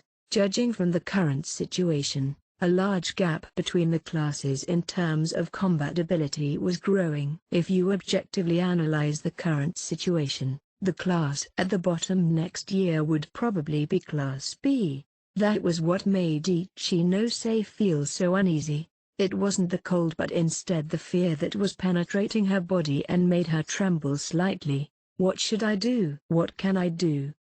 She looked so weak. Ichinose certainly would not allow any other students to see her like this, especially her classmates. It's a simple task to say tender words to the Ichinose who had opened her heart out to me. It also wouldn't be much harder to whisper gentle and sweet words, delivering them right through the gap in her heart. It might even be possible for me to touch her skin hidden beneath her wet clothes. I moved a little, as Ichinose reacted excessively and lifted her head to look at me. I moved to Ichinose's side and sat down, maintaining my position, and tightly caught her gaze, which looked like it wanted to escape. Ayanokuji-kun. I stretched out my right hand and touched Ichinose's wet hair, then I lightly stroked her cheek. There was a cold and soft sensation. Next was the faint, enveloping warmth, which spread from my fingertips. Then, I moved my thumb, and gently caressed her lips. By doing that, her body's trembling lessened and soon her trembling lips had also calmed down. Under normal conditions, this kind of action would be rejected by anyone and they will try to run. However, Ichinose didn't run away. It's so strange. You really are a mysterious person. Ayanokuji-kun. Perhaps. After ending the conversation, I stared at Ichinose. Nothing more, nothing less. Now, Ichinose, will you meet up with me again next year on this day? What do you mean? She did not try to escape the touch of my palm, as she stared at me with her moist gaze. I meant what I said. I want to meet you again next year.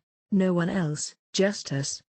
This may sound like some kind of confession, but this would end now. I gently moved my hand away from Ichinose-sei's cheek, stood up, and distanced myself from Ichinose. In the coming year, don't feel trapped by confusion and uncertainty. Just keep moving forward. Then talk with me again next year. Can you promise me this? That? She hesitated for a moment. But what if, at that time, our classes? It doesn't matter. I just want to see the Ichinose a year later. Ichinose closed her eyes and nodded slightly. I will convey to you then what I wanted to tell you now. That's a promise. Yes, thank you, Ainokuji-kun. Some kind of brightness had started to return to her eyes, devoid of energy. I will also promise this. I will fight with all my strength and overtake Class A this year. Ichinose let out the brightest smile she had all this time. We made a promise to meet again 1 year later. If both of us survived, then this promise would be fulfilled. Class B, led by Ichinose Honami. What would happen to them in the future? There were a lot of factors I'm pessimistic about, but the future wasn't set in stone. However, if she does fall during the 2nd year, then I will be the one to finish her off. TL note. Original Japanese used as kushaku, it refers to the act of beheading someone who has committed seppuku, to make them die more quickly and without pain. Chapter 4. From a Brother to a Sister. Introduction. The second day, 31st of March. For me, this was a special day that had finally arrived. That's right. It was the day when the elder Horikita embarked on his next journey. We agreed to meet at noon. I was early, as usual, and reached the main entrance of the school. He seemed to have kept his word and hadn't told anyone else that he was leaving then. There was no one around, except for me. My eyes were drawn towards the figures of the students who were headed to Kiyaki Mall as I quietly waited for his arrival. A year ago, I came to this school through this very entrance. Although you might hang out near here occasionally, this was not a place people went to often. If it was a club activity or a special exam, you could take the bus that passes through here. Still, if you wanted to walk out of the entrance, it had to be because you graduated, or you were expelled. Since you couldn't repeat a year, one of those two situations would inevitably occur within the 3 years. I've been thinking about this a lot recently. It was almost the start of the 2nd year. I reflected on my own change in attitude, and it was like I turned into a different person. Just 20 minutes before the agreed time, Horikita's brother finally arrived. After confirming it was me, the elder Horikita lightly looked at the area around me. It was obvious what he was looking for. Unfortunately, your sister isn't here yet. That seems to be the case. The time now was 11:40 a.m. It wasn't too late, but considering that there wasn't much time left, she should really have arrived earlier. I thought about the talk with Ichinose yesterday. I remembered what Horikita looked like as she did what she needed to during then. Was there something going on? I'll call her. I suggested this. If it was me who was calling her, the elder Horikita would agree to it. Although, that was what I thought. That's all right, there's no need. The elder Horikita gently stopped me with his hand, stopping me from doing so. If she wasn't feeling well, she would have contacted me in advance. She might just be oversleeping. Although that was unlikely, I still mentioned that possibility. If that's the case, there's no need to wake her up. He was saying that if she had overslept on such a momentous occasion, then she wouldn't be worth acknowledging. Even though it was his last day, his attitude was the same as ever. Oh well, there shouldn't be a problem. After all, there's still time. She might be nervously staying in her room until the last moment, because of the fact that it was her brother that she was going to meet. Let's not talk about that for the time being. I didn't expect you to come so early. I thought that you would come early as well. We agreed to meet at noon. There was more than enough time before the bus departed. But for their final farewell, I expected the Horikita siblings to have a long talk here. And so unsurprisingly, The elder Horikita came 20 minutes early. What both of us did not expect was that the younger Horikita, who should have been the central character here, had not arrived yet. Anyways, since she hadn't arrived yet, we could only talk about things relating to both of us. It was just a waste of time if nothing was said, and if we just waited for the time to pass. After thinking a bit, I mentioned something that I started to care about recently. Sorry, if only I could have done more for you when you were on the student council. The elder Horikita had discussed with me how to stop Nagumo from doing whatever he wanted. However, at that time, due to my wish to live a peaceful life, I did not agree to his request. Although he introduced me to Vice President Kiriyama, our relationship ended there. As a result, Kiriyama still had no plan to act to this day. That was my responsibility. It was my fault to impose it all on you, so don't mind it.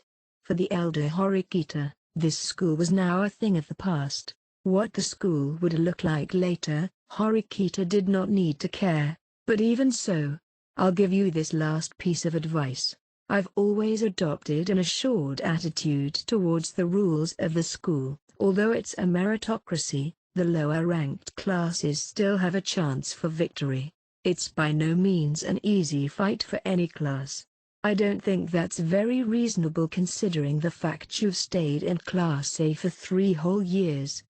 Yet, I think most of the students haven't noticed the essence of that fact. Of course, many things can be improved on the school's side, but you just need to look at the past to understand that no matter if it was the unmanned island test or the end-of-year exam, there is always an opportunity for the lower classes to beat the upper classes.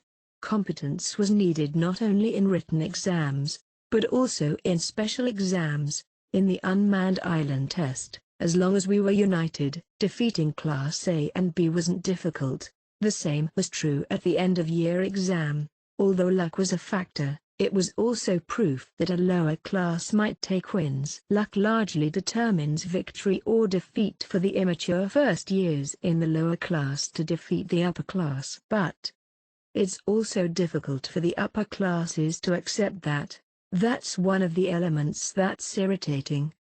If the school was too considerate for the lower levels, the upper levels would be dissatisfied. Without mentioning the method of using 20 million private points to move up. The system at the school was based on the classes fighting as a whole in order to move up the rankings, and as such, was a structure that didn't ignore the students with low abilities. No matter which class, there were outstanding students, as well as students on a lower level than them. Nagumo, who had experienced a year of these examinations, came up with an idea. That was to create a system that favored the powerful, allowing people to with their own personal strength. The strong would keep climbing, while the weak would keep falling. Perhaps what Nagumo wants to do isn't necessarily wrong. There would be people who would be dissatisfied by it, but there would also be a lot of students who would approve. Most of the current second years would agree with it. Of course, not everyone actually agreed from the heart. Driven by their surrounding trends, the number of students who agreed because they had no other choice would not be small. If every person had strong abilities, then all the classes would be engaged in fierce competition. Is there a big gap between the second years? I mean in terms of class points. There is. Nagumo's Class A had 1,491 points in March. Class B had 889, Class C had 280, and Class D had 76 points. Considering there was only 1 year left, Class A was already in a stable situation. And so under those circumstances, Nagumo was bold enough to go forward with a proposal to help the lower classes. With only 76 points to their name, Class D's situation would be impossible to reverse. There are a lot of people who agree with him. If they can't win with the whole class, people who want to go to Class A can only hope for a system that would allow them to win with their own power. That might be the case, but Nagumo's approach would leave many people misfortunate. If you become too powerful and individualistic, Your classmates would become overly suspicious towards you, and then everyone around you would turn into enemies. The elder Horikita. No, Horikita Manabu still believed that the cooperation within the system known as a class was still necessary. This was the type of system that had been selected after clearly considering what the future would hold. Isn't it the same with the current system? The three classes outside of Class A are all unfortunate. What Nagumo's ideal system would be, we could only imagine. If the system of personal victory was implemented and successfully established, it may be beneficial for classes that didn't have 40 students in them anymore. Exactly. So it's like as soon as I started speaking, the elder Horikita cut in, using the collective private points of Class B and below, and use them to gamble on who gets the right to move up to Class A. As he had the same thoughts as I did, I nodded. If we ignore the expelled students, there were 120 students from Class B to D. If they pool up their personal points, they would easily exceed 20 million points. It was even possible to reach 40 or even 60 million private points. Of course, not everyone would agree to participate in that gamble, although I don't know how the system had changed now. We were able to cash in these private points at graduation until recently. Even if you were in Class D, as long as you had enough cash in hand after graduating, there would exist some students who didn't care anymore. If there really were people with money who met the conditions, it would be better for them to choose participation. Anyway, if the class's victory couldn't be achieved, gambling with the points as a last resort wasn't a bad thing.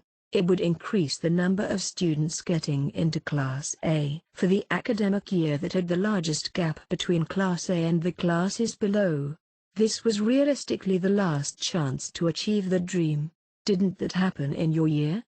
It would be a bit deceptive if I say that this idea didn't rise, but it didn't happen because Class A and B were constantly competing. Class C and D didn't gain enough points. I thought about the time I came into contact with the third-year Class Ds just after I enrolled, when they were in an awkward position in terms of points. If a class lost continuously, it would get harder and harder to gain personal points. It wasn't good at all to spend several months with 0 personal points. If it's only to this extent, it won't have that much of an impact. However, if Nagumo's plans mean that even his own Class A will be affected by, his classmates will also be at risk.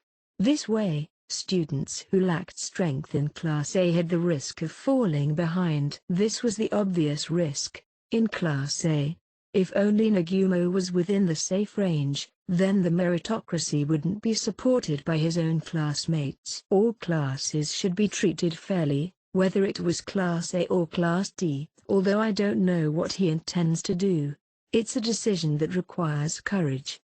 That bastard is bored with what it takes to win as it is now. That's probably the reason for all this. Joining the student council was probably just to kill some time. No one would have the right to express any dissatisfaction towards him and his ability, which was the foundation for him gaining support. A class is a community with a shared destiny. I don't think this system should be broken.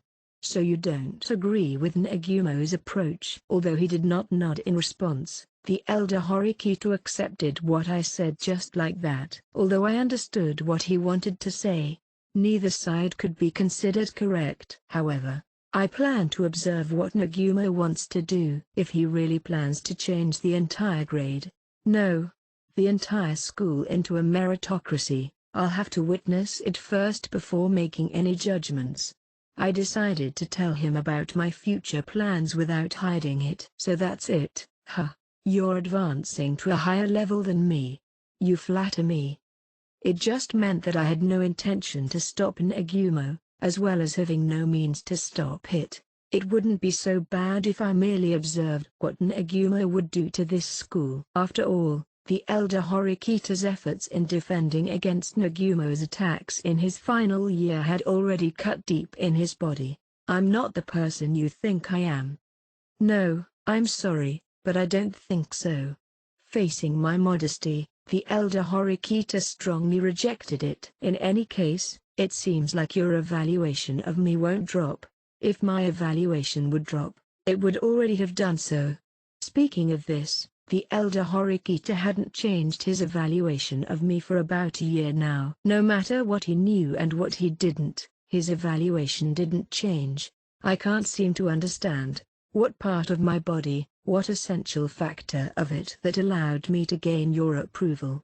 Why did he think I was different from other students? The elder Horikita had data, which was my joke-like score from my entrance exam, as well as the brief confrontation we had when I tried to intervene to save his sister. In addition to those encounters, my running speed had been revealed to this man when I ran against him in the relay race, but in reality, he didn't know the true extent of my academics and athletics. I think that using my own perception and intuition, I can figure out the skill of my opponent to some extent.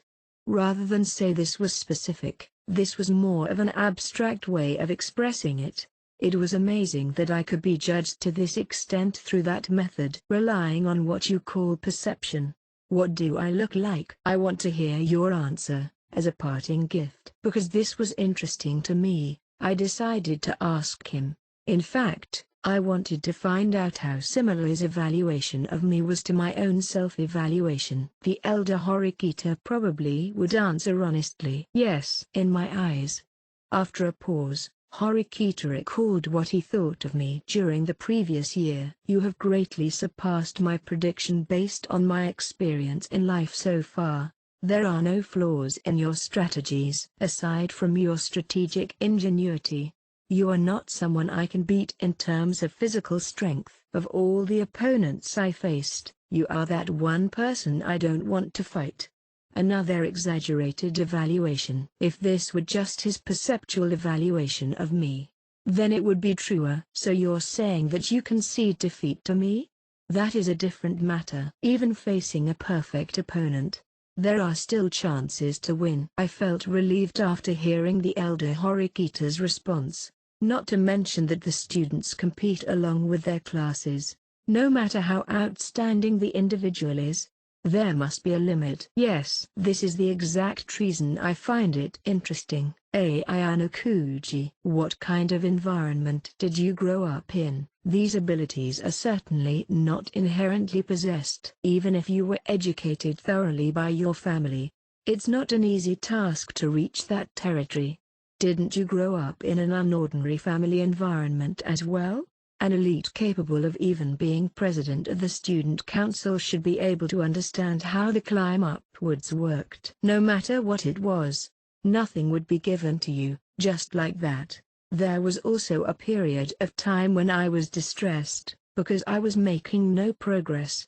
However, I've made unremitting efforts to overcome all of this, no matter if it's from childhood to now, or from now to the future. He stood on top of all of his accumulated efforts. That was what the elder Horikita was saying. Based on your theory, I should have put in more effort than how much you've put in. Yes, to beat a hard-working person, more effort was needed. Although this was not all, it was still an answer. Horikita took out his phone and showed me the screen which displayed a phone number. Then he switched the screen to show another number. Remember these two numbers. One is mine, and the other is Tachibana's. If you have any problems after you graduate, you can always talk to us. If you can't remember these numbers, you can save it now, but it is to be deleted later. Contact with people outside the school was prohibited. If I noted the number down carelessly, it would only hurt me. I nodded slightly to indicate that there was no problem, and saved the 11-digit number in my brain. Although it was impossible for me to imagine a day where those numbers were needed, I wouldn't lose anything just by memorizing them. I haven't asked you yet, where do you plan to go afterwards? Because he told me Tachibana's number, I now knew that they would keep in touch after graduation. About that, Horikita, who was about to speak, stopped after confirming the time on his phone. I'll tell you about it after you graduate. It's almost time. It was almost noon. In other words, It was the appointed time to meet the younger Horikita. However, Horikita was nowhere to be seen. Even if the elder Horikita's expression was the same as usual, I felt a little lonely. I'll contact her. I don't think that that person would go against her feelings and not show up now. If she hadn't overslept, it is more realistic to think that she was involved in some sort of incident. No, that still isn't necessary. Even if an incident did occur, the elder Horikita had already prepared in the case that she didn't show up. Although I understood that he did not hate his sister from the events that had happened up until now. But this was a bit. There's no need to be so stubborn. There's no harm if you sometimes be the one to initiate contact. I'm afraid that temporarily showing emotion could hinder my sister's growth. It's fine if she was late because she was caught in some sort of accident. But if she decided that she would experience growth by not seeing me here, then that's even better. If that's the case, my behavior here will only be an obstacle. Just by avoiding you, she'll grow? Is this what you think your sister believes? Suzune will decide on that. This was not something that an outsider could make thoughtless remarks about. The elder Horikita said that, allusively. I haven't seen you indulge her at all. I was just judging on what situation in which I should indulge her. I think that this was the right situation for him to do so. A minute had passed after reaching noon. I thought that he would immediately head towards the main gate, but he did not start walking. Although it didn't seem like he indulged her by doing so. This could be considered something like that. I also have something to confirm with you. I also want you to answer me, as a parting gift. The elder Horikita looked at me and said that. I nodded my head, going along with the very last time he was going to show this side of his. It's fine if you can't answer this fully. After this exchange happened, perhaps the elder Horikita would finally head towards the main entrance. Why do you hide your abilities? Although I wasn't surprised, this really was a question that got straight to the point. I simply just don't like attracting attention to myself. Even if you truly want to conceal your true self, is this something you can stick by? How do I say this? I haven't thought of that. I wanted to enter this school and live a normal student's life. But having been asked this question, I had a bit of doubt creep up on me. I decided to live the life of a normal high school student that you can find anywhere. I had to solve some problems by myself to keep that life a reality. Do you plan to continue doing this in the future? It's hard to say. There's been an increase in things that attracted my attention. I won't have to get serious for most of these things, but it's still more than before. To be honest, there were still many parts I wasn't sure about, so I bluntly told him what I was feeling now. Hearing that, what kind of answer would the elder Horikita have? What I accomplished at the school, and what I couldn't. I've been thinking about those things recently. With that said, the elder Horikita looked in the direction of the school for a while. Have I completely shown my strength? Did I still have room to grow? Those kinds of things. In other words, he lived in almost completely opposite circumstances to mine. It was for this reason that he climbed to the position of student council president. Do you really think that continuing like this will have any meaning in the future? If you look at it from my perspective, wanting to live a comfortable life, I'd say that has meaning. Maybe so, but don't you want to leave something here while at this school? If that's the case, then I think the question, do you really think that continuing like this will have any meaning in the future, is something you should think about carefully. Leave something behind. That's something that only someone that stands out as much as you can do. I denied the possibility, but the elder Horikita did not agree with me. If you can't imprint your legacy at the school itself, you just need to do it to the students. Let the student known as Ayanokuchi Kiyotaka be carved into the minds of the students, and they will not forget your existence. Carve my existence into someone's mind. I've never thought of doing such a thing. I'm very grateful to you for helping my sister to grow. You have hidden your great power, and throughout the year, I have come to fully understand that. You are not a man who would stop at just this level. And that's why. Don't disappoint me. This was a strong piece of encouragement from the former president of the Student Council of the Advanced Nurturing High School. If you are truly going to pursue yourself despite the restrictions, then in these 3 years, you will be an existence that will be remembered by others. Becoming an unforgettable existence? It's still possible for me to be expelled during the 2nd and 3rd years. Even if you were involved in some number of incidents these 3 years and face the fate of dropping out, you will still remain in the memory of others, as long as there are students looking back at the 3 years and thinking that the existence of Ayano Kuji Kiyotaka is truly great. I think it can already be considered a success. The elder Horikita said it once more, and I felt his words slowly sinking into my heart. I understand. Yeah, I will think about this more carefully. That was the best answer I can give right now. That's all right. The answer to this question is not something I have to reach. It is something you, Ayano Kuji, have to figure out yourself. No matter if it was about issues of the student council led by Nagumo, the younger Horikita, or the school itself, the final decision was mine. This world was full of ingredients which would allow growth. Wherever it is, there are always reminders to improve yourself.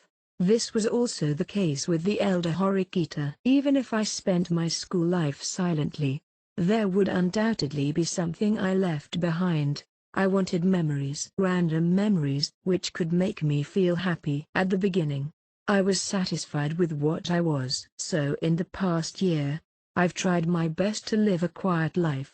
But this might not be the correct answer. There had to be a meaning for me to come to this school, and so because of this, for our final moments, I spoke about a lot of weird stuff. Sorry. No, I think these are the most meaningful words an underclassman has spoken to me. You leaving, it made me feel a bit lonely. I swallowed this sentence as soon as it reached my lips. It seems like we've both seen a side of each other we hadn't before. We both understood the distance between us, allowing us to talk to each other. Moreover, some things can be understood even if they were not expressed in words. It's almost time to go. The elder Horikita was probably saying that he didn't think the younger Horikita would show up after 12:10. He then reluctantly looked towards the school, in the direction of the first year's dormitory. The sister who should have arrived didn't. No one expected it to be like this. Was that your answer, Horikita? I couldn't help but ask that. I admit that the relationship between those two siblings was indeed a bit different. However, you had suffered for many years in order to break this relationship. And now it was almost time for the final answer to be revealed. I reached into my pocket and grabbed my phone. I'll use forceful methods if I had to. If it meant getting her here, even if it was just for a moment, even if it was just a glance, as long as this can serve as food for Horikita's psyche, then being forceful, no, would only be counterproductive. It might even create a rift between this relationship between siblings that had just begun to heal. It didn't matter if I wanted the meeting to happen or not. In the end, it was based on the thoughts and feelings of those two people. It wasn't something that an outsider should interfere with. I'm really sorry. My sister is still causing you trouble at the very end. As if he saw through my feelings, the elder Horikita quietly apologized. It's not like I've lost anything from this. As he turned around, the man who was at the forefront of the school for 3 years prepared to leave. I can say that these 3 years, I have continuously walked at the forefront of the school itself. This was his conclusion. The elder Horikita's final words after reviewing his past 3 years. Halfway through, I've lost a lot of classmates. Other students in other classes have the same experiences. The elder Horikita didn't show joy in graduating from Class A. Even so, he was not pessimistic, just a solemn reflection of past events. There were 24 dropouts before our graduation. There were 13 in our 3rd year alone. I didn't know if that number was particularly large compared to previous years. In Nagumo's second year, there should be 17 dropouts in the winter semester. In your first year, only 3 have dropped out so far. It wasn't difficult to imagine that as the school years passed, the situation would become more and more serious. Of course, students who cannot complete a task will be expelled. True, the students who get left behind are the ones with low-level abilities. However, sometimes, an excellent student gets left behind as well. In order to protect someone, or being trapped by a more powerful opponent, how an excellent student could get expelled wasn't hard to conceive. Now, I also have some doubts about how the school approaches this, but I'm still thankful towards the school. Occasionally, fellow classmates would drop out unexpectedly, but the elder Horikita did not criticize the school's way of doing things. The students of this school are educated for the future of Japan. In 100 people, not all of them will be able to adapt. The same is true for finding a university or finding a job in a company. It was not only about passing or failing, but there could be various influences which decided whether a person was qualified. I've come to understand this concept.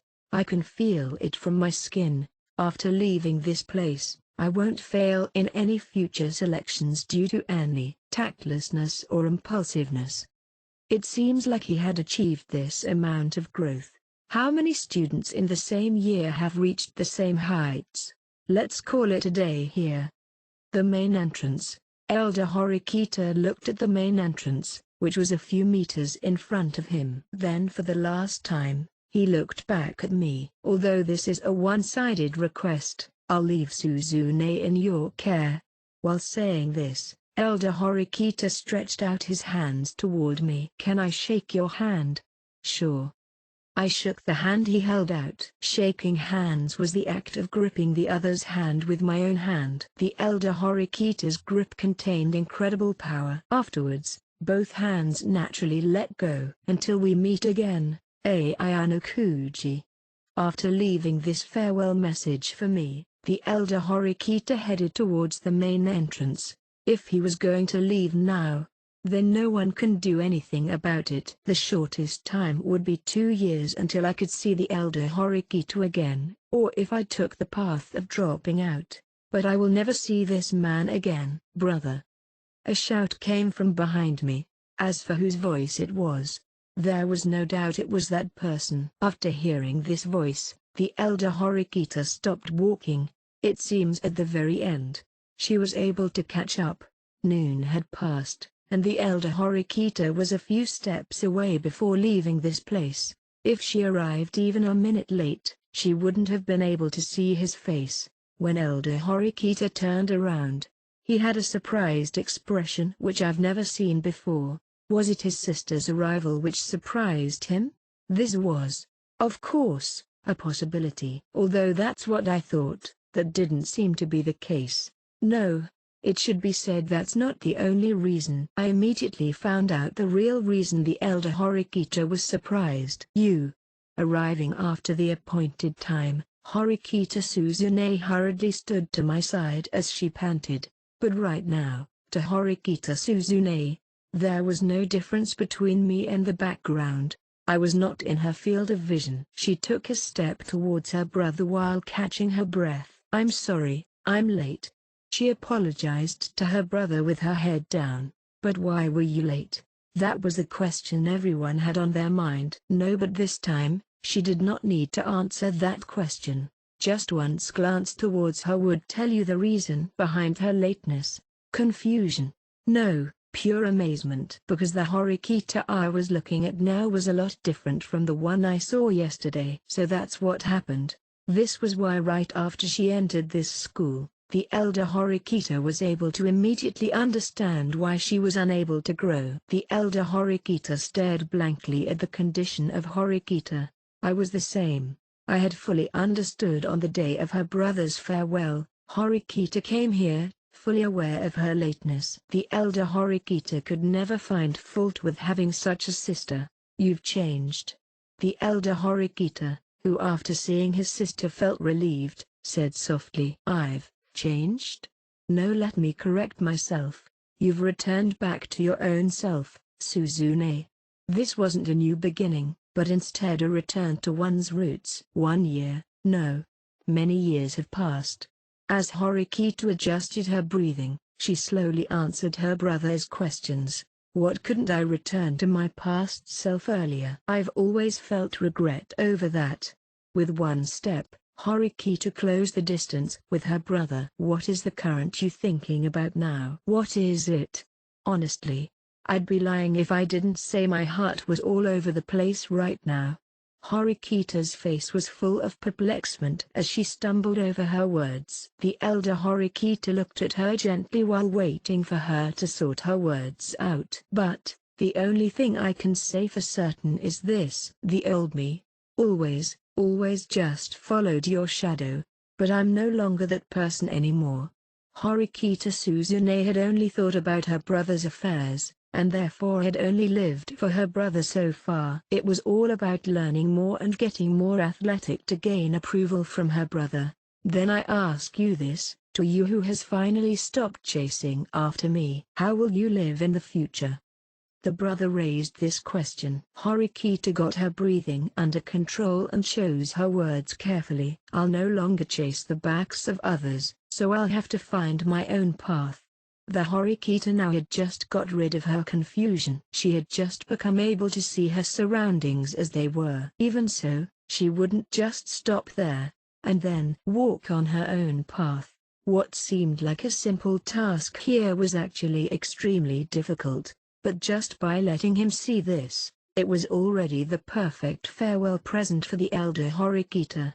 However, Horikita didn't seem like she's going to be done with just that. After that, for my classmates, I'll walk ahead of them, becoming a role model for the people around you, guiding them to success. That was an important element to becoming a leader, and in order to find my own way, I will learn together with my companions at this school. When I met Horikita a year ago, I didn't expect her to grow to this extent. A bit better than ordinary people, a little arrogant top student. We were just neighbors who sat next to each other. For better or worse, it was her own personal strength that made that impression.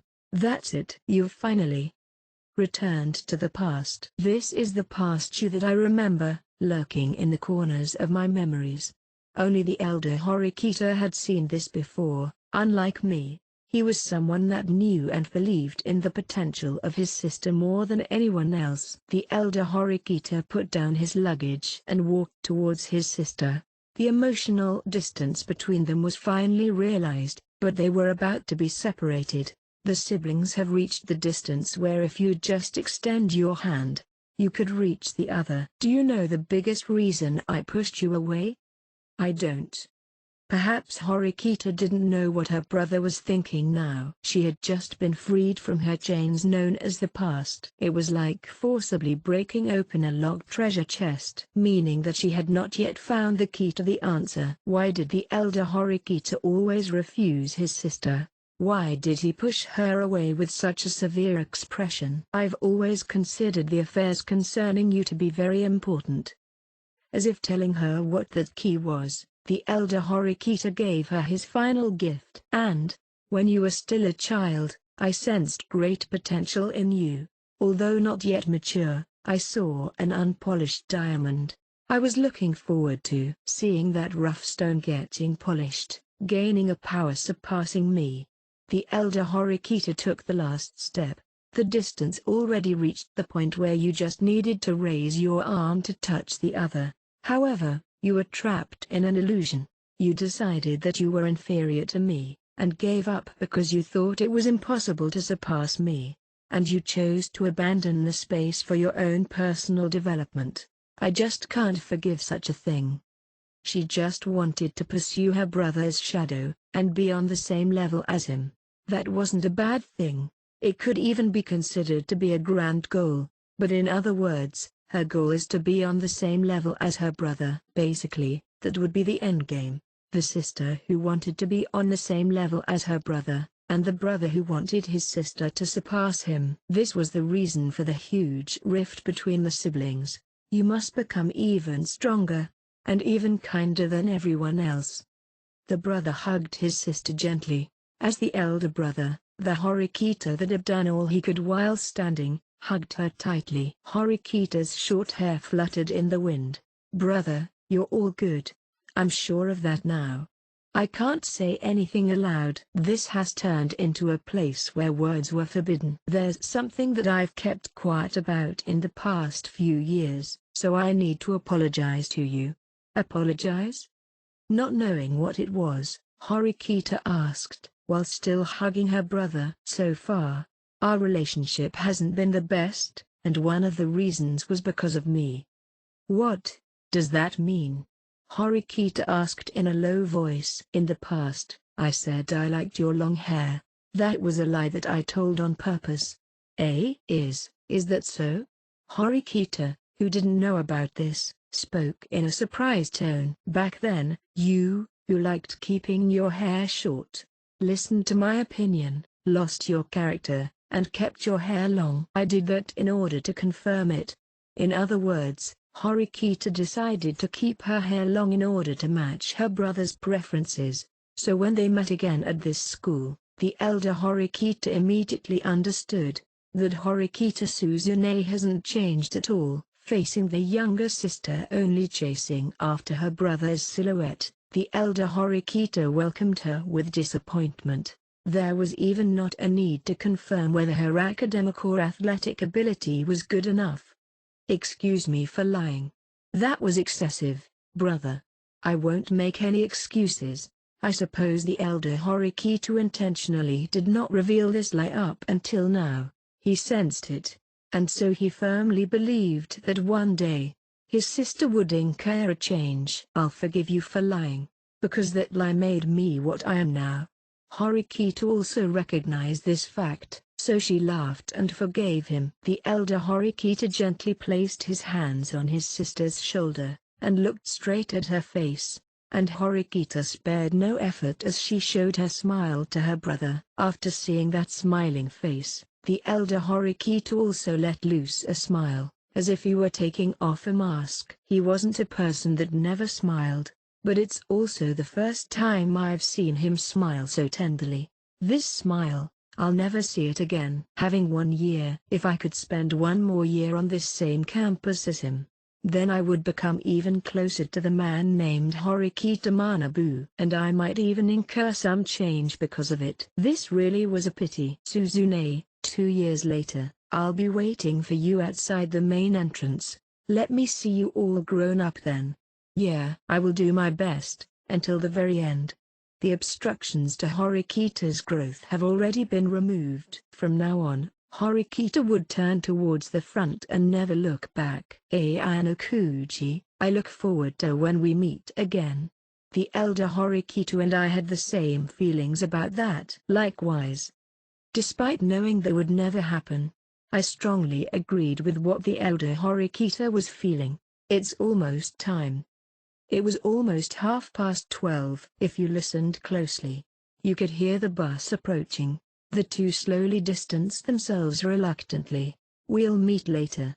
The elder Horikita crossed the main entrance, leaving that as his last words, and so a man walked into the distance. Horikita stared straight at his back, constantly watching, cherishing every last moment.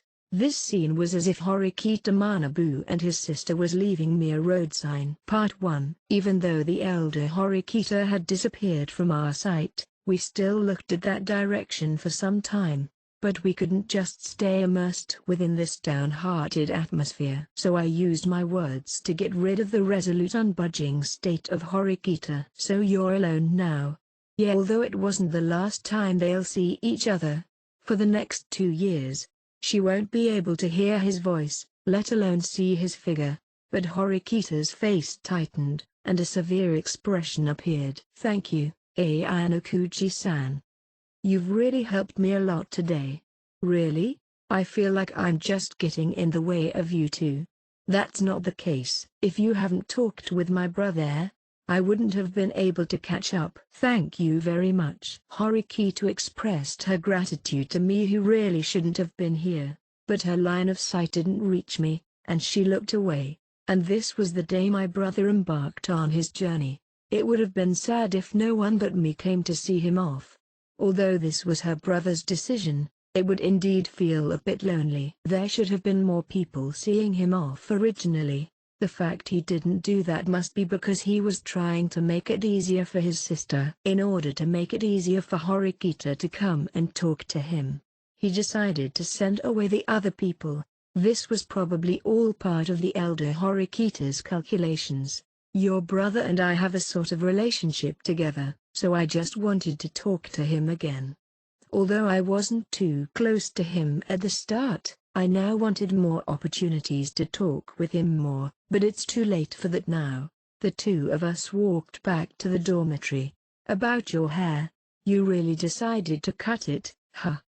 Considering how she was acting normal yesterday, as well as her lateness today, it's not hard to believe that she suddenly resolutely decided to cut her hair this morning.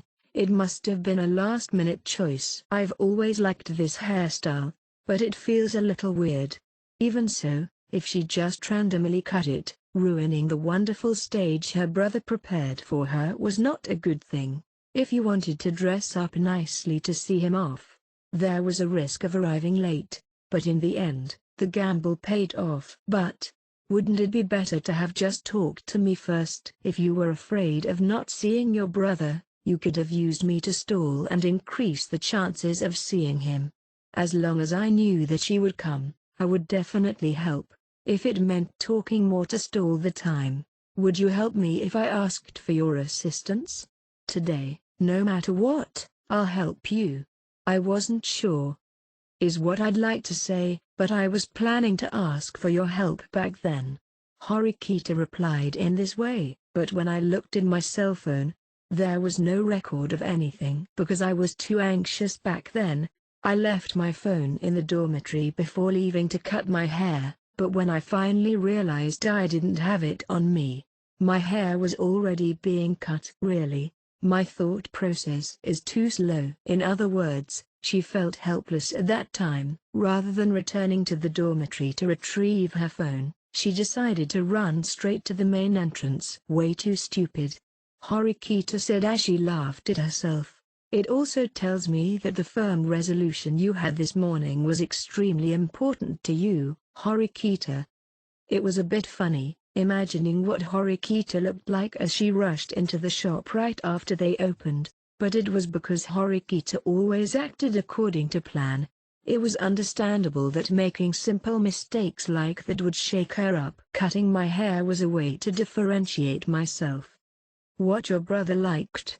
Did you think about it then? Of course. I wanted to go back to becoming the old me, and it coincided with wanting to catch up to my brother, that's all. In another sense, it was the best way to convey my feelings. So this strategy was just all a coincidence. Because I was used to looking at her long hair for a year now, I had strong feelings about this change. How does it feel, returning to yourself after all these years? Even if you asked me that, I have no idea how to express it. Sure, I liked this short hair when I was a kid, but I've been used to having long hair for so long. My feelings now are quite complex, to tell the truth. The short hair that she liked, and the long hair that she'd come to accept, the past and the present self, no matter which, they were still both Horikita Suzune. Now I feel, no matter which version of myself, I can accept it. As she said that, Horikita touched her short hair with her fingertips. So I want to think about this from the start. The me right now should have something I haven't seen before.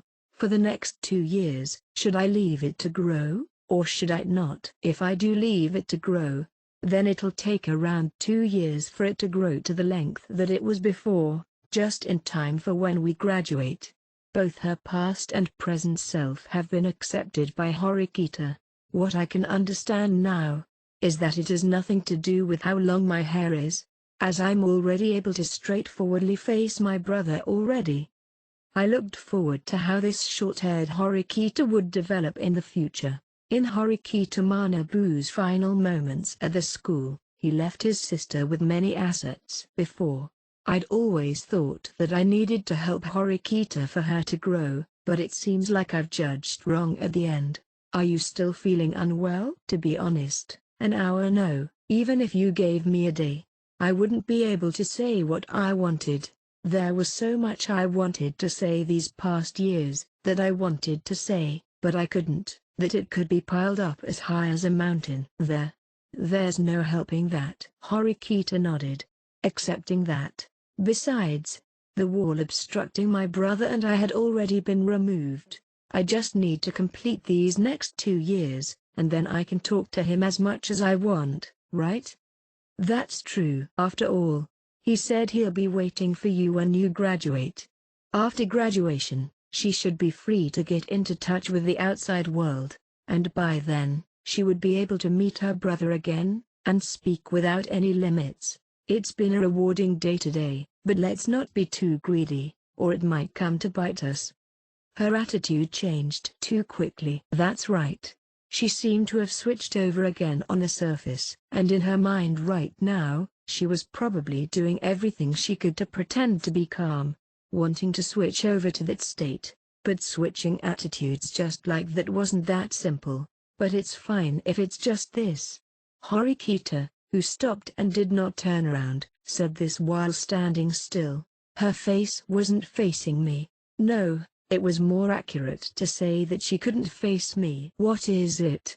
Although I understood within, I pretended to ask anyway. If it was the usual calm and collected Horikita, she would have noticed that I was playing dumb. But today's Horikita couldn't see through my facade. I want to walk around a bit before going back. She had an expression that basically said she secretly wanted me to go back to myself without her first. Walk around? I asked her where she wanted to go, but she couldn't answer. No. I want to go, take a walk or something. There was a slight trembling as she vaguely answered. Should I come with you? There's no need. As she spoke those vague words, Horikita stepped away from me, not towards the Kiyaki Mall, or the convenience store. She was trying to find a place where she could be alone. If she walked to the dormitory with me, it would probably be too late. I caught up with Horikita in this state. Why? Are you following me? Horikita didn't look back as she whispered that at me. Yeah. I wonder why. If there's no reason, don't follow me. Despite the rejection from her, I wasn't planning on going back, because during this 1 year, she's done some undesirable things to me many times. Then let me explain why. It's because I wanted to tease you. What are you saying? I don't understand. Oh, so let me tell you then.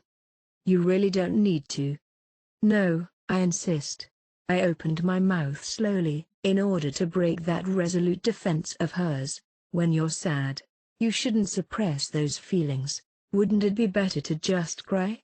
I only said that one sentence. Didn't you hear what I said? I heard. Aren't you happy you were able to reconcile with your brother? Yes. That's why I'm satisfied. Where can you see any sadness in me?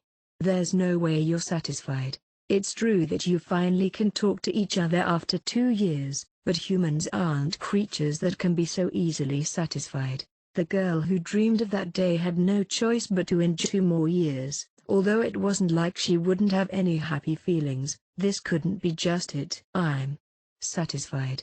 I'm satisfied. If that's the case, would you mind turning this way to face me? Horikita still had her back to me. She didn't listen to my request, and shook her head from left to right.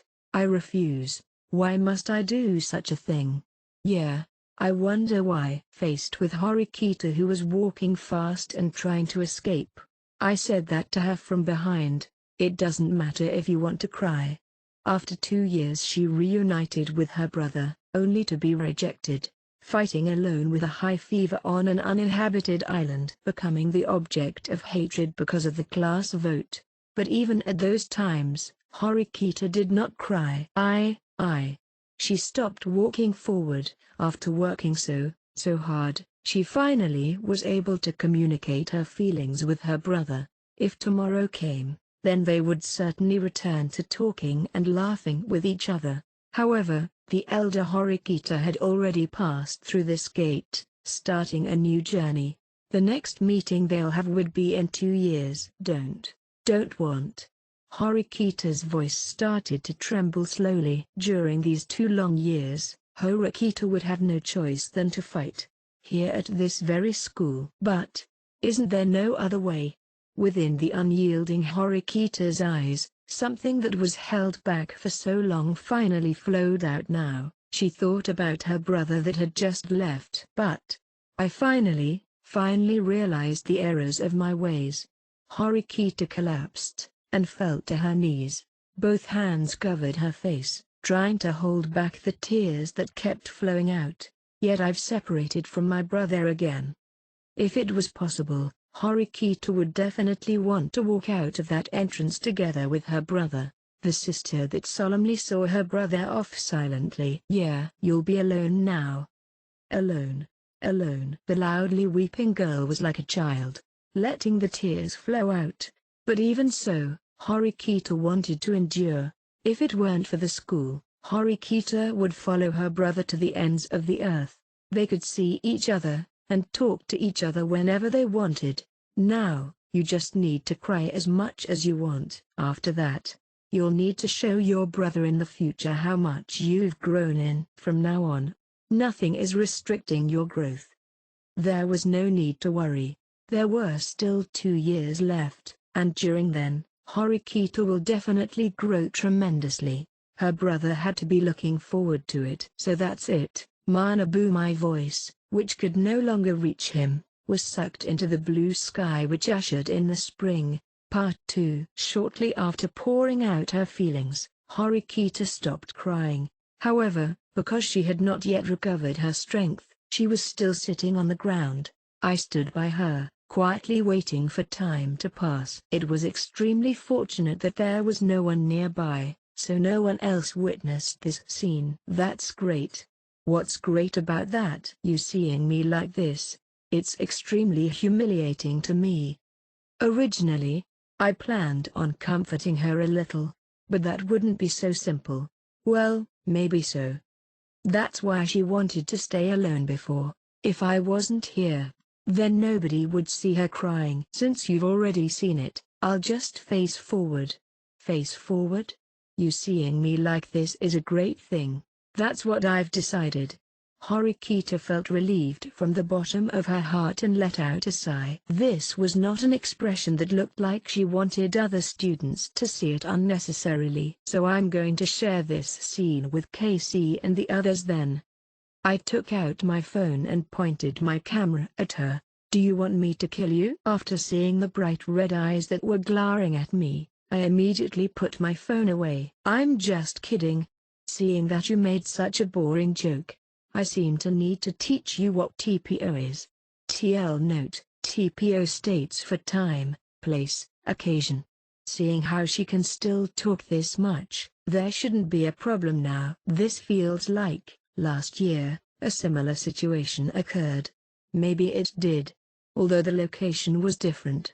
I remembered a certain night when we had a conversation between the two of us. Horikita, who had just reunited with her brother, had sunk into a state of loss. Today's situation was clearly the opposite. But there was an unexplainable sense of déjà vu. I wonder why I always make blunders when I'm with you. I even sit next to you. She was saying that since the beginning of school, we had some sort of incredible predetermined relationship. It seems like no matter if that was the case, Horikita wasn't too happy with it. Why not let me see you when you make blunders? Horikita lamented the unfairness of her fate. A blunder? Didn't you see it already? I lost against Sakeonagi in our chess match. That's not a blunder. That's just simple defeat. It seemed like this wasn't acceptable to her. Well, you should look forward to it after we become second-year students. It seems like that's the only choice. I'll carefully add it to my list of events I'm looking forward to in the future. It seemed that no matter what, she wanted to get revenge on me for seeing her cry today. But even so, it was still extremely shocking, thinking about how Horikita cut her hair short. If they saw you, everyone would be surprised. There would be students who wanted to slowly change their image, but they wouldn't go as far as doing this. They can be as surprised as they want. I'm fine with it. Horikita said the opinions of other people didn't matter, and there was no need to pay attention to it. Sado will probably immediately be the first to talk about this. There were only a few days of the spring break left, and rumors would probably spread during this time. No, if there were witnesses already, it may have already spread. Talking about this might be a bit but do you still remember the battle we decided on yesterday? Of course. About my request for you if I win. I've thought about it. Hey, I thought you would bring this up later to try to attack me mentally. No, I didn't think about it too much. I simply just hadn't thought about it before. Horikita urged me to quickly tell her what I wanted, even though she was a little suspicious about it. If I win, you will join the student council. We've talked about this matter before. Previously, I had already asked Horikita if she was interested in joining the student council. Even though I had called the elder Horikita during then, he allowed me to make my own decisions. But in the end, she ended up refusing. Will you accept my request? Although I'm not interested in joining the student council, fine. As long as I win, there'll be no problem. Horikita said that if she won there would be no problems, and agreed on it, but I won't guarantee that I'll be allowed to join the student council, okay? Don't worry, Nagumo is the type to welcome anyone in. He was very different from Horikita Manabu, who rejected the overwhelming majority of applicants. In addition, since Suzune was Manabu's sister, there is no way Nagumo would flat out refuse. Can you tell me why you want me to join the student council? That's a secret. I'll wait until you lose. This is making me uncomfortable. Would it even matter if you told me now? You're thinking about what will happen when you lose again? Of course not. Because I'll definitely win. I just wanted to ask in advance. And besides, you won't tell me because you know you'll lose. Deciding on the outcome of the battle, I didn't tell the significance behind my reasoning. Your brother has been concerned about the matter of Nagumo. That's why I'm doing it. So you're saying you want me to monitor the student council president? Exactly. So brother requested you to do this. Horikita looked at me with a bit of discontent. Because his relationship with you back then wasn't so good, so he was forced to request it from me. If their relationship was good, he would have told Horikita this from the beginning. Don't act modest. My brother paid the most attention to you out of anyone in this school. If it weren't for that, he wouldn't have called you here today when he set off on his new journey. Really? Why is it always you? Horikita stood up slowly, complaining about this. I better not think about this. I'll try to think about something else. If she didn't do that, her body would be overwhelmed, so Horikita cast it to the corners of her mind. Horikita, there's one last thing I wanted to confirm with you. What else do you want? Don't tell me you're going to say something strange again. It's about Kushida. Let me briefly explain my thoughts and the current situation. Hearing this kind of statement she didn't know anything about, Horikita frowned. Her face flabbergasted, eyebrows knit. Current situation? In order to prevent Kushida from going out of control, I signed a contract with her. The contents of the contract said that I had to give her half of their personal points I received each month to protect myself from her. That way, I'll be able to remove myself as one of her targets. Ah, you stupid, recklessly signing such a contract? I did it to gain her trust. Even so, this is way too stupid. Half of your points every month is way too much. Because I wouldn't be able to change Kushida's feelings if I hadn't done so. That being said, because you exposed her in public, the trust is gone. Rather than say she was dissatisfied with me, she'd probably re-entered a state of suspicion again. Really, I'm even starting to doubt whether you're actually powerful or not. Although I understood she was in no mood to speak, this topic wasn't over yet. And so, why did you tell me this? Because I believe that signing this contract will not affect me in the future. So repeatedly giving away half your points won't affect you? Because if Kushida drops out of school, the risk would be reduced to 0. Hearing what I just said, Horikita's hand froze. Then she looked at me, her eyes still slightly red. Just then, you just calmly said something extremely serious. Is that a joke? I was planning to get Kushida expelled before. No, even now, I think it'd be best for her to be expelled. You're not joking, yeah? This summer, I was thinking I would eliminate Kushida. In reality, it wasn't like there were no opportunities to get rid of her. But, since you told me about it, that means that the situation has changed, right? I wanted to leave the decision to you. I hadn't decided yet, and instead left the decision to Horikita. That's why I told her about it now. Are you not clear with this? I don't plan to expel Kushida. Actually, I don't plan to expel any classmate that negligently.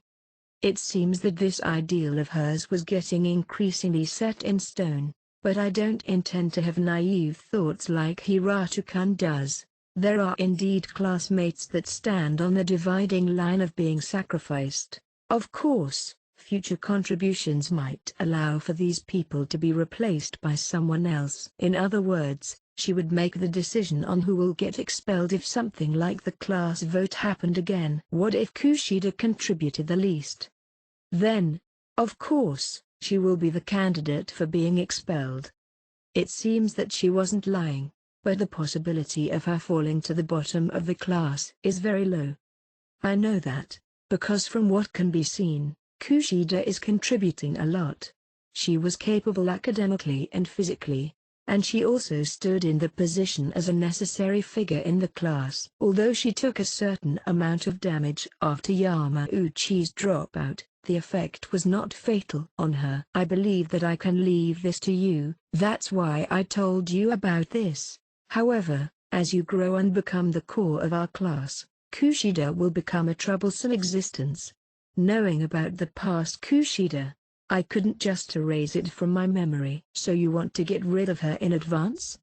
Yeah, that's what I want. After all, she won't be naive enough to cooperate just because by simply persuading her to. I can't deny that as well.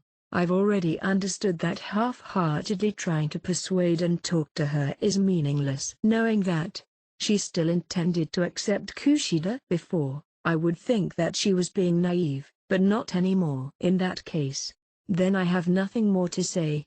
Were you planning to set Kushida up during the class vote? That would only make a hash of things. Although she assisted Yamauchi, our classmates still trusted her a lot. That is true. There's no indication that you're going to move as well. But since you've told me, it's safe to say that I have total control over the matter of Kushida, right? I promised to not do anything. I'll have to leave it to Horikita to decide what choices should be made in the future. The reason for you telling me this, is it because you've already overcome that obstacle? Unfortunately, I'm not that optimistic. I'm still in the process of figuring out how to get rid of Kushida. Yes, but why? After being asked by Horikita, I had no choice but to consider the reasons. Haven't thought about it? Yeah, what I'm doing now is not efficient. If the future was taken into consideration, silently expelling Kushida would definitely be the correct decision. However, I didn't do it. Instead, I left the decision to Horikita. The reason for this was, I want to see how you're going to overcome that obstacle, I guess. I wasn't confident with the answer I racked my brain to produce, but there was no other reason. Maybe. I thought so. Being skeptical of what you say seems to be better. Horikita, who had fully recovered, took a step forward. I'm heading back. How about you? I want to stay here for a while. Horikita simply said goodbye and went in the direction of the dormitory. Perhaps she'll remember what happened today and cry during the middle of the night. But for the time being, this wouldn't be a problem. I thought about yesterday's conversation with Ichinose, the existence of Sakeyonagi, and the growth of Ryun and Horikita. I looked forward to it, a confrontation between the four classes. After another year passed, how would it change? There was a large number of things that could make them grow. The words left to me by Horikita Manabu still remained in my heart. Becoming a student remembered by other students. What a terrible parting gift. The things I could do to remain in the other students' memories, that would be to assist other students, and allow them to grow. Then let these students who had grown compete against each other, and aim towards a higher position, as the goal. As I imagined myself in a scene standing in that position. That's right. You can say it would make my heart beat faster. I've always felt that this was interesting, involuntarily analyzing the strength of other classes and having it pop up in my mind, the results that could be seen after 1 year. Regardless of which class, they were all seeking growth, the weakness of the strong. It created feelings of excitement within me, but on the other hand, I felt my heart rapidly cooling down. What I seek is to live peacefully day by day. That was originally the case. Today was the first time I noticed there was a filter around, installed in my heart/mind. The existence known as my heart had indeed grown beyond expectations during the past year. No, it's still growing now. I have to confirm it myself. I asked myself, but it doesn't work. As if my own convictions didn't connect with myself. My own superficiality was being shredded to pieces and coming off. Or was that all? I can't help but sense a black substance, something similar to unease. Will I still be at this school the same time next year? The pitch black darkness I couldn't quite describe, wrapped around me. Chapter 5, Matsushita's Suspicions. Introduction. On April 3, as the spring break was coming to an end, I, Kiyaki Matsushita, decided on something. Sure enough, this interests me. Starting from the end of year exam up to now, this feeling had been stuck in my heart. That was caused by the existence of a classmate named Ayanokuji Kiyotaka. Recently, I started to pay close attention to him. Still, if I told anyone else about it, they would probably say it was love, or a crush or something. This was definitely not the case. I could declare right here that it was definitely not love or something similar. Instead, I started to be vigilant towards Ayanokuji-kun. If I said that to any of my classmates, they'd probably tilt their heads in confusion. But I'm already in the process of using my own method to obtain the answer. To let you understand what I was feeling, first, I'll need to introduce myself and talk about what kind of person I am. I was born in a moderately wealthy family, and my parents were very kind to me and brought me up in an environment with no restrictions on my freedom. They would buy whatever I desired, and in return, I also achieved outstanding results in school and tuition classes. We established an excellent relationship with each other, as I respected their excellence, and they respected mine. Moreover, I was blessed with an attractive appearance, although me saying that isn't too good. If someone else knew about all this, they'd probably be envious. Growing up, experiencing various romantic relationships, and eventually marrying a financially capable man, although my life might not be the best, it would be considered a very lucky one. Also, I had many outlooks for my future life. Although I had considered various options, I reckoned working as a flight attendant at an international airline or in a major company wouldn't be so bad. However, since I managed to enter this school, I had to aim higher. Studying abroad in a prestigious university, then working at an embassy, and then in the UN, I could gradually see that happening. My life was going smoothly, and there was already a paved road ahead for a life without failure. However, my first miscalculation was after I entered this school. Only if I graduated from Class A would I be able to have my desired future higher education and employment opportunities. In other words, graduating from Class B or below would have no value. Of course, I was pretty confident in my own abilities to secure a path towards my desired future. But graduating from Class B or below would prove to be an obstacle, and it would be very likely that I would be labeled as a student who has failed to graduate from Class A, a label which would be a headache to deal with. The large difference between the advantages and disadvantages of its impact in the future was a negative for me, who sought stability. The next miscalculation was not being assigned to Class A. Instead, I've been assigned to Class D. This meant that I carried a very heavy disadvantage with me. I wasn't very worried when I first entered the school. However, it was that negligence which led to my downfall. Within a month, our class points got depleted, and we immediately sank to the bottom of the rankings. Thinking about this calmly, there was still a chance back then. Yes, although we were initially placed in Class D, the starting point was the same for all classes. If we had understood the situation during the first month, then we should have been able to rise to the upper classes. Although it may be a terrible start, after 1 year, the class points have also increased. There was a time where we even reached Class C. It was still possible to aim for the upper classes. No, that's impossible. Even though I'd realized it from the beginning, the difference in base ability between the classes was even larger than I'd imagined. Sooner or later, the gap would inevitably widen. It just so happened this year went so well. The gap in the abilities of my class compared to other classes was too large. If that fact didn't change, the chances of reaching Class A were very close to zero. Although I didn't want to keep repeating this, I was confident that I was one of the top students in this grade. If we looked at it from the bigger picture, I should be within the top 10% of the year. Despite that, I didn't make a name for myself in Class D. Instead, I was somewhere near the middle of the hierarchy, only because I decided to hide my strength.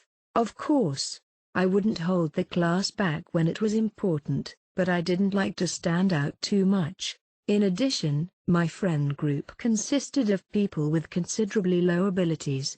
Half of the students in Class D belonged to the bottom 10-20% of this academic year. If I carelessly showed my true abilities in that environment, others might start to feel jealous. I might also be excessively relied on, which would lead to all kinds of annoyances. This was something I wanted to avoid. Moreover, even if I suddenly went all out for the class, our situation wouldn't change by much, for better or worse. I was just an excellent student, but not a genius. Besides, I wasn't the type to act like someone who would take the initiative in things. Only that, although I wasn't expecting to reap what I didn't sow, I still really wanted to graduate from Class A. If that was possible, I wanted to follow an easy route which led to a stable future. In order to accomplish that, I needed to make all the students of Class D work twice as hard. Looking back at the past year, I already reckoned it would be impossible, and half given up. Indeed, there were some talented students in my class, like Horikita-san, Hirata-kun, and Kushida-san. There were also smart students like Yukimura-kun and Mi-chan, but this was not enough. In fact, most of the students were holding us back. If you added it up, our class would still be in a negative state. If there were just 2 or 3 more students on a similar level to the ones I mentioned earlier, how frustrating. Yes, that was correct. I was tormented by that thought until Ayano-kuji-kun appeared right in front of my eyes. Although this was just a one-sided conjecture, I suspected that Ayano-kuji-kun might be the same type of person as me. I've always felt, from the beginning, that he just wanted a life that belonged to himself, which was the reason he entered this school. Even compared to me, he did not have as much of a desire for success, and he didn't care for the categorizations of Class A or Class D. But despite that, he held great power. If my guess was right, including me, Class D would have 2 more cards to play. If that's the case, depending on how active we were, it would determine whether if it was possible to aim for the upper classes. Recently, these thoughts have been circling around my mind. Why did I think he was that type of person? Rather than say it was based on evidence, there were some things about him which stuck out. Sometimes, Karizawa-san would try to catch Ayano Kuji-kun's gaze, as well as there being a slight distance between them. At first, I thought I was overthinking it, but right after, she suddenly broke up with Hirata-kun, which confirmed my suspicions. She was attracted to Ayano Kuji-kun. Karizawa-san, who thought dating a good man was a sign of high status, chose Ayano Kuji-kun. Why? Was it because he was handsome? No, I don't think it's that simple. If that was the case, it would have been more convenient for Karizawa-san to maintain her relationship with Hirata-kun, who was more popular. So, was it because Ayano Kuji-kun had enough strength to make up for his lack of popularity? That was the conclusion I reached. If that's the case, various things would astonishingly start to fall into place. Ayano Kuji-kun had a sort of relationship with the class leader Horikita-san, as well as one with Hirata-san. There was no doubt that both students thought highly of him. In addition to that, he also seemed to be close to Ichinose-san. And previously, during the sports festival, there was his intense race against the student council president Horikita. Now that I think of it, it was indeed strange. In addition to that, Sakayonagi-san organized the entirety of Class A in order to give him protection points. We thought he was randomly selected for Yamauchi-kun to be expelled. But after that, when he took on the role of the Commander Tower and participated in the competition like that, calling it a coincidence to explain it would be way too lazy. With so many of these pieces connected, the mysterious existence of Ayano Kuji-kun should have been understood by everyone. However, most students were not aware of this, but that's understandable because he basically never showed his true power in public. Although being able to run fast is an outstanding ability, with just this ability alone, only in primary school would he be able to climb up the hierarchy of the class. For high school students, no, as you move towards adulthood, communication skills would become more and more important. Most students who held a high status often had both outstanding abilities and communication skills. Lacking one of those skills would completely change the impression you made on others. He was just a student who ran really fast but had a weak presence. That's the impression that many people had of Ayano Kuji-kun. If he also had good social skills, Ayano Kuji-kun would be in a relatively higher position in the class. Although it depended on his personality, he could have been, along with Hirata-san, one of the twin jewels of the class. But this was nothing more than a hypothetical situation, or rather, complete nonsense. It was like saying that if Sado-kun is smart, or easy to get along with, or if Yukimura-kun had high athletic ability, those were things that could only happen in another dimension. The highest priority for our class was scholastic ability, followed by physical ability.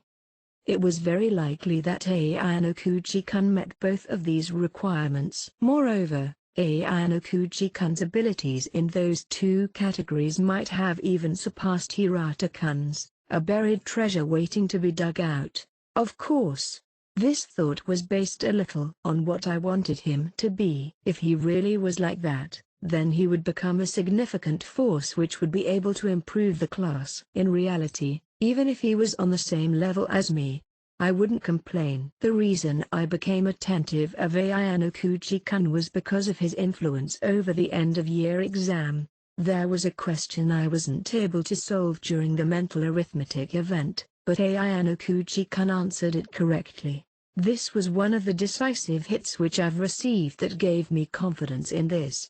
I want to understand the mystery behind his strength. and if his strength is true, there's no reason not to make use of it. Both his scholastic ability and physical ability were similar to mine.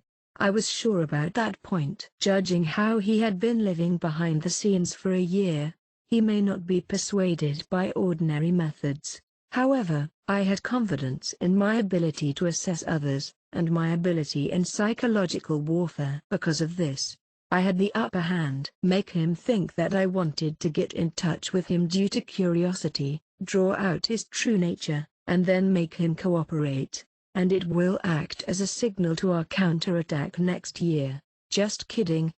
The thought of rising to Class A was appealing, but the reason I'm acting now wasn't only because of that. Boredom was a factor as well. I wasn't not just looking for stability, following along the tracks of life. I wanted to experience the thrill of life as well.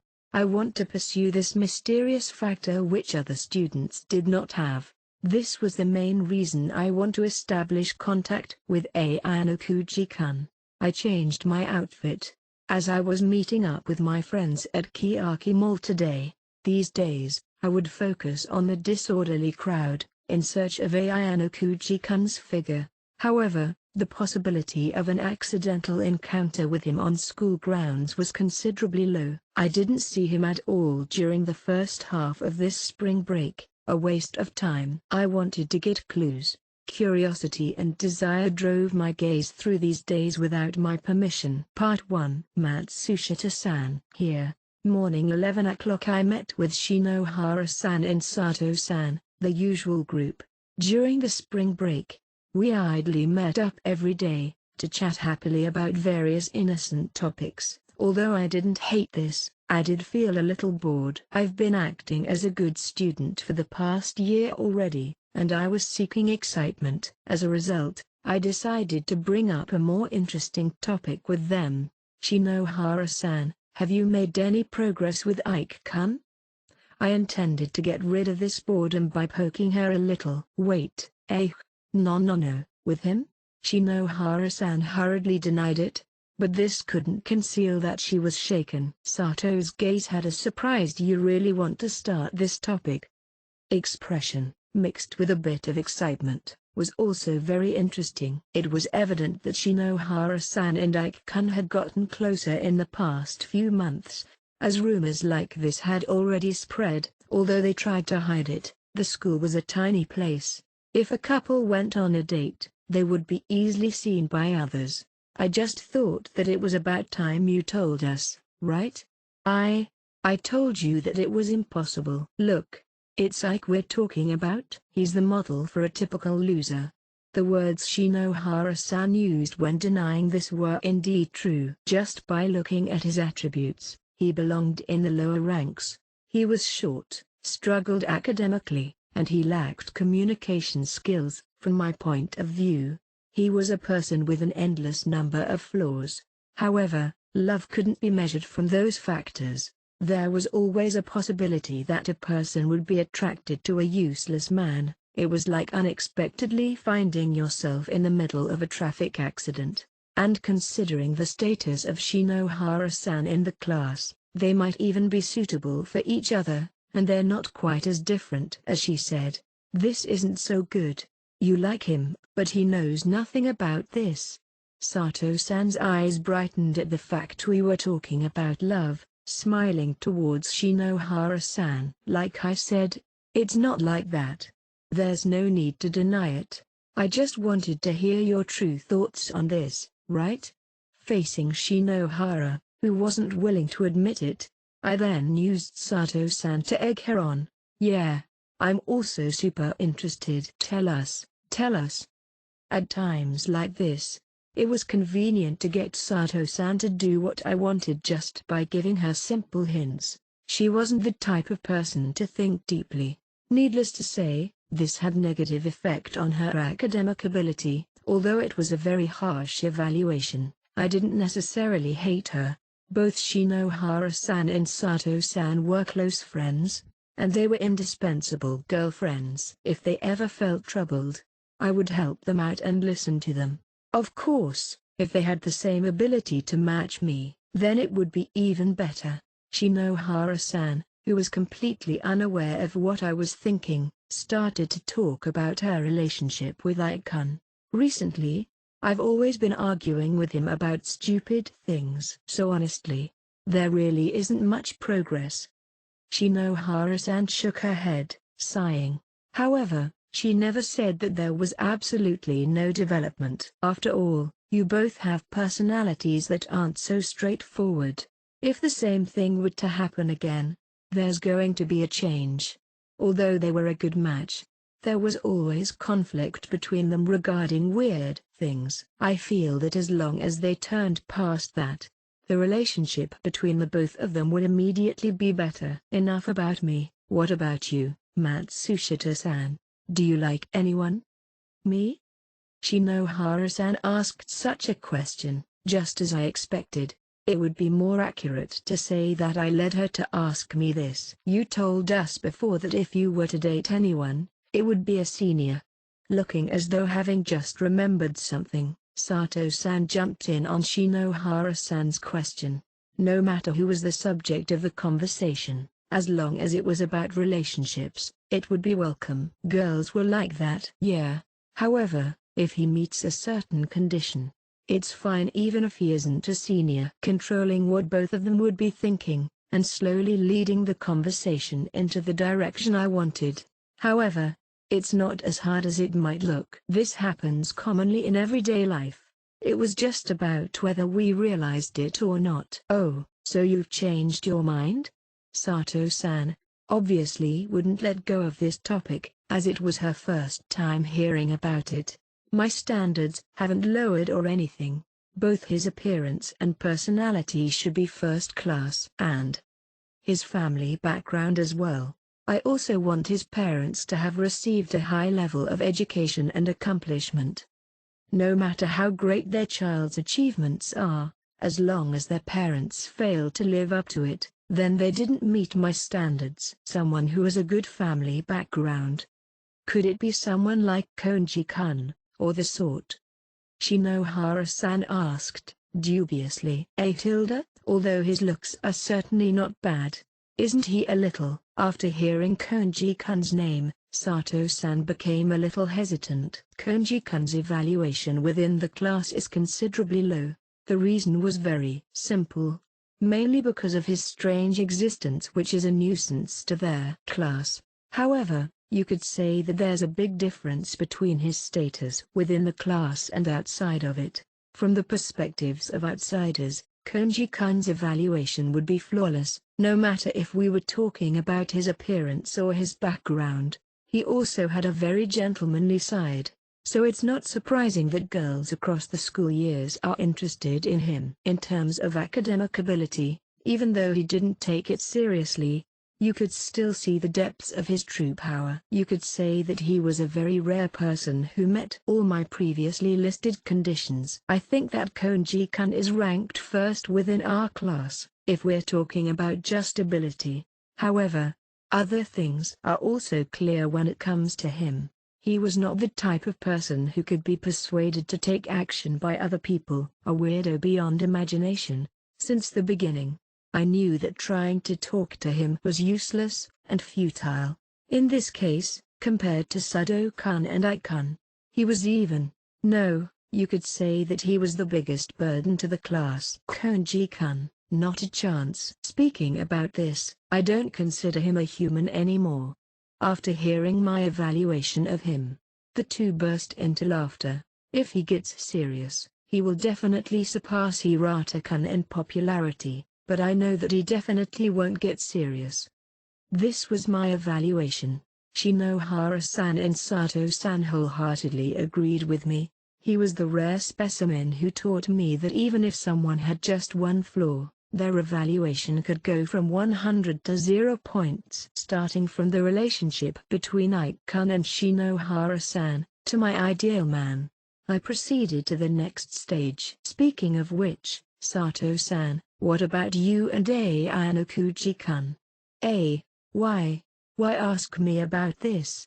After being asked an unexpected question, Sato-san stiffened.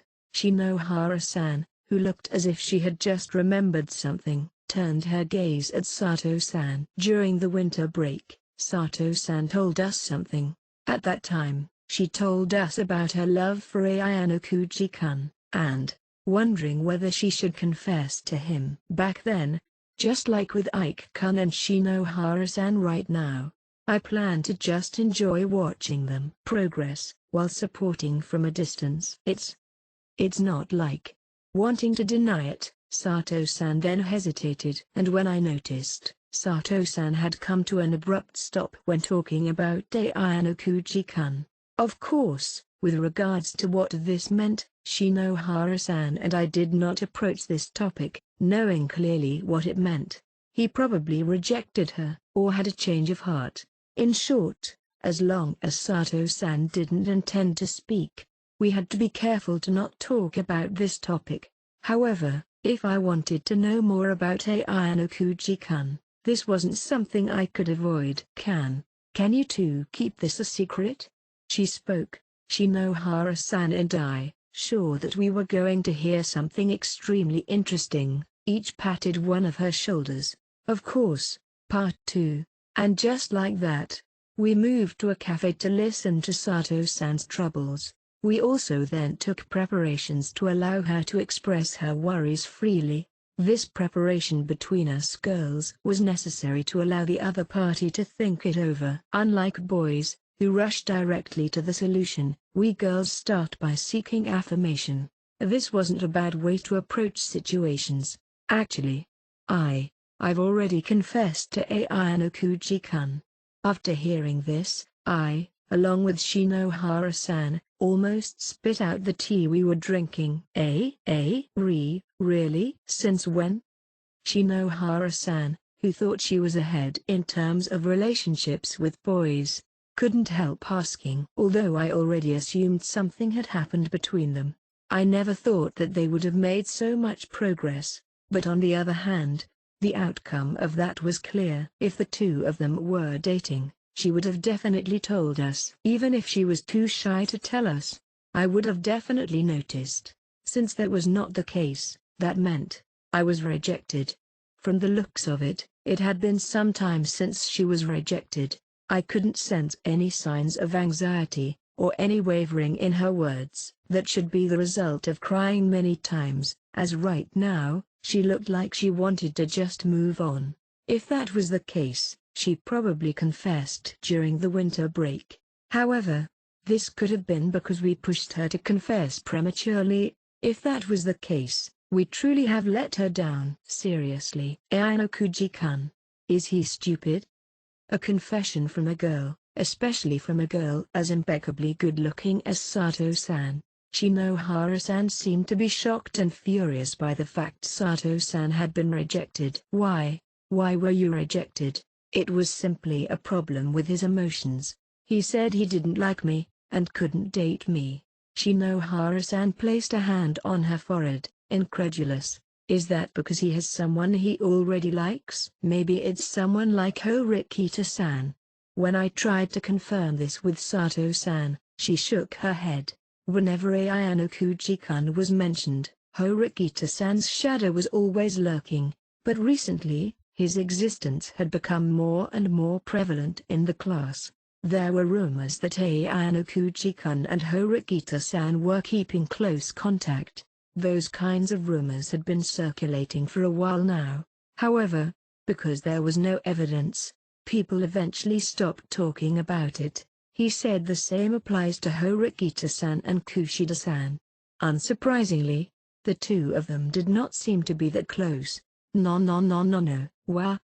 Ignoring Horikita-san's name, Shinohara-san was shocked to hear that Kushida-san was mentioned. So we can confirm that he's a blockhead with no interest in love at all. This creeps me out. I could understand how she came to that conclusion. However, Sato-san did not seem to agree. If he isn't attracted by cute girls, then that means he already has someone he likes, right? I said this while looking directly at Sato-san, but she averted her gaze and nodded. Towards the person you liked, You paid attention to them more than anyone else. The person who best perceived Ayano-kuji-kun should be Sato-san. I'm guessing that Ayano-kuji-kun likes Karaizawa-san. Sato-san said this while looking away. You're joking. What? Is this true? Huh? Seriously? Karaizawa-san? Shinohara-san and I exchanged glances once again. If someone unsuspecting heard about this, they would definitely think that this would be an extremely unexpected pair. I pretended to be shocked. However, deep down, I had already accepted that as a fact.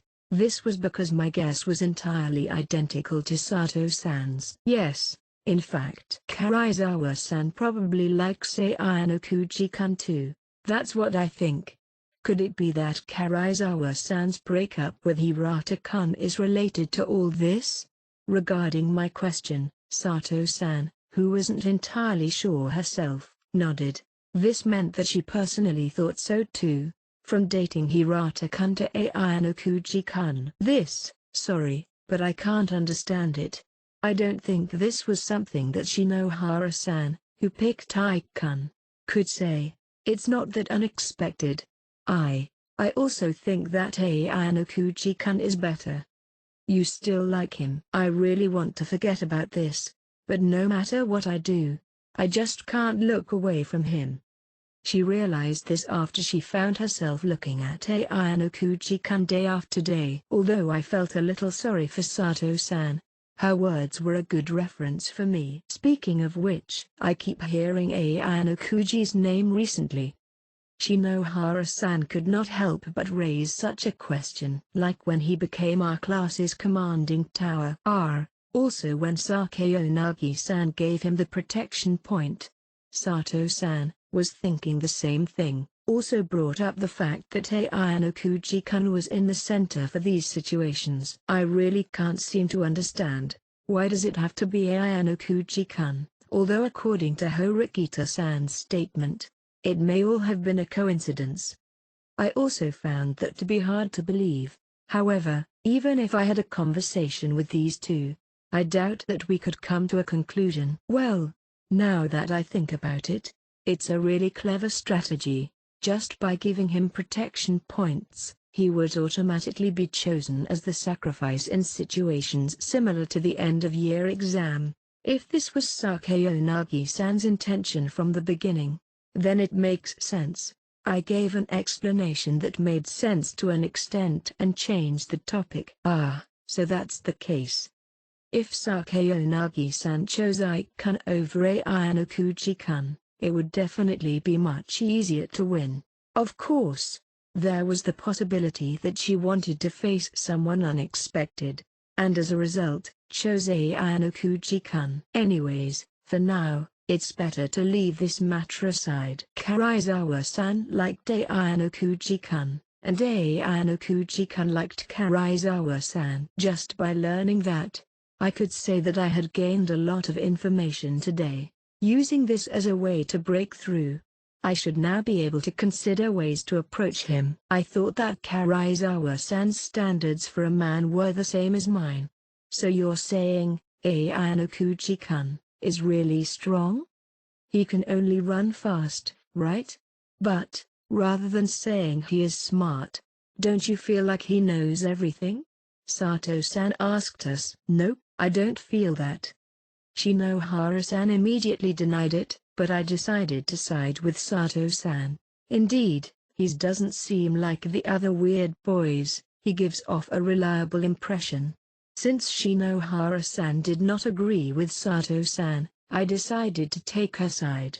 Yeah. Sato-san, who was supposedly rejected, was still very happy when she heard Ayano-kuji-kun being praised. Happy enough that her eyes were sparkling. It seemed that she still liked Ayano-kuji-kun. Isn't that just because he doesn't like to talk?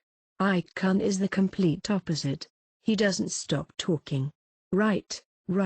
Even if I tell him to calm down, he still continues talking. Although Shinohara-san said she's dissatisfied with him, it didn't look that way. So, just as Sato-san was about to start speaking again, My gaze caught the figure of Ayano Kuji-kun. They were too absorbed into the conversation and didn't notice. Sorry. Can I go make a call? After asking for their permission, they both agreed cheerfully. It might take quite long, so contact me if anything happens. After saying this, I pretended to make a call. While walking away, not long after, I saw Ayano Kuji-kun's figure. As they say, strike while the iron was hot. While still in Sato-san and Shinohara-san's line of sight, I couldn't act hurriedly, so I followed Ayano Kuji while pretending to be on my phone. I felt a bit of unease about whether I would be able to follow someone while remaining unnoticed. How much space needed to be between us for it to be considered safe or unsafe? If I was caught following him, he would definitely be alert, so I wanted to pretend that it was a coincidence. If I missed the opportunity this spring break, I probably wouldn't see him until we start school as second-year students. If I was able to get in touch with him early, of course, I would seize that opportunity. Fortunately, there was no one around Ayano Kuji-kun. Just as I was about to greet Ayano Kuji-kun, I immediately hid because I saw someone approaching him. That person seems to be the new director. For some reason, that person seemed to be conversing with Ayano Kuji-kun. What an interesting combination. Perhaps new information could be obtained by being here. If their topic was about strength, being able to listen to their conversation wouldn't be a bad result. His conversation with the new director is taking a while. It has already been 10 minutes. If they were just exchanging pleasantries, this would be considered too long. Could it be that Ayano Kuji-kun and the director were acquaintances? They seemed to be close, but Ayano Kuji-kun was expressionless as usual. I don't understand. Maybe they were acquainted, but it also seemed like this was the first time they met, talking about many things. Just from their movements, there didn't seem to be any history between them. If I were to move a little closer, I should be able to hear the contents of their conversation, but that would be quite dangerous. Although I could just pretend to be a passerby, that would leave me no way to hide myself. So it seems the best choice was just to stay here. After observing them for a while, their long conversation abruptly came to an end. From the looks of it, the director seemed to be going back to the adults at the pharmacy not too far from here. What would Ayano Kuji-kun do? He began to move. As if nothing had happened, he started walking in a certain direction. I had hoped to gain some clues from his conversation with the director, but it seemed like that was in vain. I've already given up on my original plan to talk with Ayano Kuji-kun. I should wait until I was better prepared before doing anything. I'll follow him for a little longer, and if I don't find anything, then I'll return to where Shinohara-san and Sato-san was. While catching up to Ayano Kuji-kun who just turned the corner, I started thinking about my next move. Part 3. On that day, I came to Kiyaki Mall alone. As it was nearing the end of the spring break, and closer to the new semester, I planned to buy some new clothes and other related things. That's what I originally planned to do. But the situation had changed. The first abnormal change came from behind me. Right after that, another change struck me from the front. Can I take a little bit of your time? This started from me deciding where I should shop, to suddenly conversing with 4 adults. 3 of them looked like construction workers from their clothes, holding a clipboard. However, the other person was Tsukishiro, who wore a suit and was clapping as he approached me. After I stopped walking, Tsukishiro looked back to the 3 people behind him. About the construction work, just follow the plan we established earlier. After Tsukishiro gave these instructions, the other adults walked away. Ayano Kuji-kun, it seems like you're enjoying the spring break, just like everyone else. I originally thought that he would speak to me mildly, but as he opened his mouth, sarcasm poured out. Do you have business with me, acting director Tsukishiro? Oh no. It seems like I am not welcomed. Tsukishiro obviously knew that, but deliberately spoke a little louder. although it was not loud enough for a passerby to hear. It was enough to show that it was deliberate. It's because chatting with the director would attract unwanted attention. I think that a powerless student like me should lurk in the shadows. I want to find out what his intention was as soon as possible. At the same time, I was also concerned about the situation with Matsushita-san, who was following me from behind. I'll ask you again, what business do you have with me? Although, at this distance, she shouldn't be able to hear the contents of the conversation. But it might still cause her to speculate on this needlessly. Regarding what my business is, I'll tell you when I want to. You might find it hard to accept, but please try to endure. Do you mind? It's impossible that Tsukishiro actually cared about my feelings. It's better to say that he deliberately wanted to stall our conversation, as this was a location where crowds came and went. I understand. Take your time. Okay, let's start by talking about the weather. Clap. Tsukishiro clapped as he said this, but immediately squinted his eyes afterwards. If this was done to see my reaction, it seemed too superficial. It wasn't possible to affect me just by that. Just kidding. I have something to do right after, so I'll get straight to the point. Tsukishiro was quite clear about this. It was very obvious that he deliberately tried to provoke me. However, it looked like he indeed had something to say. The school and the student, no matter what, their position cannot be reversed. As long as I was still a student, I would not be able to rebel against him. Tsukishiro showed me this. How about this? Return to your father with this spring break being your last holiday. Tsukishiro didn't care about the location in which we spoke, even though the contents of the conversation would be quite in-depth. However, even if this conversation was heard by the other students, it was not a problem for him. Although it might be bad for me, it would not cause any harm to this man. That being said, you must want to just ignore me and walk away. However, you'd better not. I have my position as director to withhold. If you treat me coldly, I will change my manner to correspond to that. As if he was reading my thoughts, Tsukishiro smiled. Unfortunately for you, I have no intention to drop out of this school voluntarily. Do you dread going back to the White Room that much? I'm enjoying my life here at this school, and I want to graduate from here as a normal student. There's no other reason for my behavior. This truly is a good school. With the huge subsidies allocated by the government, they even built a shopping mall like this. Hundreds of millions of yen are spent here every year, used like water from a tap. But most of this country's citizens are stupid. After roughly hearing that these funds were being used to educate children, and agreed rashly, Tsukishiro sighed, and ran his eyes over the interior of the Kiyaki Mall. Because of this, I have countless things I have to deal with. I'm the director of this school now, and that's why I'm so busy. Tsukishiro had to act as a competent chairman on the surface, so there were many things he had to do. Coming back to this, that girl following you, isn't that Matsushita Kiyaki from your class? Tsukishiro said this quietly, as he maintained his gaze on me. Although it was only a moment, I saw her hiding behind the wall. It seems like you're pretty popular. Although Tsukishiro's gaze shouldn't have been on me just then, he was still observing very carefully.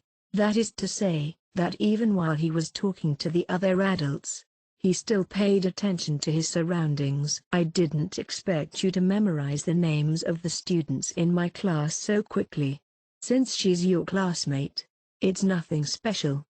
It seems like his way of attacking me was to shake my psyche up. I'm betting that this stems from the fact that she saw you give that answer in the mental arithmetic event. Aren't you feeling more and more restrained? You clearly want to spend your life at this school as an ordinary student, but it's getting harder and hard to do so now. It felt like he was trying to force the impression of hating school onto me. I can endure it, if your attacks are only on this level. To be honest, I don't care about what you do. Rather, I'm pretty annoyed at how I'm wasting precious time dealing with such things. In that case, Why don't you just pack your bags and give up? No one's forcing you. Because your father doesn't allow it. If I disobey him, I can't survive in this world. After all, I want to climb up the social ladder as well. Tsukishiro did not leave the conversation at that, and instead continued talking about the topic. Don't look at me with such a surprised face. You wanted my excuse, so you got it, eh? Well, that's true. I've seen what you achieved in the White Room. You truly are an extraordinary child. You're just over 16 years old, but your ability is definitely abnormal. Even the adults around you can't match you in mind, body or skill. You're out of reach for them. Tsukishiro shortened the distance between us, and a kind smile appeared on his face. Anyway, you spent a year at this school without many problems. Why not just let it go? That's the mature decision. He meant that I should take my memories of the past year and go back to the White Room like that. I'm still a child, after all. I don't plan to let go of this so easily. Hey, do you really think you can escape from me? I plan to resist until the end. There's an old saying about how the frog in the bottom of the well doesn't know the ocean. You seem to have a tendency to overestimate yourself, so even though I gave you a chance, you fail to appreciate my kindness. Tsukishiro spread his arms lightly. Although I don't know how it is at this school, you are definitely not number one among the students of the White Room. After you, there have been several students who are equal, or even more powerful than you. You should understand that you're just another mass-produced person. If that's the case, there's no need to pay attention to me, right? If you were not the son of that man, that would be true. Your father really wants to bring you to a higher domain. Even if he looks like a cold person, that man is still your father. He firmly believes that you are an existence that can become a model, and lead the masses. Tsukishiro did not conceal his dissatisfaction towards that man, but that was to show me the extent of his power and position right now. About the existence of the White Room, what do you think about it, Director? What do I think of it? Your thoughts on whether the White Room's existence is necessary or not. Since I was not going to bend my knee in this position, I wanted to make him tell me this. I am not obliged to answer.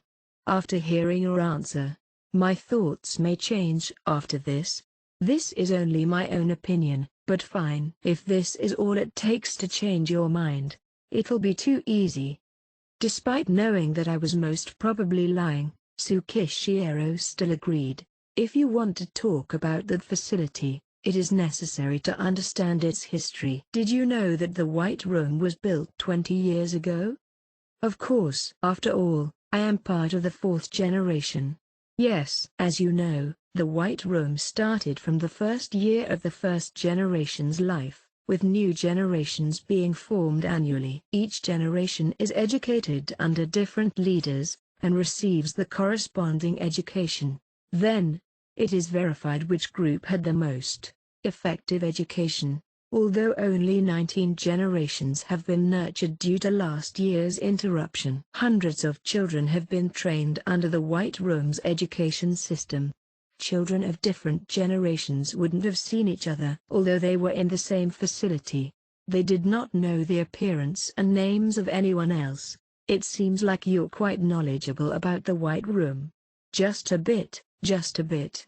Tsukishiro was a figure closely related to my father. This conversation made that obvious. He must have said it in order to make me understand that. Sometimes, it seemed as if he was a small, irrelevant person, but if you changed your perspective, you would see that he was an important person. He could change himself accordingly, according to the situation. It was for this reason that he was given the heavy responsibility to be a spy. All children can grow to a certain level.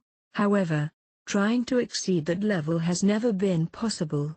The evidence is in this facility, which has been operating for nearly 20 years, and not a single child has been able to reach the target. That's true for everyone except you. But that was only 2 years ago. Just how much money had been invested into the White Room? A few 100 million yen should not be enough. It turned out that I was the only one who reached that target. I couldn't help but feel that this project was a waste. How about the people who turned talented? What are these kids doing now? The part which I knew nothing about. What were the people of my generation doing after having left? That was something I had no idea about. Tsukishiro appeared to be a little surprised, but immediately understood. Sure enough, it's impossible for you to know where the children who left the facility went. Those children grew up beautifully and contributed to society. If that had happened, that's a thing to be grateful for. But so far, most of the children raised in that facility have their own problems, and so they cannot be put to good use. They will not last in that environment. Their hearts have already been damaged. Tsukishiro continued, adopting a helpless look. Receiving a complete education straight from birth. If this can be achieved, Japan would experience growth the world has never seen before. However, this is not that simple. Under the influence of various mysterious factors, people's growth varies greatly. It is impossible to cultivate success by using the same method on everyone. But even so, we have managed to produce tangible results. Let's take the 5th and 6th generation as an example. Among those who survived until the end, there are some with the potential of producing great results. All that is left is to perfect the system. And after that, the White Room may be an indispensable asset in the future. Your father's plan is very stupid, and also very frightening. After Tsukishiro talked in a roundabout way, he finally came to a conclusion. In short, this is how I feel about the White Room. It's both stupid and frightening. Thank you for that long speech. I have benefited greatly from it. The demonic 4th generation. With all of the students dropping out due to its excessively harsh education, there turned out to be only one surviving, the student who managed to pass the final course easily. I also see you as a valuable sample. In order to not discredit that shining record, I think it'd be best for you to return home. Tsukishiro took out his phone and handed it to me. Call your father now and say you want to drop out. This is the best method to protect your ego, and will also act as repayment to your father's love for you. Acting Director Tsukishiro, what you've said contained no lies. You have made the truth perfectly clear. Whether if it was about the White Room, or about me. And just like that, Tsukishiro let out a smile. My own depiction of you, Acting Director Tsukishiro, is that you're a man that hides his emotions by donning an iron mask. However, from today's conversation, I felt like you've taken off that mask. In other words, he deliberately manipulates other people's impressions of him to give off a sense of authenticity to the contents of the conversation. Therefore, his words were not credible. Instead, they were something like lies, on the level of that man. There was no need to mix the truth with lies. It should be easy for him to swear black was white, and swear white was black. That is to say, even if his statement consisted of nothing but lies, he could say it in a way so it sounded true. Seems like there is no way to gain your trust. Sorry. Good grief. Acting Director Tsukishiro, isn't it better to give up now? If you fail to force me to drop out, you will lose my father's trust. Even if you only get reprimanded, I'd say it would be a wise choice to stop at this stage, or you may get humiliated. Thanks for your concern. However, those words are useless, because I will not fail. Although I did not know what was the truth in his words, Tsukishiro let out a scary smile. Moreover, I am an adult. I am not afraid of momentary failure. Even if you, by chance, force me out of this school, it does not matter. I will just be sent to carry out another job. Humiliation is not that big of a deal anyway. You helped my father because you were afraid of him, and yet you say you are not afraid of failure. Just which of those are your true thoughts? Yes, which is it? Tsukishiro, who had been fighting for decades at the top, the evaluation of his iron mask might actually need to be higher than what I originally thought. Since he was sent in by that man, He was not a tactless and impulsive person. I knew that for a fact. If you can't accept it, then it can't be helped. We'll fight instead. Yes. Tsukishiro finally seemed to be satisfied, and distanced himself from me. It's about time. It would be rude to make others wait. Maybe he was referring to the adults who left first. But since you don't plan on dropping out yourself, from today onwards, your life at this school will be difficult. Although I do want to live a peaceful school life, it seems like there's no way I will be conscious of this. Tsukishiro smiled, and just as he was about to leave, he made a proposal. Do you want to play a game, which would be advantageous for you? A game? When the next semester starts, I will make a child of the White Room enroll as a freshman. I was originally thinking about what he was going to say. In the end, what he said was unexpected. Is it fine for you to tell me something like this? No problem at all. You should have thought of the possibility of that kind of thing happening anyway. Our intent was to give this child a final ultimatum. So if you discover this child's identity, I will expel him. This was a decision I did not need to do myself. I memorized what Tsukishiro said, but I did not intend to believe him at all. It seems like you don't believe me. Do you think it's possible for me to send 4 or 5 people here? This school isn't so lax in its policies for me to send in multiple people. You're thinking about this too much. Whether you said it was 1 person or 100, I wouldn't believe it at all. If he had the intention to send people here, that man would send as many as he liked. I was clear that he was that sort of person. That might be true. But, how can I win in this little game of yours? There's a total of 160 freshmen entering the school next year. If you can pick out the student from the White Room by the end of April, I'll give up. How about it? I'll make an exception and break the rules with that condition, eh? If this was true, it would indeed be considered an exception that broke the rules, but if the troublesome Tsukishiro left, my burden would be reduced. There's no way I can believe that. You can be doubtful about it if you want. There's not much harm. If we disregard possible damage to the mental state, it's true that there was no risk in it. There would be no loss if I just accept the challenge. I understand. I'll play your little game, and I'll accept your words on the surface. But you seem quite confident in the ability of the White Room student. I'm also confident in one thing. Eh? What thing? The frog at the bottom of the well does not know the depths of the sea, but it knows the height of the sky. So you're saying?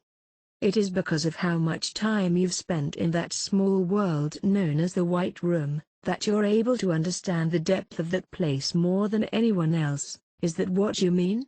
It was the education I received in the White Room that gave me this unwavering confidence. No matter how many children were taught in the same way, no one could reach this level. Whether if it was the 3rd-generation student of the previous year or the younger 5th-generation student, this stood the same. Facing Tsukishiro, who kept casting tentative glances at me, I continued. There are definitely people who are even more excellent than I am in this world. There are as many as 7 billion humans living on the planet, after all, but the White Room is different. In that world, there was no one better than me. And with that confidence, I gave that answer. That pair of eyes, it's exactly the same as your father's. Those awful eyes containing the deep darkness. The depth in your eyes is the only thing those other excellent White Room students can't imitate. It seemed like Tsukishiro understood that there was no point in continuing the conversation, so he turned around and started to walk away. Part 4. After he left, I wandered around Kiyaki Mall for a while again. Temporarily forgetting about the situation with Tsukishiro would be fine for now.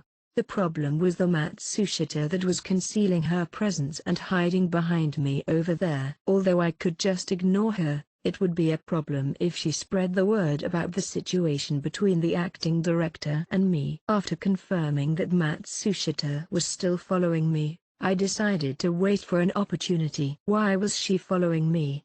I needed to confirm the reason for that. Although this was unlikely, I must also consider the possibility that she was working for Tsukishiro. I don't know if she was following me from the start, or sometime after that. From this point alone, I distinguished it clearly. If there were other issues I needed to consider, it would be where I should talk to her. It was spring break at the Kiyaki Mall, and it was still morning, the time with the most people. If I spoke to her here, it would be too conspicuous. As I planned how I would start the conversation, I decided to resolve this matter as soon as possible. One thing to be grateful about is the fact that Matsushita was my classmate. Even if our conversation was seen by others, it would be regarded as an ordinary talk between classmates. Speeding up slightly, and turning the corner, I prepared to ambush Matsushita. If she did not follow me here, I would use K to deal with this. After about 10 seconds, Matsushita turned around the corner to catch up with me. Whoa! It seemed like she did not expect me waiting for her here, letting out a surprised voice. If she wasn't following me, she wouldn't have made such an overreaction. What business do you have with me? I asked that, while Matsushita placed her hand on her chest to calm down her intense heartbeat. What business? What do you mean? Although that's what I'd like to say. It seems like I've been exposed. It seems like after seeing my attitude, she determined that using a random excuse in this situation wouldn't work. But why did she follow me anyway? That part was what truly mattered. If she just wanted to greet me normally, there was no need for her to conceal herself and follow behind me. Well, there's a reason, so I followed you around, Ayanokuji-kun.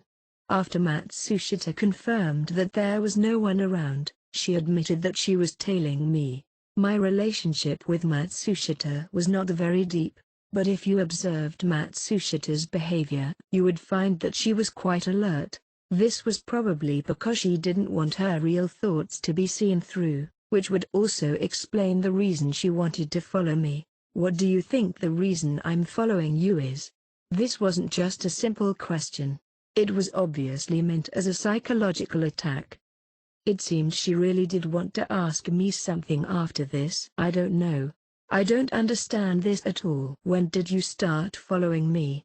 I would not tell her when I noticed that she was following me. While answering her questions, I also asked her questions myself. Just now, right, just now? In order to prevent Matsushita-san from asking extra questions to avoid answering me, I asked her another question.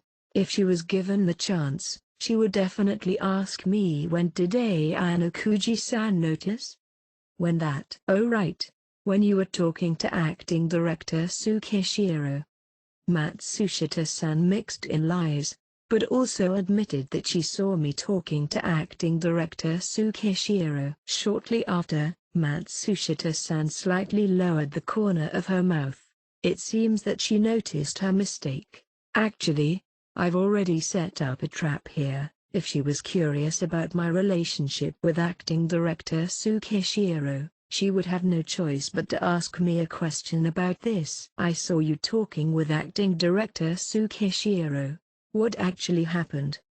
It seems like Kiyaki Mall is about to undergo renovation. That's why he was asking students which facilities we would be happy with if built, and similar questions. He just chose to ask me by chance. Oh, I see.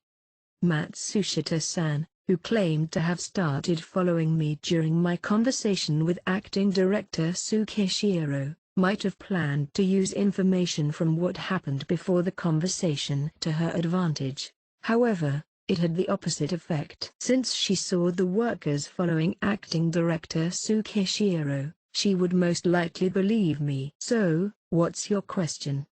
I don't have any questions. There's just some things on my mind. After saying this, Matsushita-san started to reveal the true reason for following me. About the end-of-year exam, Ayanokuji-kun was the commanding tower, right? So that's it. Having heard this sentence, I understood the reason why Matsushita-san wanted to contact me. During the speed mental math event, The answer you gave me was exactly the same as the answer Konji-kun gave.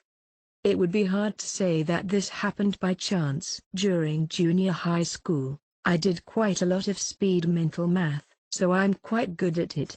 Me too, but you aren't on the level of quite good. I think that you're good enough to participate at the national level.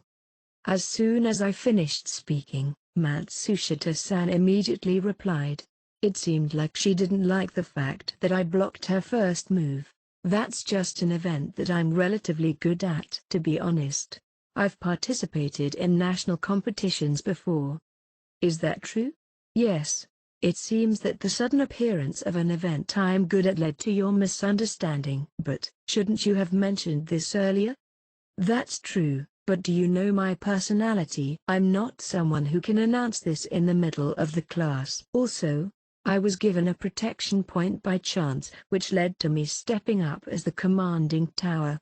Not to mention, our opponent was Class A's Sakayonagi-san. Even if I'm good at speed mental math, I don't know how much I could help, so I felt uneasy. No self-confidence equaled poor communication skills. That was the impression my classmates had on me. That might be true. Although she felt that it was indeed trustworthy, Matsushita didn't want to accept it, and took it to the next step. I saw it. The scene of Ayano-kuji-kun and Hirata-kun talking together on a bench. She should be talking about the time when Hirata was alone during the class vote. I didn't have eyes on my back, so I didn't know someone was watching. However, there was no need to panic because of this. Even if someone saw that scene at that time from a distance, it wasn't something that unexpected. Even though I stayed in the distance because I thought I would be discovered if I came any closer, I think I saw him crying. Witnessing that scene and quickly processing what it meant, it seemed like she collected a certain amount of data. Matsushita's intentions gradually became obvious. Judging by her words and her actions, believing that she had nothing to do with Tsukishiro should be fine. Back then, during the second day, Hirata returned to class, so shouldn't this be more than just a pure coincidence? I thought she was an ordinary student, but she was unexpectedly acute. It was worth nothing that she was telling these things to me. It didn't seem like she was here because she couldn't keep those thoughts to herself, although it could be labeled as just pure curiosity. From her subtle actions, you could see that this was just a pretense. So, in other words, she had her own private reason for getting involved with this. Judging from Matsushita's words and actions today that were logical, this wouldn't be a sudden whim of hers. Instead, she would have planned this in advance to get into contact with me, and then bring up this topic. Maybe her decision to take action today was because she saw me wandering around Kiyaki Mall by myself. National level speed mental arithmetic, plus your running speed, and on top of that, consoling Hirata during the class vote. By considering all these points, Ayano-kuji-kun, are you holding back? In fact, whether it be academically or physically, you're more capable than what you are showing, right? This was deliberate contact with me, who had a weak existence, and also trying to lead me to say certain things. It seems she tried to contact me because she doubted my abilities. This was completely different from the impression I got from Matsushita, who had been my classmate for a year now. I quickly came to a conclusion, deciding to address the main topic. Are you doing this because you want me to assist you in reaching Class A? So you admit it? It seemed like Matsushita-san felt a certain amount of dread after my straightforward confession. It does seem like I'm indeed holding back. Why? Isn't it good to achieve good grades at this school? Matsushita-san, who believed she had the upper hand, started to question and criticize me. It's because I don't like attracting attention. If all of a sudden my grades randomly rose, then won't I have to help teach the others? I'm not really good at doing that. The same goes for athletics. So that's how it is. Similar to Matsushita-san, who hid her abilities, there were probably some parts of my excuse which was the same with her, resulting in her being able to understand very well. So she believed my words, Please make more contributions to the class in the future. If you do actually have the strength, I want you to use it. This is for leading our class to victory. If your strength is genuine and if you have what it takes to be a leader, I can vouch for you, Ayano-kuji-kun. Her thoughts were similar to Horikita's. If you had the strength, then use it honestly. I happen to think so too. Eh? It seemed that she didn't expect me to willingly cooperate with her, so Matsushita-san let out a surprised sound.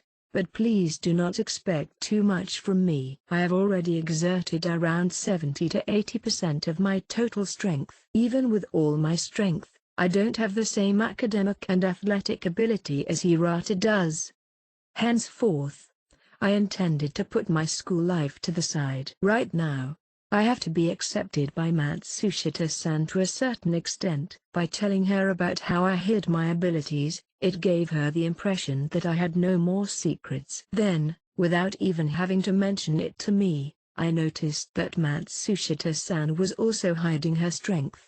Of course, she would also feel as if she was in a dominant position in this psychological warfare, thinking that they had already calculated my provisional strength. Wait. Just now, you said you were using 70 to 80% of your strength. Is that true? There should be nothing for Matsushita-san to reference in order to confirm that my strength was above Hirata-kun. However, I was asked to confirm if it was true or not. Even though I nodded my head to confirm, Matsushita-san didn't seem to accept it. Then what about the situation with Karizawa-san? What do you mean? The fact that she broke up with Hirata-kun should have something to do with you. Where did you hear of this? That's what I think personally. I think there has to be some sort of connection. It seemed that Matsushita-san had already done a pretty thorough investigation beforehand, and that's why she couldn't simply accept it. The confidence in Matsushita-san's expression suddenly disappeared. Why does Karizawa-san think you're so special? So much that it led to her breakup with Hirata-kun. Please tell me why. The reason for that, Since I was below Hirata in status, Karizawa's motives were hard to accept. Are you going to say that she doesn't see you as someone special? I'm guessing that she does. Hearing what I said, Matsushita nodded gently as she accepted it. Sure enough, you, Ayano-kuji-kun, need to be more how should I say this? I feel like you're misunderstanding something. Misunderstand? But I asked you because I'm extremely confident in this. It's true that my relationship with Karizawa isn't ordinary. That's why I wanted to know about your true strength, Ayano-kuji-kun. No, that we got to this part already. So why don't you just tell me anyway? That's not the case. How can I say this? It's a bit difficult to put this into words. As I was stammering around, my gaze escaped and focused on the faraway place. Facing Matsushita, who still refused to let this go, I had to continue talking. It's a bit hard to say. No, well, not really. Well, I feel like it's simply from the influence from how I conveyed to Karizawa that I liked her. Instead of saying that I'm special to her, it's better to say that she has a sort of strange awareness towards me. The two of us looked at each other. Isn't it because Karizawa-san noticed your strength, and that's why she thinks you're special? That should not be related at all. But I don't think that it's as simple as just conveying your good intentions that would make someone else think you're special. I shortened the distance between Matsushita and grabbed her shoulders. It seemed like Matsushita didn't expect that I would suddenly grab her, and couldn't help but be dumbfounded. I firmly caught her gaze and said this. Matsushita, I like you. Please date me. What? Matsushita's brain probably panicked for a moment, but I quickly released my hands. If you were confessed to like this, no matter what the result was, could you ignore it? It's a joke. So that's how it is. So that's how it, if I let her experience it directly, I could make her understand what I said before without her knowing. After being confessed to seriously by the opposite sex, as long as you were not extremely averse to them, you would be somewhat aware of them to a certain extent. This was obvious. I think her breaking up with Hirata was entirely a coincidence, and I only conveyed my feelings to her after they broke up anyway. Because I hadn't confessed yet, Matsushita had no way to confirm the truthfulness of the sequence of things. So that's it. That's the situation. I'm sorry I followed you. I've got one request. My thing with Karu Aizawa, I know I won't tell anyone, no matter what. It couldn't be said that she accepted my response 100%. But this matter can be stopped for a while, as I've provided her with this much information. After all, the thing between Kay and me, she couldn't just casually talk about it with anyone. If something related to this made me unhappy and refused to cooperate, it would only hurt Matsushita as well. Epilogue: Youth is about to bloom. Introduction: the situation with Matsushita the other day, and before that. The problem with Horikito and Ichinose, as well as the establishment of a cooperative relationship with Chairman Sakeonagi, Chabashira-sensei and Mashima-sensei. Also, the conversation with acting director Tsukishiro. Many things happened around me during the spring break. First of all, I had to remain vigilant about Tsukishiro. Unlike other problems, ignoring him will only cause the situation to worsen. The next thing I know, I might be receiving a dropout notice. Therefore, right now, the only thing I could do was to cooperate with the other teachers to try to respond to that. That person said someone from the White Room would be enrolling into this school. Although this is not something that was guaranteed to happen, the possibility was high. Tsukishiro could not casually enter the corridors or classrooms at any time he wanted, so he could only attack me through indirect means, such as exams. But students on the other hand, regardless of whether it was the corridors or classrooms, they could move freely, at any time. They can set up an environment to come into contact with me, giving them an opportunity to expel me. Also, they are more beneficial as they could collect more information. If what was said becomes a reality, this would be considered the biggest change that happened around me. Next, there was Horikito and Matsushita, the so-called internal problems of the class. They questioned my true abilities and also wanted to learn more about my potential. Although Horikito decided to compete against me one-on-one, there was nothing that needed to be done as of now. The same was true for Ichinose. It was also a matter for the future. For now, I only have to care about next year's battles, and calmly do what needs to be done. However, these were only the things that had happened around me. As for my own changes, they were minimal. Yes, that was until today. The spring break was also nearing its end, with only 2 days remaining, before the students welcomed the upcoming battle. Enjoying the final day of rest, I started to make a firm resolution for action. As I sought a great change, if you wanted to move forward, then you had to take advantage of it now. It was just past 6 o'clock, and the sun had just begun to set. It was now the time when day switched to night. Having said that, if that's possible, there's something I wanted to ask you all. For example, if there was someone of the opposite sex you liked, how could you open up a path towards a confession? If you were handsome or beautiful, then you could just cut all corners and confess right away. As long as they replied to me, I feel the same way, then it would be worthy of celebration. However, not many people met such conditions. They had an inferiority complex when it came to their complexion, personality, and body shape. Those 3 factors could serve as obstacles to the road to confession.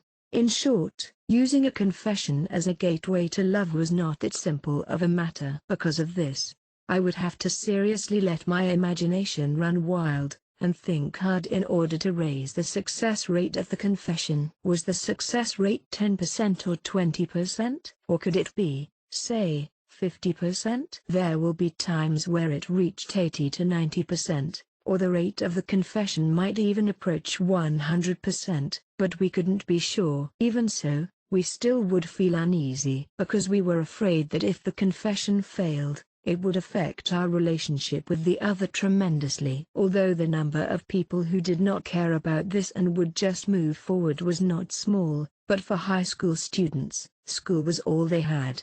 They would generally be fearful of the possibility of their relationships that had been built within the small world known as school being destroyed. So they would think ahead about what could be done to raise the success rate by even 1%. Then they began to put effort into increasing the success rate. First of all, start with what you could, such as changing your hairstyle to the type the other person liked, dress nicely, or start working out. It was also possible to adopt strategies such as eating a meal together or giving a present. Using all means to increase the probability. The probability might increase from 1% to 99%, but if it failed, the chances might reduce from 99% to 1%. In order to understand the feelings of the other, you had to do your best. That was the process before a confession. Then, as for me, I had experienced it all the same, thinking and worrying like other men and women. However, such things were not limited to love. Generally speaking, all things had a sort of invisible probability, and that would change every day according to various phenomena. Just like studying harder to enter high school or college, it would change the chances of being accepted, and the degree to which how one understands this principle could greatly change the understanding of the situation. Exams and confessions were only the middle stage. Even if you succeeded, it did not mark the end. It would be better to say that more things will happen after that. If you suffered a setback before graduation, it could lead to being expelled, and you might also break up due to unfaithfulness or violence. This was how I thought about the future. A month later, half a year later, 1 year later. Sometimes, unexpected things might happen, but I didn't like to act out suddenly. What's more, those were related to those actions that I did. Then, let's return to the main topic. In fact, all the things I've done so far was to change a certain probability. Needless to say, this is obviously to increase the success rate. As for what the success rate was, maybe it would be revealed today. If my predictions were correct, it was about time for someone to contact me. The phone I was holding started to ring. An 11-digit number appeared on my device's screen. The number, which was not registered on my phone, belonged to Karizawa K. "It's me, I'm sorry for making you wait." After she called multiple times, I finally picked it up. 30 minutes ago, I called Kay, but she didn't answer it. Now, she called back. Never mind that. What's the matter? You sound a little dissatisfied. Not really. It's not really dissatisfaction. It's more like I wanted to confirm something. Is it about me not contacting you after calling you out? On the day I met Hiyori, I called Kay, but in the end, I didn't tell her anything. At that time, I only told her that I would contact her when I remembered. In the end, I didn't contact her until the end of the spring break on purpose. So you still remember? What? Are you deliberately trying to annoy me? About the thing? Can we meet up and talk about it? I said this and cut short the topic. Huh? About the thing I told you I would tell you once I remembered. I've thought about it. Can you come over now? Seriously, you sure know how to pick a good time. Well, it's not impossible, but if we're seen by others, I won't be responsible. At this time, there were many people leaving and entering the dormitory. The probability that Kay was seen coming to my room was very high. You don't need to care about that. I told her it didn't matter if she was seen, and asked her to come over. I know. Oh yeah, I've got something to do at 7 o'clock, so I don't have much time. I'll try to be quick. It might take 10 to 20 minutes. Then there's no problem. I'll see you later. After saying this, Kay hung up. Now, let's get started. I've done my preparations. I looked around my room, which was tidier than before. For once, I looked into the mirror. Faced with my reflection having such a serious look, I immediately looked away. Part 1. An upset Kay was sitting in my room, looking at how neatly she was dressed. It really did seem like she had plans afterwards. So, what is it? Kay looked at me, frowning, as I stayed silent. Even though I was the one who called her out, I couldn't say anything. What are you talking about? No. What do you mean? Didn't you say you remembered what you wanted to say?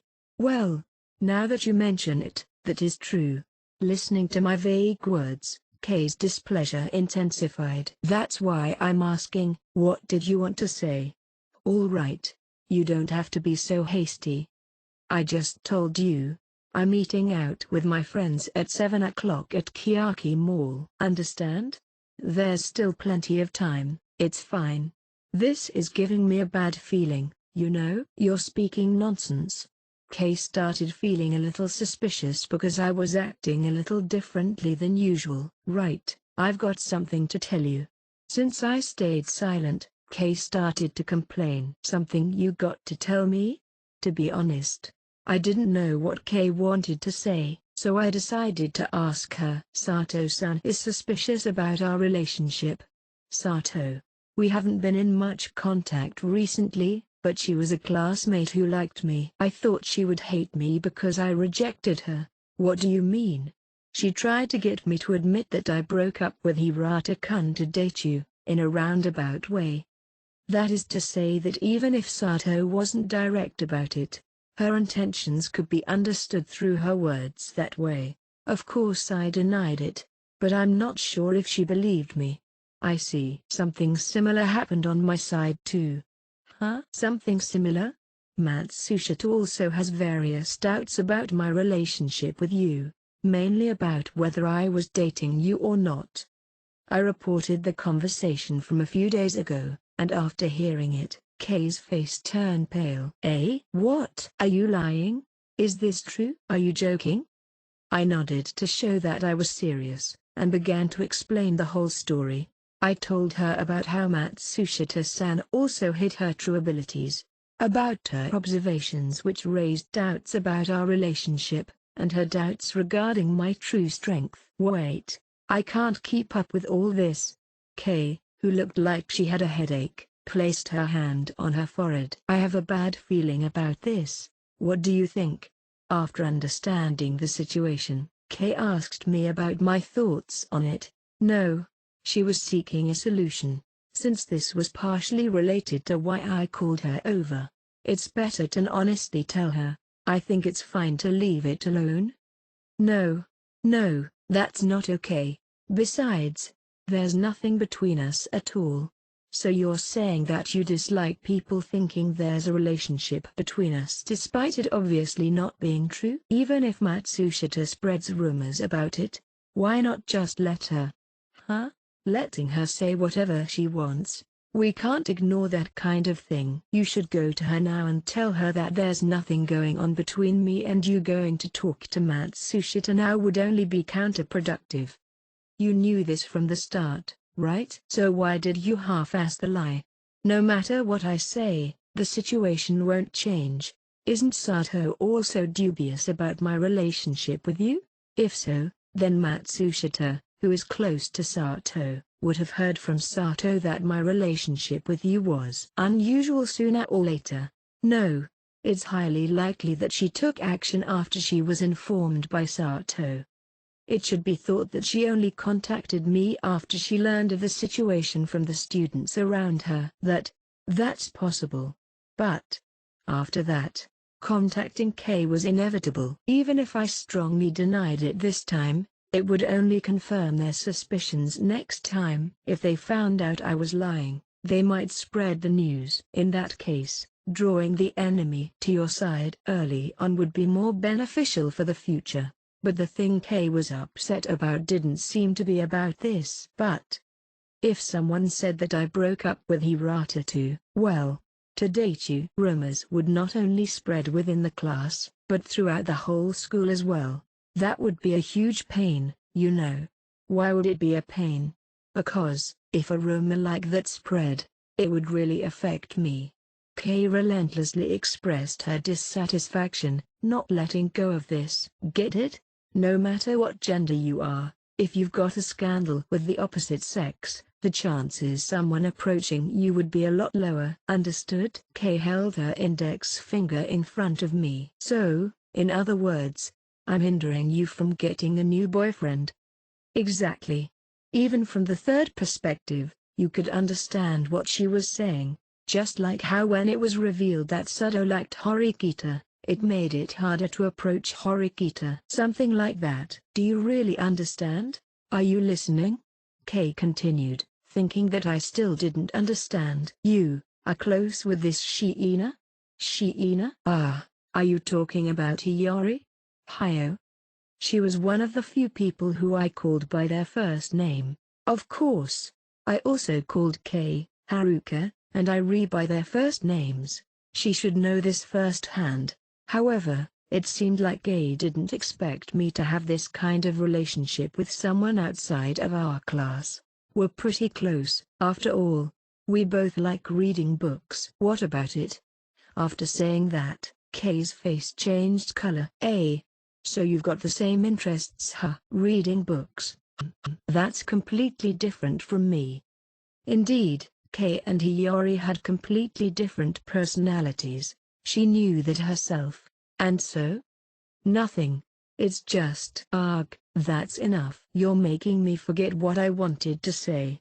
Kay got angry, raised her arms, and looked away. After she calmed herself, she quickly started talking again. If the rumor with me spread, Shiina-san, then it would be harder for you to get closer to her, right? I see, that's a possibility. I admitted this, and then Kay stood up. I don't care, whoever you want to get closer to is up to you. After saying this, Kay turned around. I'm sorry, we should stop now. Talking about this, I want to get to Kiyaki Mall earlier since there might be boys from the other classes coming as well. In order to quell these rumors, I need to be motivated. I don't have the time to help you.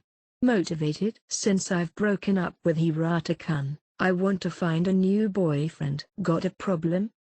No. Right. So now I have to go. It seems like I overdid the teasing. I stood up as well. Kay thought that I was going to see her off. You don't need to. It's okay. Facing the tone of strong rejection, I called out Kay's name. Kay. Seriously? Now what? If you don't like it, then just ignore it. Huh? After responding in disbelief, she paid heavy attention to what I was going to say next. Will you go out with me? Eh? Kay frowned, not understanding. She looked back at me, eyes overflowing with doubt. What are you talking about? Where are you going?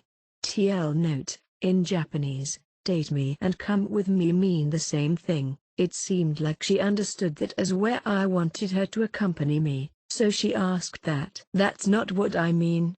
I'm asking you if you would want to go out with me? No. I mean you mean, I don't understand. There was no need to continue talking. I looked into Kay's eyes, and Kay accepted it. If there were a situation where we weren't actually that close, that wasn't the time to consider it.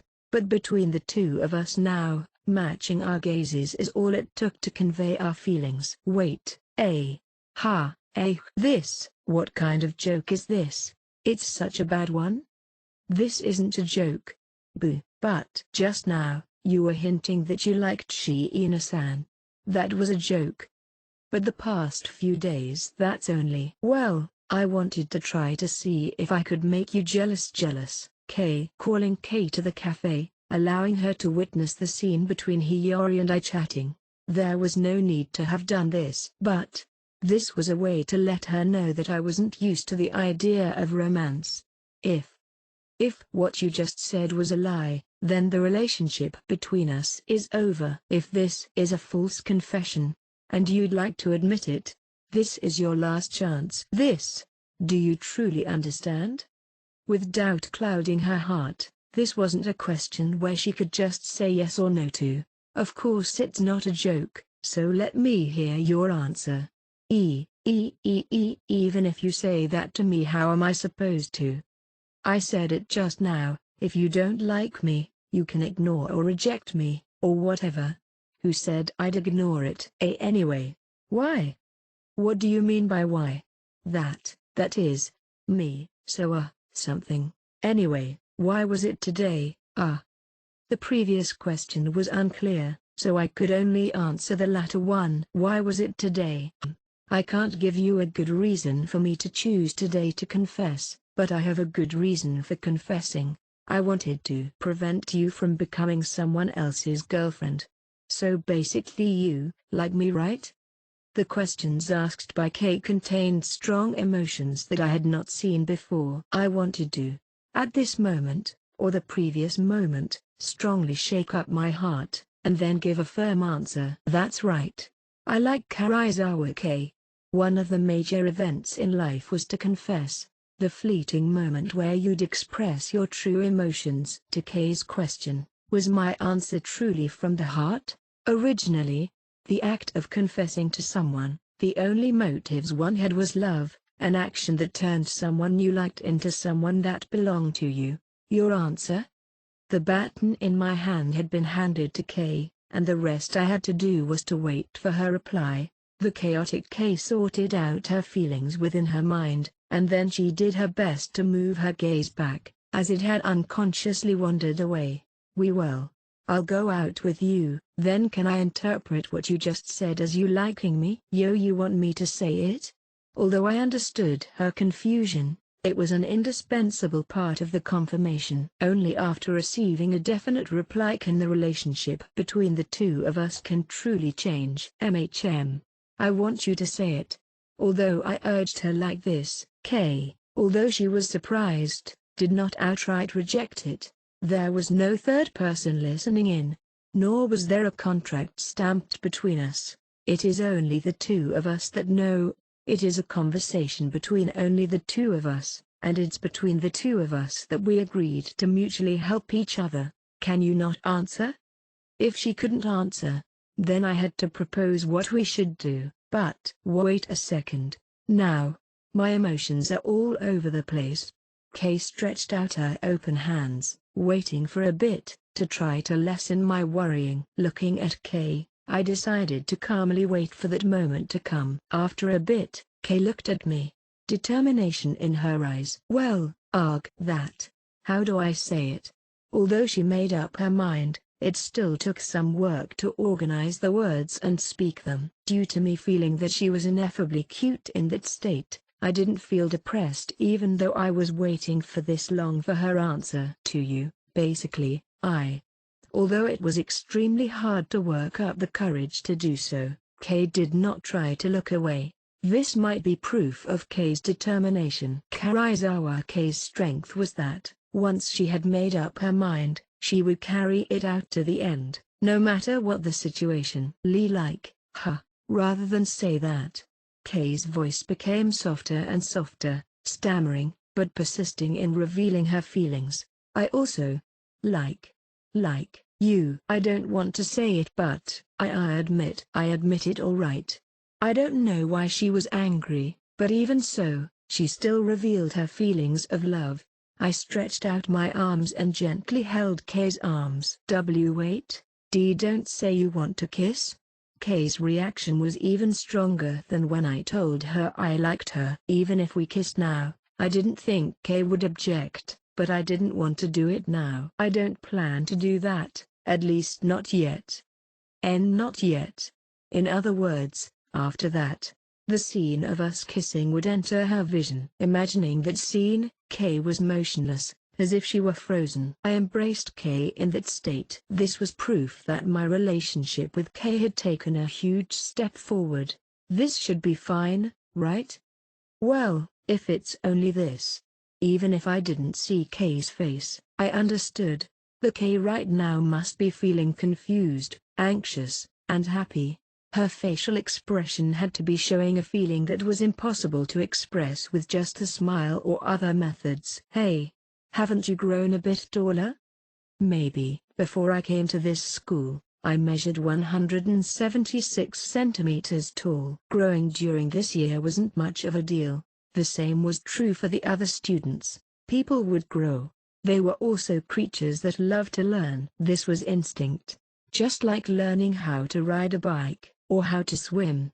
Just like learning how to use chopsticks and how to drink from a straw. I was also learning to fall in love through K. This was something I had not learned in my life so far. It was also something that couldn't be learned in the White Room, and it drove my inquiring mind. Moreover, there was an important reason as to why I selected K. This love was necessary for Karizawa K's future growth. Looking ahead to the next year, her relationship with me would be extremely important. K's way of survival, as a parasite attached to a host, would someday fail. To prevent this from happening, this stage was necessary. I'm me right now. What expression did I have? Was I smiling? Or was there a shy expression on my face? Or was there a confused smile? I didn't know. The me now. I did not know the expression I was wearing. No, I actually knew. The expression I had now. I knew what I was thinking of now, and I also knew what I planned to do. While learning, people would feel joy in the process. Whether it was studying, athletics, or games, it was the same. You felt happy when you made progress. This was the same with love. I still didn't understand love. I didn't know what romantic love was, and I didn't know what familial love was, and I didn't understand the relationship between men and women. The embarrassment and happiness I felt waiting for the outcome, that kind of thing I was also not clear about.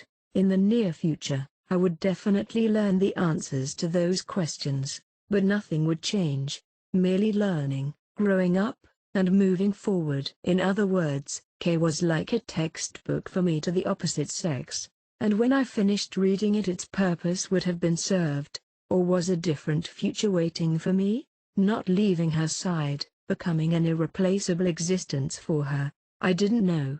There was a part of me that hoped for that, and there was a part of me that understood that it wasn't possible. So, let's pray, praying that at the current moment, I am holding an important person in my arms and smiling. Praying that I'd become a young student, promising to treasure her.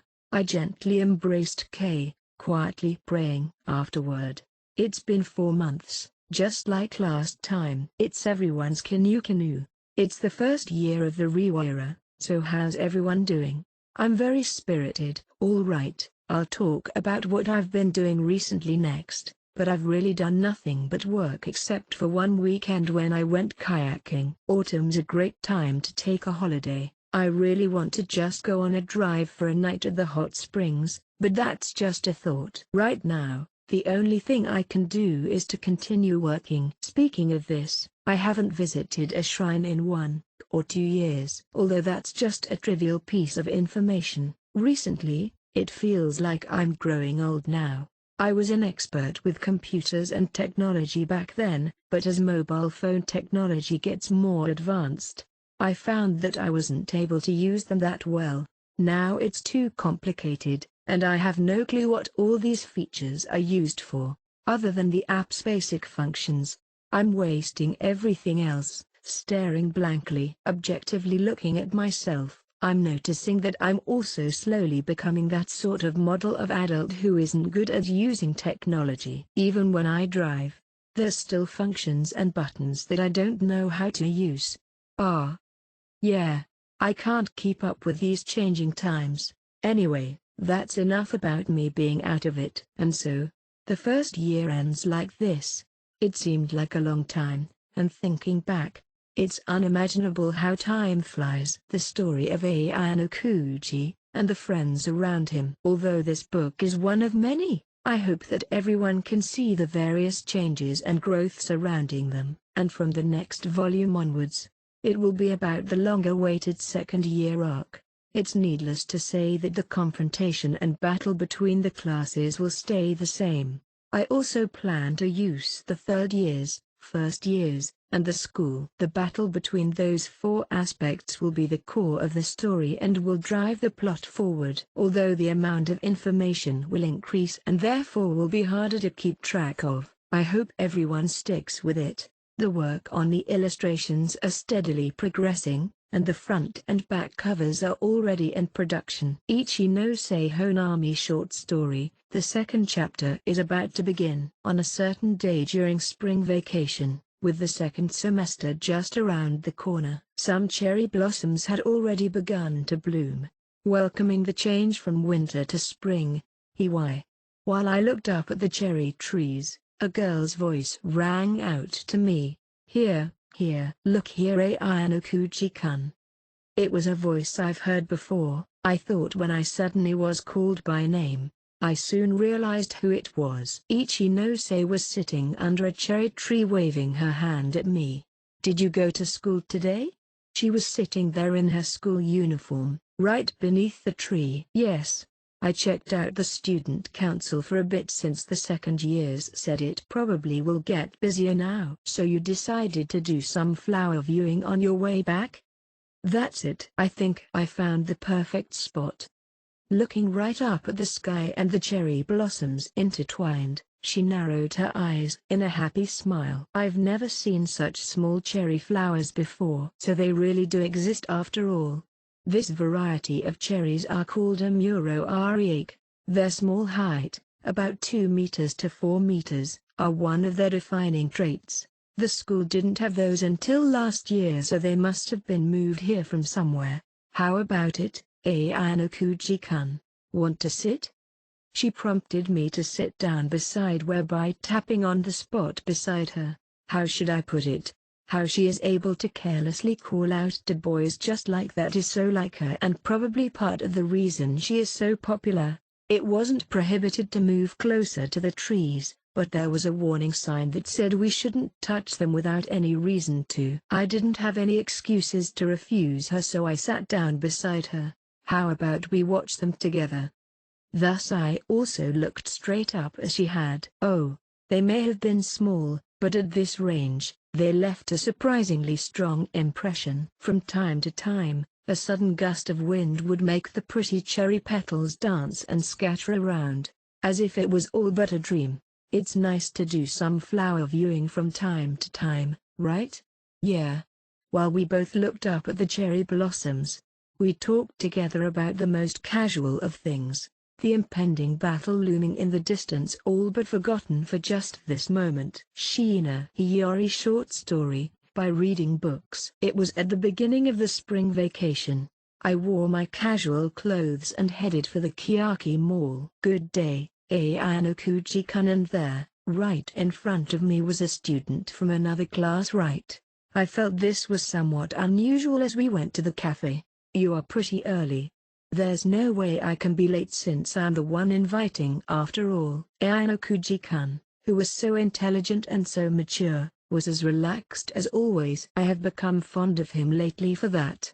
No, perhaps not in the terms of someone of the opposite sex, but it could be said it was him as a person perhaps. That's why I end up wanting to meet him like this, whether it was a day off or not.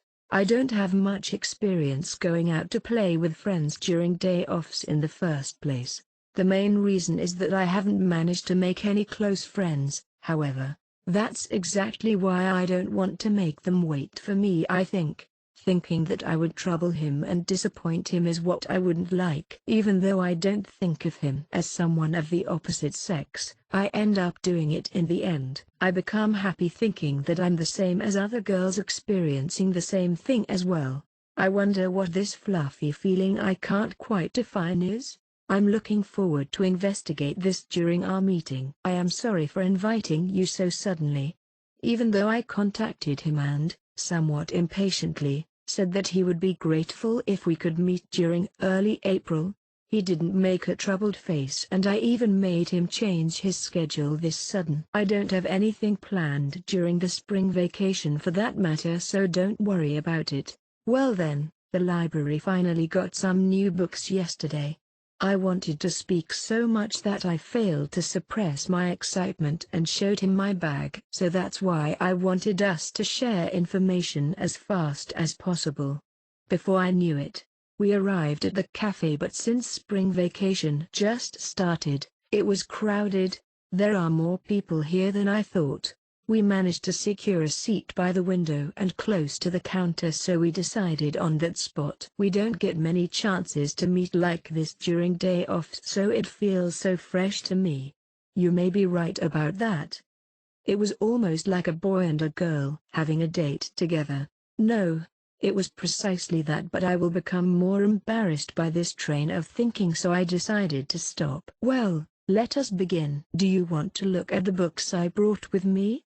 I tried to overwrite the embarrassment by taking out a book I looked forward to show him, but then I remembered there was something I wanted to talk to him about. My own class. It was just as important as me being his friend. Even if he ends up disliking me, it was something I had to do. Right, before we get excited talking about books, there is something I wanted to talk about. Could I take some of your time? I brought up, looking directly at his eyes. His eyes looked as if he could see through anything. Just as always, I felt that a day would come where we would fight against each other in the future. He would most likely be the most dangerous enemy my class will ever face. While looking him in the eyes, I became even more convinced of that. Matsushita Takiaki short story, Mind Games. I'm chasing Ayano-kuji-kun with light steps, pondering on where to take a break. And then when I arrived at that corner I had seen him disappear from, I met him. He was facing me. Wah! I let out my surprised voice at this unexpected development. Why? That was obvious. He had noticed that I was tailing him. Do you need something from me? Me? What do you mean? Is something I want to say, but it seems like you've seen through me already. He was inviting me, so I can't feign ignorance, as that would just feel like I'm conceding more goals. I'd better just acknowledge it. Yes, well, you see, I was chasing after you. I may have sucked at this, but do people usually notice someone tailing them? Was I seen by him somewhere? Just as I expected, Ayano-kuji-kun in front of me may not be normal. I became more wary of him. Now that it has come to this, it's either sink or swim. Let's make sure. As long as it's mind games, I don't think I will lose. Why do you think I followed after you? I'll try to lead him with questions to make him tell me to what degree he has noticed me. Who knows? I don't know where to start. More importantly, when did you begin tailing me? I wanted to pry some information from him, but he had managed to hand the ball over to me. It was just now, maybe. So, just now? Dang, he only throws such ambiguous questions. But I have to stay calm. Stay calm. If I let my rhythm get disturbed and say something incoherent, it will be my loss. I wonder if I should just say that I thought him and the chairman meeting as unusual and therefore followed after him. If I say I started to tail him at the cafe, he would most likely ask why. Who was it again? Right, from when you talked to that new chairman, I think? Since I've managed to keep some space between him and me, I will take the initiative and come back at you. So did something happen? You talked with the chairman, right? It seems like he's planning to remodel Kiyaki Mall and saw me and asked for opinions. What facilities would make me happy, etc. He asked me a few questions about that. Oh, so that's what it was. Certainly. There were other adults there when they started conversing, so it might just be a coincidence. It seems like there are no links between his true abilities and the chairman after all. So, what about it? It's not really related to that, you see. There is just something I found interesting. The thing with the chairman wasn't important to me. It was whether Ayano-kuji-kun was being serious or not, only that. You know, during the final special exam last semester. Wasn't you the leader, right? Since I ended up meeting him like this, I'll throw every single information I know at him. During that flash arithmetic event, the answer you and Konji gave was the same. It wasn't a math problem that could be solved by chance. I did flash arithmetics during middle school, so I'm relatively good at it. I'm the same, but that level of yours can't explained as being relatively good at it, right? That's probably at the national level, is what I think. That was just because it was an event I'm good at. In fact, I've also participated in national competitions. Ayano-kuji-kun easily admitted to it. Really, yeah. Since it was an event I'm good at, you may have misunderstood me. I think it seems plausible that there are persons who are only good at flash arithmetics, but unless you are pretty smart, you won't be able to solve problems just like that one. And the fact that he didn't reveal that he was good at it is a problem in itself. But why didn't you just tell us that a bit earlier? That's true. But, you know my personality, right? I'm not at the position where I can just take the initiative and tell the class about it. I became the leader since I had the protection point after all. What's more, our opponent was Sakeonagi from Class A. Even if I said I was good at it, I was worried since I didn't know whether they would have believed me or not. I had planned to corner him, but I can't get a grasp of him. He easily answered my questions like it was the natural thing to do. He didn't try to excuse himself in some flustered manner either. There are a lot of people that don't have confidence in themselves. They are unable to declare something since they can't say what they want to. There is nothing in our conversation that is weird when comparing it to how he has been until now. That may be so. Oh, no. I can't seem to say what I was thinking in my head. Was it because he didn't lie? No, even if that was the case, there is still something suspicious thing going on. It may change if brought up the cases regarding Hirata-kun and Karaizawa-san. My pace may have been thrown into disorder, but I promised again from the bottom of my heart, yet again, that I would regain my strength for what to come next. Sakeonagi Risu short story, a prediction of the future. After the end of term ceremony was concluded, all students went to their respective classrooms for some last explanations before I left the classroom immediately. That being said, with my impaired feet, I couldn't move as fast as other people. I eventually reached my goal and waited for that person who seemingly was delayed. "What are you doing out here, Sakeonagi?" Mashima, who attended the farewell ceremony for the 3rd years, puzzlingly asked me as he came closer. "I've been waiting for you, Mashima-sensei." "For me?" "Yes." "You are about to meet Ayano-kuji-kun and Chabashira-sensei in the reception room, am I correct?" "What do you mean?" Mashima-sensei wouldn't admit it, at least on the surface, but I already know the finer details. From the time I gave Ayano-kuji-kun my father's phone number, I expected this to happen. "You must have gotten a message from Chairman Sakeonagi to meet Ayano-kuji-kun. Chabashira-sensei should be present as well, I presume?" "How do you know that?" "I just know more about the situation than both you and Chabashira-sensei, that's all. Even if that's true, your name wasn't mentioned." "That's because I'm taking part on the spur of the moment." "Could I accompany you?" "I sadly don't have the permission to do so. It would become a problem were I to take you along. I will just meet up with you later even if we went separately. So why don't we just go together in the first place? I believe it will save you some time as well. Even if I didn't get his permission to go together with him, I would visit the reception room alone." "In other words, the conclusion would be the same anyway." "Fine, since it looks like you already know about the circumstances. Thank you very much." I turned around and took a step towards the reception room. He soon caught up to me. "What in the world are we going to discuss at this meeting?" "Something very, very interesting.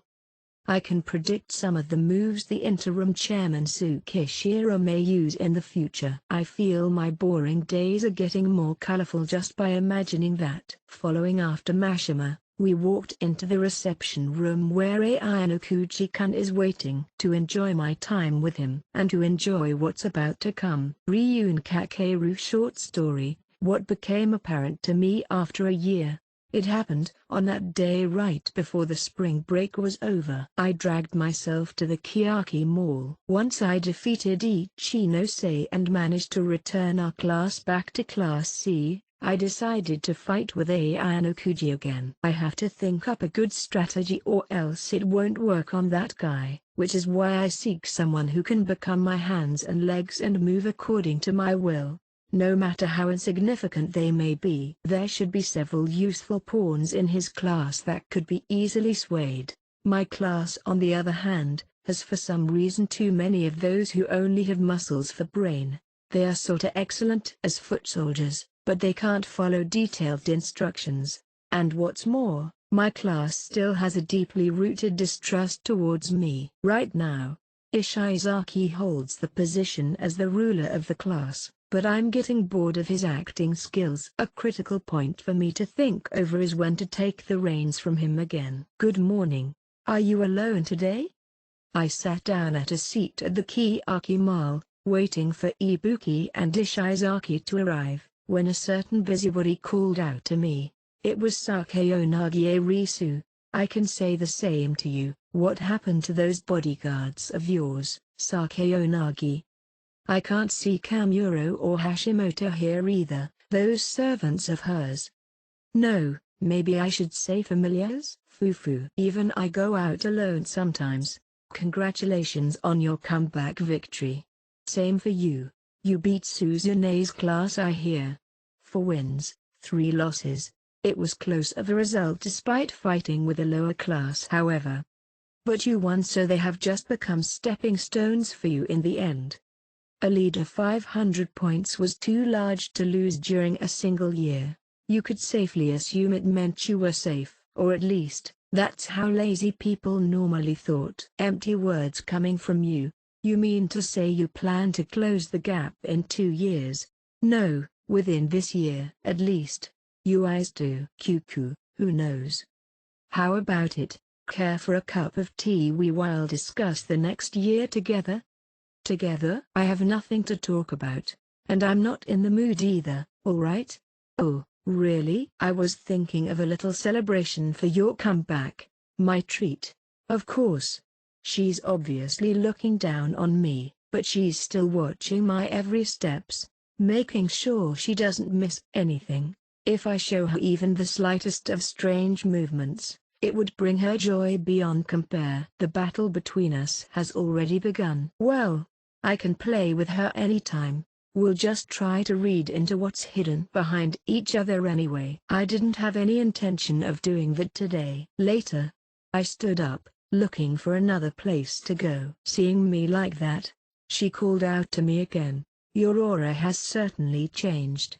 What? A year ago, you would look at me with full enmity in your eyes. You surely don't look like that same person to me. I laughed, making a sound saying as if. The same smile appeared on her face. So, she doesn't think I'm showering her with all my hostility now, is she? I thought while holding back my laughter. The fact that you still are directing it towards me hasn't changed, but it's obvious that the color has changed. It seems like what she tried to say wasn't what I had expected. I didn't think you were even worthy of being my opponent right after we entered school, but it's different now it seems. That's stupid, Sakeyonagi. Aren't you overestimating yourself a bit, huh? My principle is to win no matter what methods I have to use. I can kick you down to the ground right here, right now if I wanted, you see? And just so you know, I won't show any mercy to you even if you cry. Since neither Hashimoto nor Kita were here, she was just a weak girl who couldn't even beat a brat. As you say, I'd have no chance to win in a physical fight, but that doesn't mean you'd win either. So you won't admit a loss from violence just because of your handicap, huh? That's not the problem. Physical power is also a necessary factor to any fights. I'm just saying that exercising violence against me here wouldn't lead to your victory. A lot of people and surveillance cameras are watching us now after all. It won't just end with a suspension. If you raised a hand against me now, who can't move as I please, I may say. What a third-party observer would deem a victory is also an important factor as well. Logically that is, but what if I wanted to use force to claim my victory for my own satisfaction, what then? I took a step towards her and lightly raised a clenched fist in a somewhat threatening manner. I think it would have been a bit cute to see her frightened by this. Somewhat charming. But she didn't fret a single bit. only showing me that unpleasant smile of hers. She's way too naive if she thought I wouldn't hit her for real. But that wasn't the reason it seems. She didn't mean it, since being hit wasn't a loss, but instead a step leading to her victory. That's what her eyes told me. You do have intelligence, despite your appearances. I'm just relieved you also can calculate your gains and losses. Even if I punched her, she would end up brandishing her mark of the lowest scum onto me. I think you, as you are right now, have grown to be worthy of playing with, you know. You say I've grown during this year? Lol, you say the most ridiculous things as you please. I haven't changed at all. You sure about that? You've changed quite a bit as far as I can see. She was still persistent on that despite my denial. Foolish ideas, I thought. But I might have changed a bit. I thought I didn't have any room for growth after middle school. I thought I had matured completely and everyone else was my playthings. I had no empathy towards such things. The current you seems to have changed your view compared to how you were a year ago perhaps? Right. I've changed how I view things. I decided this school wasn't much of anything once I took control over Class C in April. I was aware that Sakayanagi, who used Katsuragi as her plaything, was pretty smart, but other than that she wasn't worth taking notice of. I only thought about how to stave off boredom by crushing Class B or Class D. It's laughable now that I think about it. But anyway, even I was surprised by how much motivation I had towards trying to pull up my class now. It seems to me that something big has happened that made you change this much. Her attitude and eyes were telling me she was testing me, but I didn't show her anything and just let it go. Foo-foo. I'm looking forward to a new war this year too, okay? You'll end up regretting it. I noticed the guys I'd been waiting for, then turned my back and walked away from Sakayanagi. Good morning, Ryun-san. That was Sakayanagi, right? Did something happen? Ishizaki was taking glances back while trying to catch up to me. Just some small talk. I'd have wasted time and energy trying to explain to these guys anyway. Even idiots learn in their idiotic ways since he shut his mouth and didn't pursue the topic. Ah, by the way, we met Ayanokuji this morning. He also went to this Kiyaki Mall. I see. At this time of day, the amount of places which could be used was limited. Meeting up and talking with someone on the second floor should be about it. Well, I don't think that would end in just 10 to 20 minutes. Going out this early must mean that the talk must be somewhat important after all. I'll make these guys make the first moves for starters. Oh, by the way, Ryun-san, I suggested a plan to Ayanokuji, but he refused it though. To have him and you in the same class and aim for Class A together. Are you an idiot? No way. Ryun will say that's a good idea even if you told him. Ibuki was disgusted by it, but what Ishizaki said shouldn't be overlooked. It's true that if we joined forces for real, there would be no enemies left standing in our year. Well, that's impossible. So it was impossible. Yeah. Sorry for my stupid suggestion. And why did you call us today? I wanted to talk about this second year and what follows. What follows? It doesn't have anything to do with special exams. I will crush Class A this year. You're not joking, are you? Sakayanagi won't show us any openings, but if we let Class A steamroll their way, any chances we have will disappear. I'll drag them back with me and defeat them to smithereens, no matter how stubborn I have to be. But well, I need to make sure of the timing and such at least. What about Class B? They'll just self-destruct if we leave them alone. They won't use any dirty tricks. In other words, they aren't worth paying any attention to. Oh yeah, we don't need to be aware of them, right? The only exception may be Kanzaki, but he isn't worthy of being my opponent at this stage. Whether he only has the ability to bark or not will become apparent sooner or later. That's right, no need to pay them any attention, but That's why we must go out and finish them, to crush them so that they never can rise again. And defeating all classes will send him a signal as well. When I was waiting for Ayanokuji to leave the cafe, if he wasn't alone, I would have to wait for the next chance even though it was a bother. You heard from Ishizaki that I would be here? Yeah. I came here searching for you, even wasting my time to greet you. You here?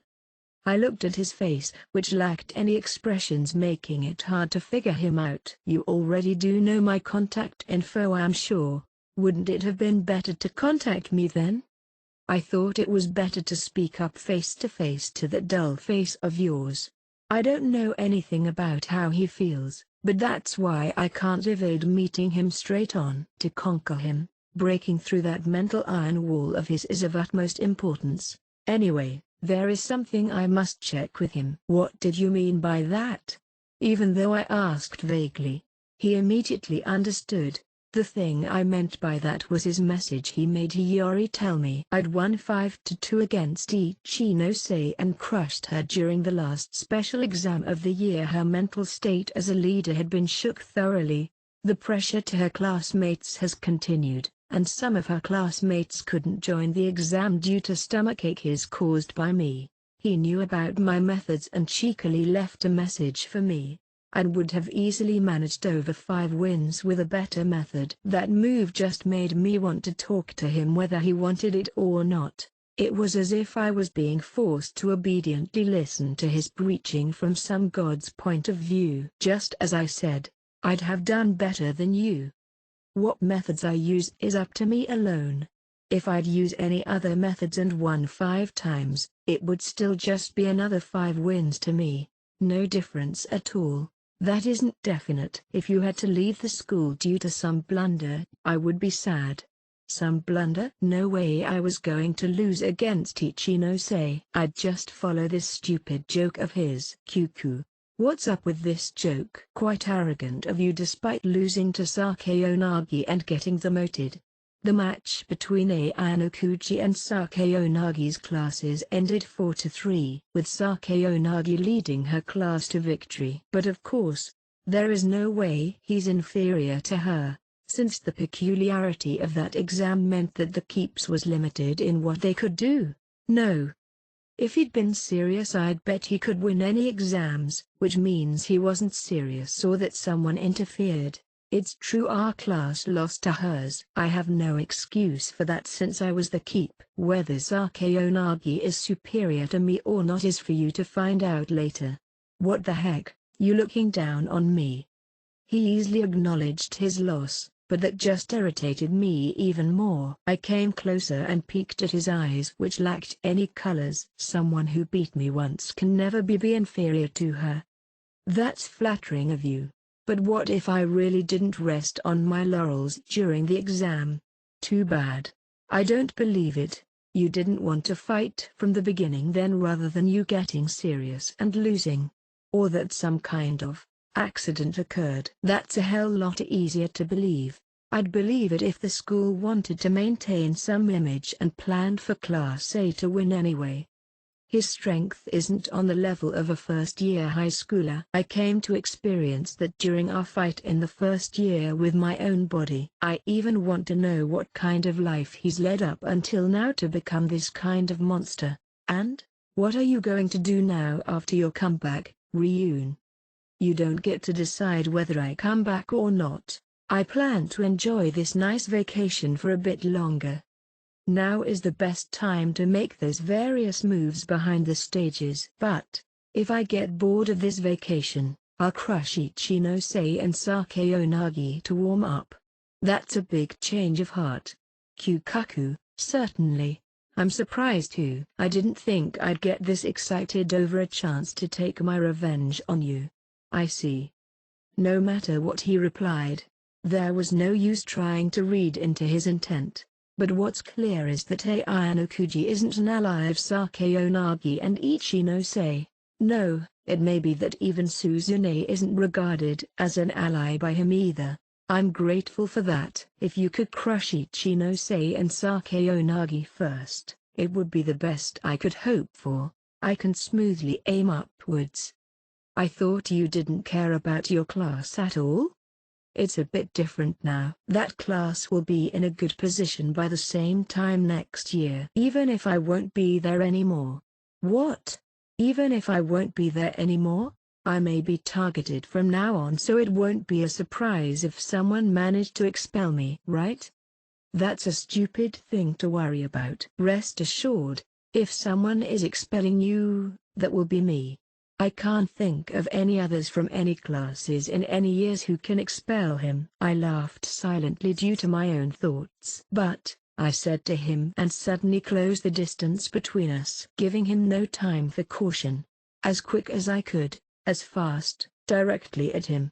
I aimed for the space right in front of his eyes using my right foot with no hesitation. But that was the opening move. Even if you managed to deal with it, it wasn't that important. It was just the first strike that came with any fight. But if he managed to dodge it, that would be his downfall. I proceeded to kick his head with all the power I could muster with my left foot. But he calmly dodged the kick as if he'd known a second strike would come after the first. He wasn't too early or too late. With just the necessary movements, I had thought of a third strike, but the movements he showed dampened my intent and tension released from my muscles. So even a surprise attack like this won't do anything. What kind of monster are you? No matter how this was repeated, he would easily defend against it. Any fights using force, in other words, brawls, won't be able to defeat his intricacy. I have to relentlessly strike at him using some unorthodox methods or strategy, or else it won't work. Quite the showman you are. He must be telling me to be aware of my time and place, but that's why I did it. The fact that a countless amount of cameras were installed here just made it clear I had to do it. My heart is howling at me, to devour you. If he was even a bit irritated by this surprise attack, I would gladly do it again. Not striking back? I tried provoking him, but he didn't move. Of course, I want to avoid any risks from fighting with you here, and it's not the right time for that. The mercy of the strong? You saying it makes it seem so much real. This is getting exciting. My muscles began to tension again. Maybe I shall strike him again now, I thought, but you have potential. That's why you should grow up properly. Ryun. My tension turned into anger once I heard those words. That wasn't the words used when dealing with an equal opponent, far from it. Venting my frustration, I punched at those damn walls. Grow up properly, you say? When the fuck did you become my teacher? I'm just telling you the truth, but don't let the carpet get so easily pulled from under you. What? It seems you did some dirty tricks using Ishizaki and the others. It wasn't a bad idea to use the karaoke to mix in those stuff. But if there were any traces left, you would have been finished. You would have been expelled on the spot. Even if you managed to feign ignorance, if something strange had happened during the exam, the school would be suspicious of you. Of course, the fact Ichinose didn't file a complaint was your only saving grace, Ryun. I used her good-naturedness in my calculations. If so, that was naive of you. You will never be able to catch up to me at this rate. Look at you. He pinpointed out the naivety in my strategy. Whether you heed my warning is for you to decide. But, if you remain as you are now, a rematch isn't even on the table. So he's saying if I wanted to fight with him, I need to grow up? I'd kill everyone who tries to advise or warn me, but I'll listen to your stupid advice since we're here right now. But I'll crush you sooner or later. Since he was the only exception I'd acknowledged, I'll take it as an adult for now. That's the spirit, Ryun. Having you crush and expel me doesn't sound too bad after all. Having you crush and expel me doesn't sound too bad, eh? What an idiotic thing to say. If you so desire it, I'll expel you. I usually would have said that straight to him.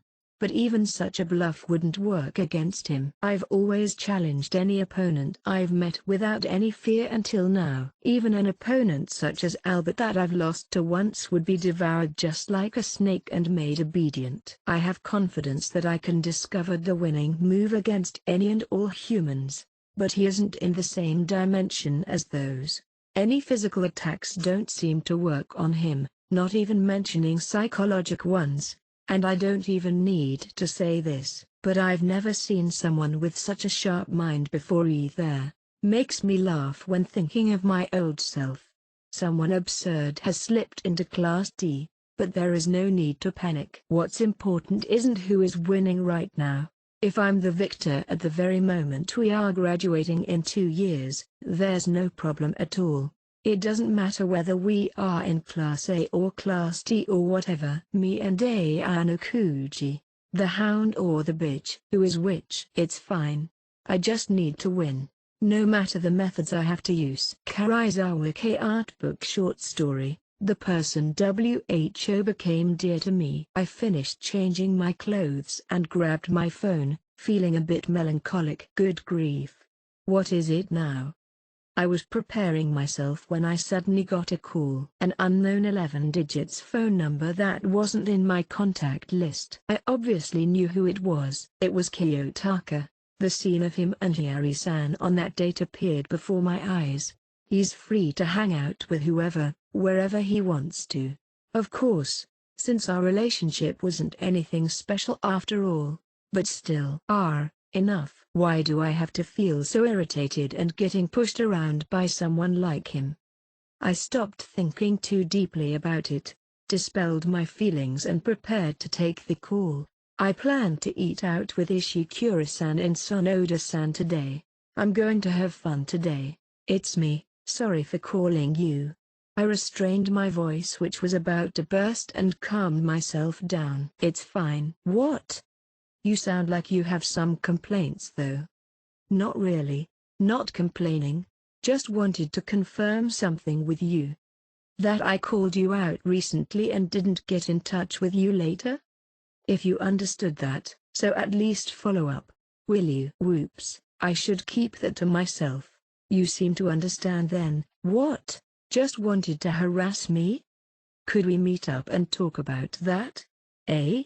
Remember the thing I said I would tell you if I remembered it? I just did. Could you come over?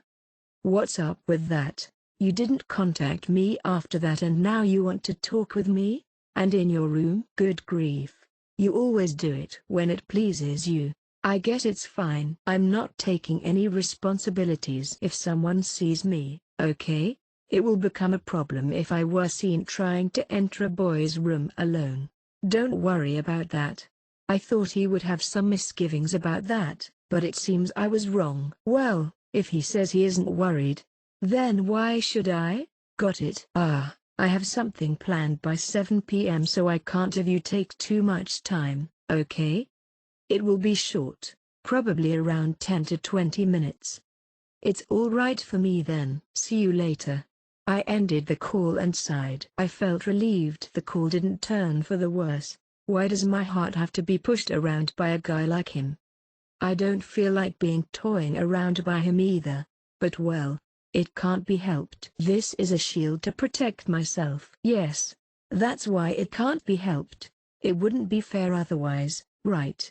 I began to prepare myself before leaving for his room. A meal is waiting for me after this, so let's be done with this quickly. That kind of feeling. But it was so quiet when I arrived. He was just looking at me, not delving into any important topics. So, what is it? Don't even tell me he has forgotten the matter after I came here. His answer when I tried to cut through this awkwardness was, "What do you mean?" An evasive reply. I became a bit irritated by that. What do you mean? Didn't you just recall what you wanted to say? Now that you say it, yes, I suppose that's true. I thought he would start talking again, but he became quiet and the silence returned. Oh come on. What is it? Well, you don't need to be so hasty. I'm pretty sure I mentioned it, didn't I? I'm meeting with my friends at 7 p.m. at the Kiyaki Mall. Understand? There's still a lot of time. It's going to be fine. You kinda give me the goosebumps, you know? The way you just go on and on about nonsense. He normally would keep things as short as an accessory, precisely to the point. That was my usual impression of him. I thought his usual self was impressive, honestly. How shall I say it? He was being so calm despite the fact we are the same age. Or rather cool. That part of him was somewhat attractive, so to say. No, I have to be angry now. What up with praising him now? Oh, by the way, I have something I need to tell you, okay? I didn't like how he wasn't himself, so I changed the topic. Something you need to tell me? Sato-san is suspecting my relationship with you, you know? Even if he had the initiative, even I could influence it. That's why I sometimes have to start the conversation myself. If not, something bad might occur. I thought she might begin to hate me after I rejected her. What suspicions? It would be easy to think she would dislike him after that, but his situation is totally different. He seems like he would need an explanation about romance from A to Z just for him to understand, as he's kind of distant, right? Unlike any middle schoolers I know of. That's what's giving me so much stress right now. She thinks I might have broken up with Hirata to go out with you. She tried to ask me about it in a roundabout way. It was about a boy she liked, so of course she would notice something. And that I really saw him differently from every other boy. I refuted it, of course, but I'm not sure how much she believed me. I don't think she would forgive me if she knew we were meeting up with each other like this. If we had changed positions, I would feel the same. I see. I had a similar conversation too. What? Something similar? There shouldn't be anything similar to that as far as I know, except for Sato-san's case. Matsushita was a bit suspicious about you and me. Asked whether we were dating or not. Eh? Matsushita? By Matsushita you mean the one from our class? My mind went into a panic from the sudden mention of her name. What? No way, right? Really? You're not joking? He nodded slightly and talked about the events leading to that. But, you mean, she started suspecting his real abilities during the special exam? Wait a bit. I can't keep up with this. It was bad enough with Sato alone, and now even Matsushita? I'm getting a headache. I think it's getting really bad, kinda. Do you have something up your sleeve? It should still be possible to calm down the situation if I just apologized once or twice, but what he replied back was, I think it's fine to ignore it. He chose the worst option with that composed expression of his. No, that's no good, and our relationship isn't anything special to begin with either. I was the one who had the most to lose if I ignored it. Do you dislike others thinking there may be something even when there's nothing there? Even if, let's say she spread a rumor, just let her say what she wants, right? What? Just let her say what she wants? There's no way I can do that. Tell it straight to her right now, that there is nothing between us. Whatever the truth may be, the important thing is how to convey that to the other person. I want to avoid destroying the peace in my class at all costs. Does he think it will be fine as long as he protects me with his body? If he thinks so, he's wrong. Peace of mind is also important. It may have the opposite effect if I tried to explain it to Matsushita now. You should have known that from the start, didn't you? Why make such a half-assed lie? No matter how I explained it, it wouldn't change anything. Sato is suspecting there is something between us, right? Since she is close to Matsushita, she will eventually tell her that our relationship isn't normal. No, the possibility that she made a move after being told is pretty high. You may be right. Rumors of our relationship being spread far and wide, even if it was a lie, would be a total loss for me. Or perhaps not. There would be a small saving grace, but just a small one, really. If we truly were going out then, well, I mean, we aren't, so I mean, won't they think that I broke up with Hirata-kun to date you instead?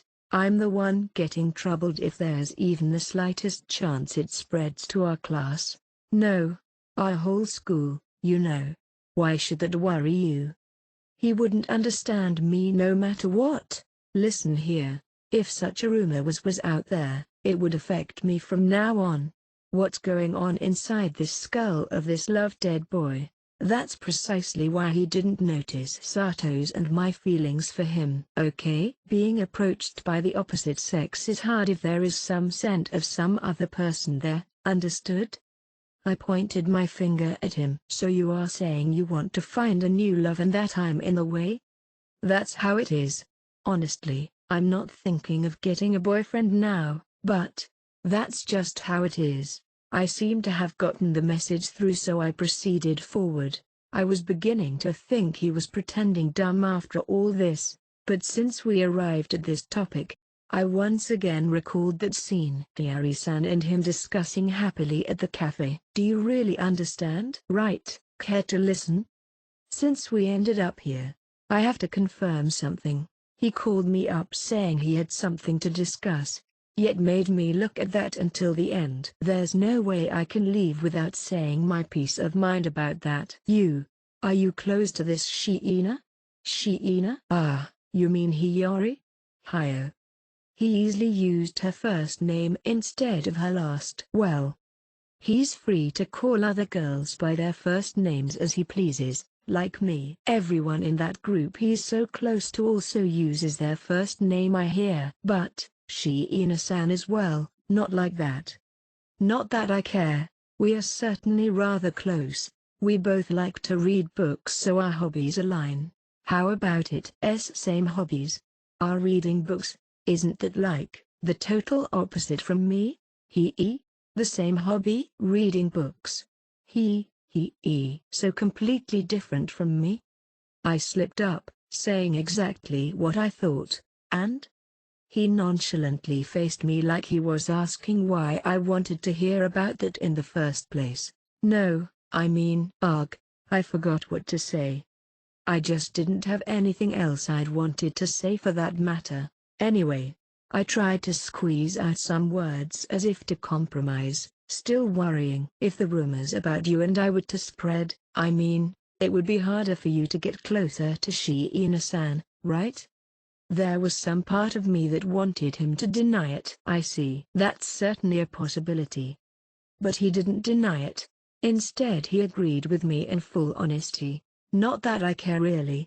You're free to get close to whoever you want for that matter.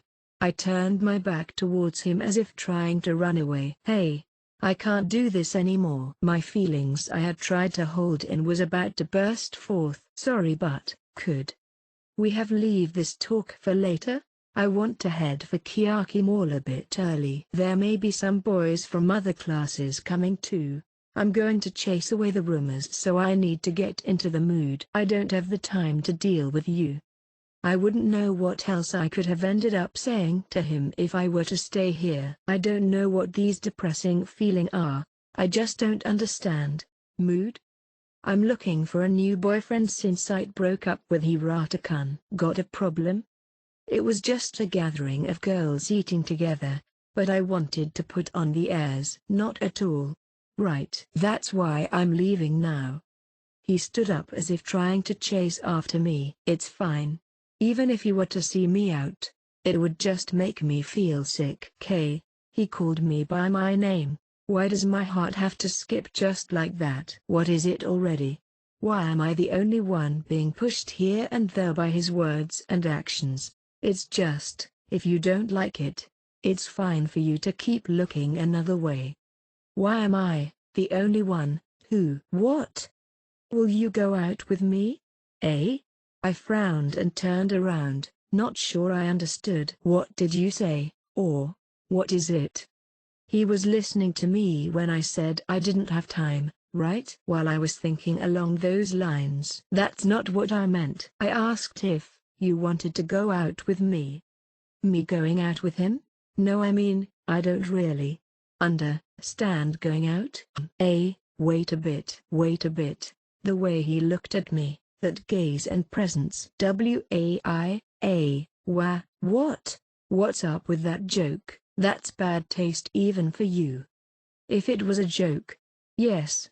If it was a joke, it wasn't something I'll ever forgive him for. Swaying my heart right and left and right, and saying this after all that. But, didn't you mention getting closer to Shiina-san just now?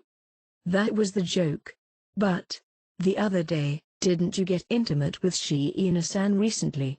But Kiyotaka's next words drowned out what I was about to say.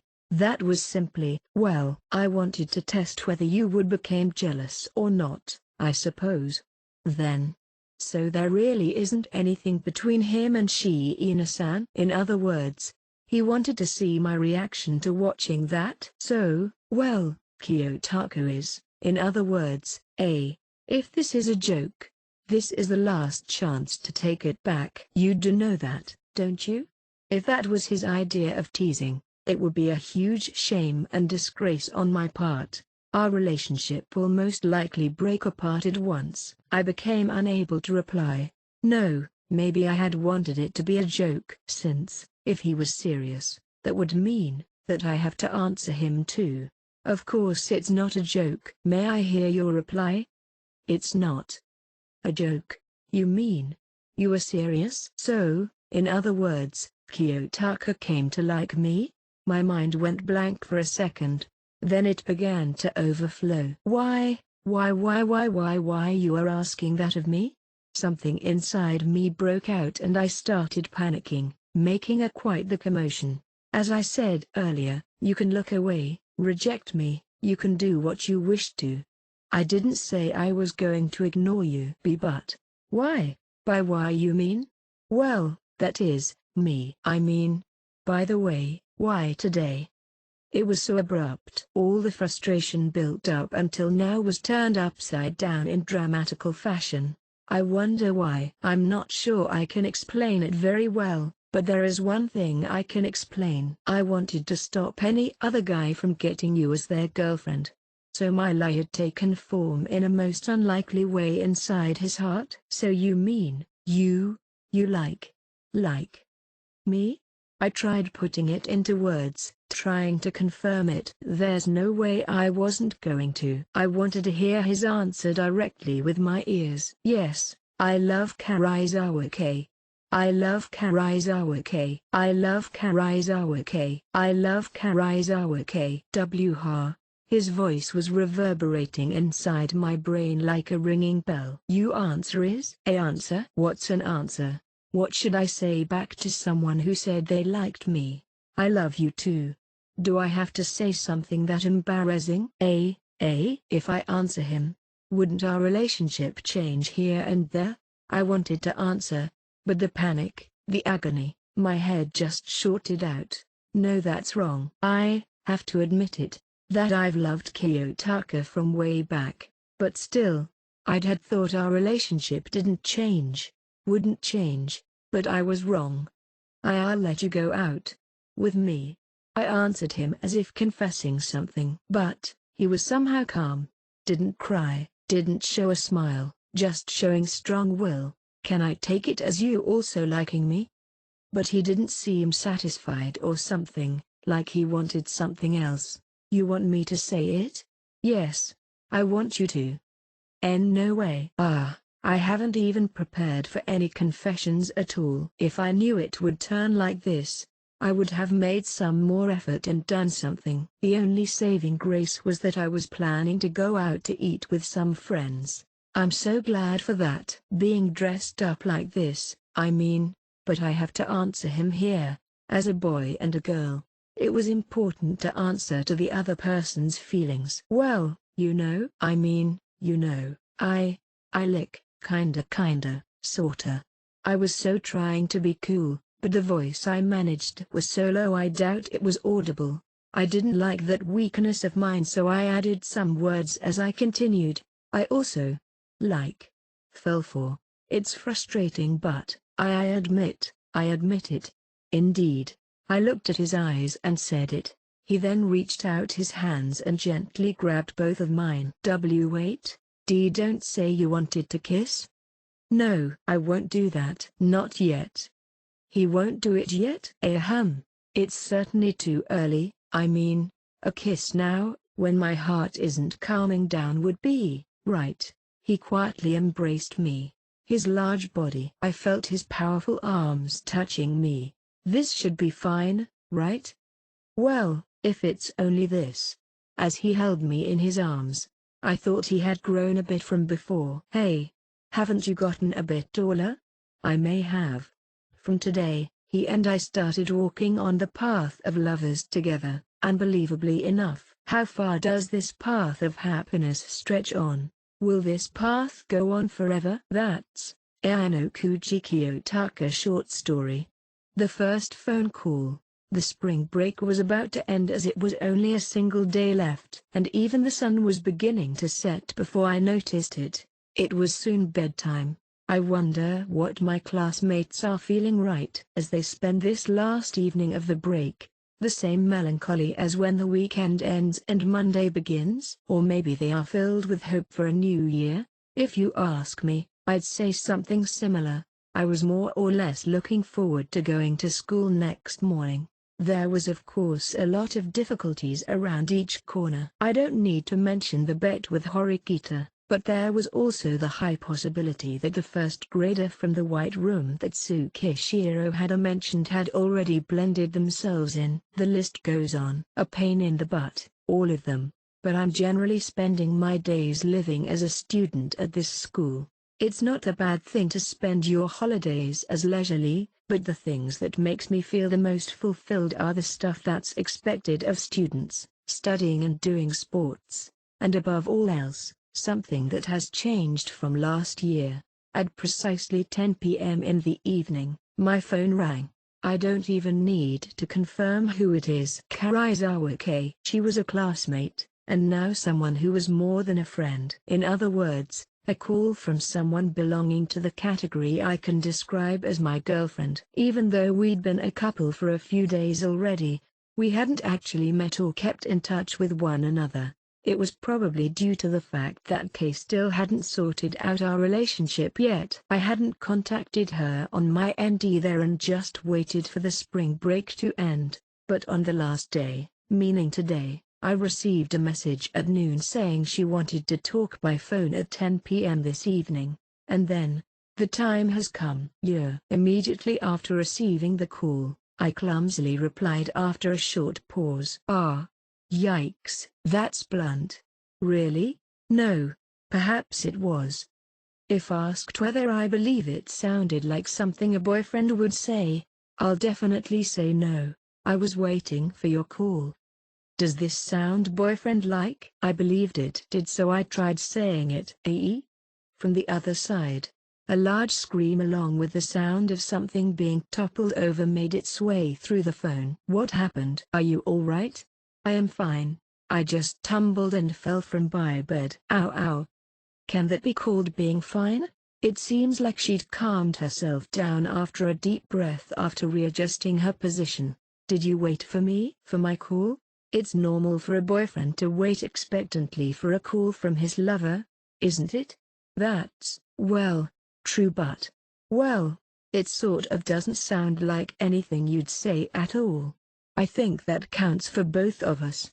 We were facing each other for the first time, as me, she as her, at times doing something unexpected, other times saying something rash. It was hard to control it all. Thus, I decide not to think too much about it. Am I saying this stuff naturally? What about my actions? But even those are just the pleasures of love that I will be surrendering myself to. Yes, perhaps. I still don't feel like it's real. We really are dating, aren't we? Of course we are, right? Of course. I already knew that, but I thought that, if I asked you about your confession again, you would say that there never was a confession to begin with. That's why I was a bit late calling you, Kiyotaka. It seems that is the reason she never called me before now. You know, it would have been fine for you to call me too, don't you agree? I kinda wanted to wait for that call of yours. It was a bit unfair and it was conveyed to her since she still looked a bit glum. but the conversation soon shifted to the topics of everyday life. "Ah, have you heard this? I just went out to eat with my friends and..." It wasn't a meaningful conversation by any means, but to me it felt so novel and fresh. Our relationship up until now had been that of the one who uses, and one who was being used, not that of friends or lovers. Our names or numbers weren't stored on either of our phones either. I was usually the one who contacted her, not her. People would probably say it was a distorted relationship, but still, that was certainly the only thing connecting both of us. But that has been muted. Another world was spreading out before my eyes. "Are you even listening to me?" She noticed my lack of adequate replies and asked about it. I hear you," was my answer, which satisfied her, and she continued talking. It was a conversation without any real topics. It had no relation to me, but still, it was small surprise to me that I thought it was a bit fun. "And by the way, Kiyotaka, how do I say this? Don't you have anything to share too?" She wasn't satisfied by the fact that she was the only one bringing up any topics, it seems. Thus her request. "Even if you ask me of that, those kind of things are a bit too much for me. Or rather, I'm aware that I'm bad at this." "No, that's precisely why I had to challenge myself. Let's see. I wonder how long I talked for after that." I'm a bit surprised at how much I talked about all this drivel stuff that I'd never done before. It was stuff that other people wouldn't find any interesting, but Kay was listening, clearly enjoying herself no matter what. Sometimes she laughed, sometimes she made some quip back at me. And then the conversation shifted towards the unexpected. As the soundman was about to unleash his drowsiness upon me, I checked the clock. It was soon 11 p.m., which means we must have talked for about an hour. It wasn't a far stretch to say it had been the longest phone call we've done by far. We should probably end this call soon. It would be best to hang up soon, considering what's laying in store for tomorrow. That's true. She also seemed to understand as she didn't oppose it. "See you tomorrow." "Good night, Kiyotaka." "Good night, Kay." We called it quits after calling each other's names. "Well, then," she said at last, but somehow she didn't end the call. "What's up?" I feel it's a bit hard for me to end it." She expressed her reasoning for it. "So, can you do it instead?" "Understood." I tapped the button to end the call without hesitation.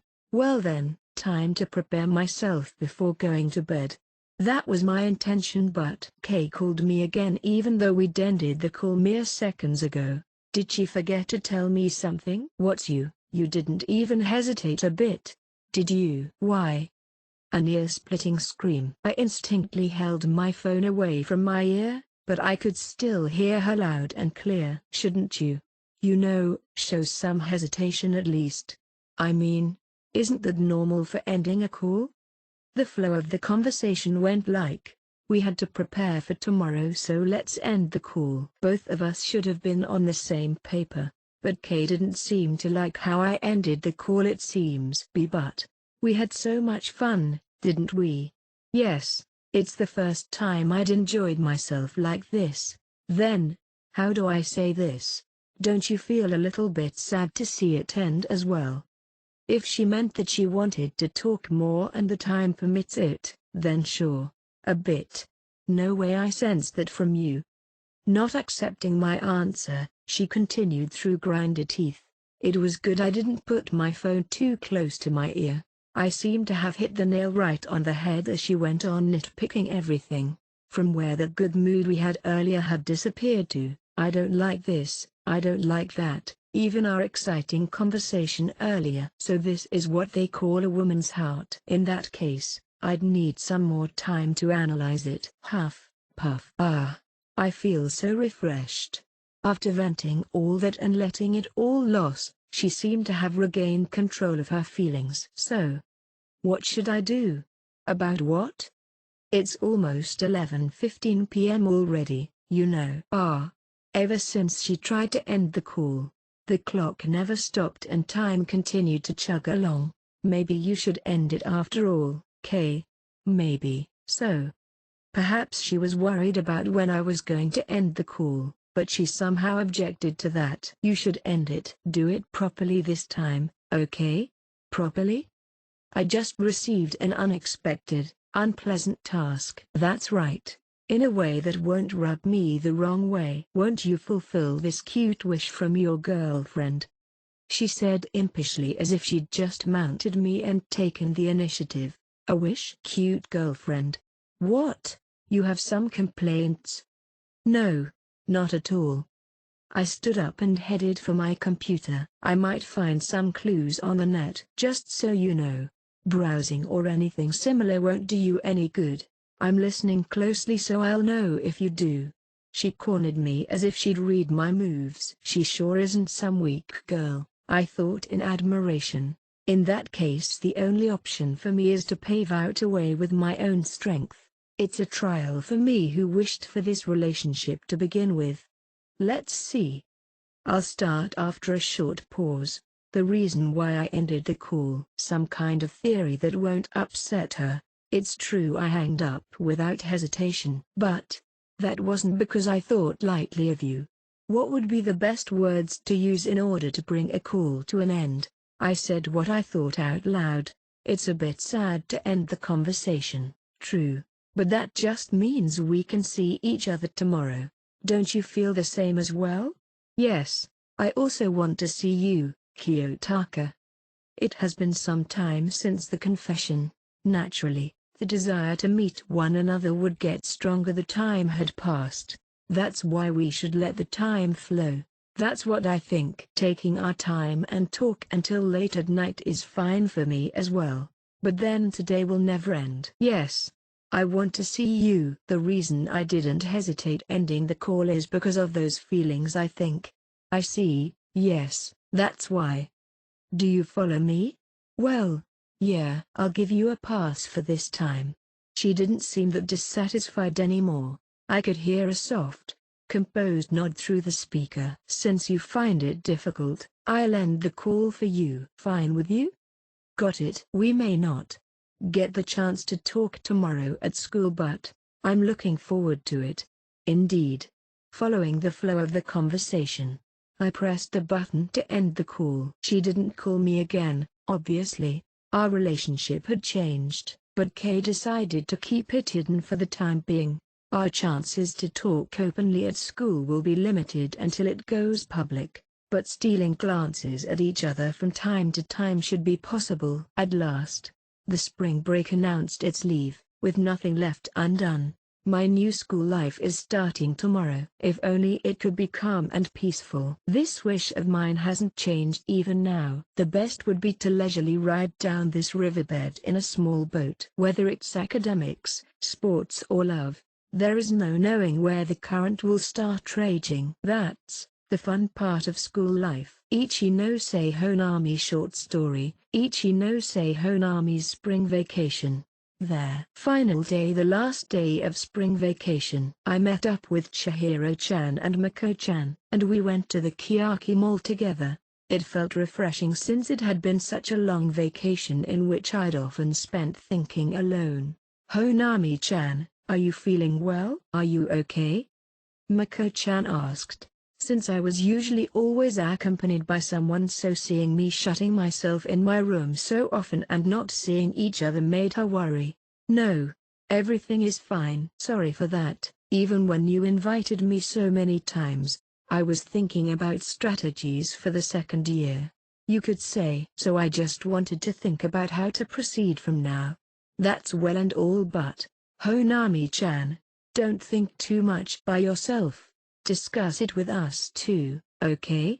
Chihiro, who had been following the conversation, continued. The final term exams were already over, so that was surely why they were so sensitive right now. Yes, I'm relying on you also. If something happens, I'll definitely talk to you. That was my true feelings, but it was also true that I didn't want to worry them unnecessarily. Class 1B was losing big thanks to me during the final exam. I was forced into making a big decision, but that's precisely why I need to choose my words carefully. I could easily worry them by what I said, and that would be a loss to me. Oh, don't worry, really. I'm 100% fine. Spring vacation had me fully charged. This spring break had given me new energy. A spring vacation unlike anything before. It was far more remarkable. It was a bit different from the usual ones where I went out and played with my friends. Even now, my chest felt hotter by thinking of Ayano-Kuji-kun and what had transpired on that day, when I'd revealed my weakness in his room. Something that had been waiting on me, just poof, disappeared. I can still fight. I felt once again that I could fight with Sakayonagi-san, Ryun-kun and Horikita-san and the others. Of course, whether we could compete with them we wouldn't know until we try, but at least I avoided the worst-case scenario, losing my will fight even before it happens. This is without doubt due to Ayano-Kuji-kun. I'm not sure I'd be here without him. A treasured friend. A very important. Somehow, the next words didn't appear to me. How should I express it properly? There was a part of me that just refused to think about it. That's because there is something I must not forget. The fact that we are in different classes. It was an unchangeable fact that we couldn't mingle and meet with each other. Unlike last year where we could cooperate due to our class points being vastly different, the gap had closed. As Horikita said face to face with me, we had become rivals competing with each other. In other words, if we end up fighting, we shouldn't be affected by personal feelings. What if he and I were in the same class? Then all my worries would disappear and I could fight without any hesitation. Stop. Don't think any further. I shook my head with great vigor in order to calm down the feelings deep within me. What is it? Honami-chan? Mako-chan was surprised by my sudden headshake, looked at me worriedly. Sorry, it's nothing. I tend to become too relaxed around my close friends no matter what. I have to get myself together. It's the last day of spring vacation after all. My friends were looking forward to meet me, so I should stop thinking about this anymore. I should focus on the first period of our second year for now. I will have proper time to think about it once the situation has calmed down and I get some time. We are still Class B, but we have almost no more leeway left. I intend to follow through with the same goal I had ever since the entrance ceremony last year when we all stood line in line. Standing still is not an option. Tomorrow, a new war will come for Class 2B. Diamond. Hey guys, Skywish here. I have received messages that Volume 1 through 11.5 have been deleted off Emilo's channel. I will be creating and uploading those as soon as I can over the next couple weeks. Thank you for being patient. As always, we'll be working to make sure to upload the latest volumes once they are translated to you guys. I also created a Discord server for updates and discussions. I might make content such as tier lists or ship discussions with some friends if people would be interested in that. I hope you enjoyed this volume as much as I did. I will see you all at the next volume. Diamond.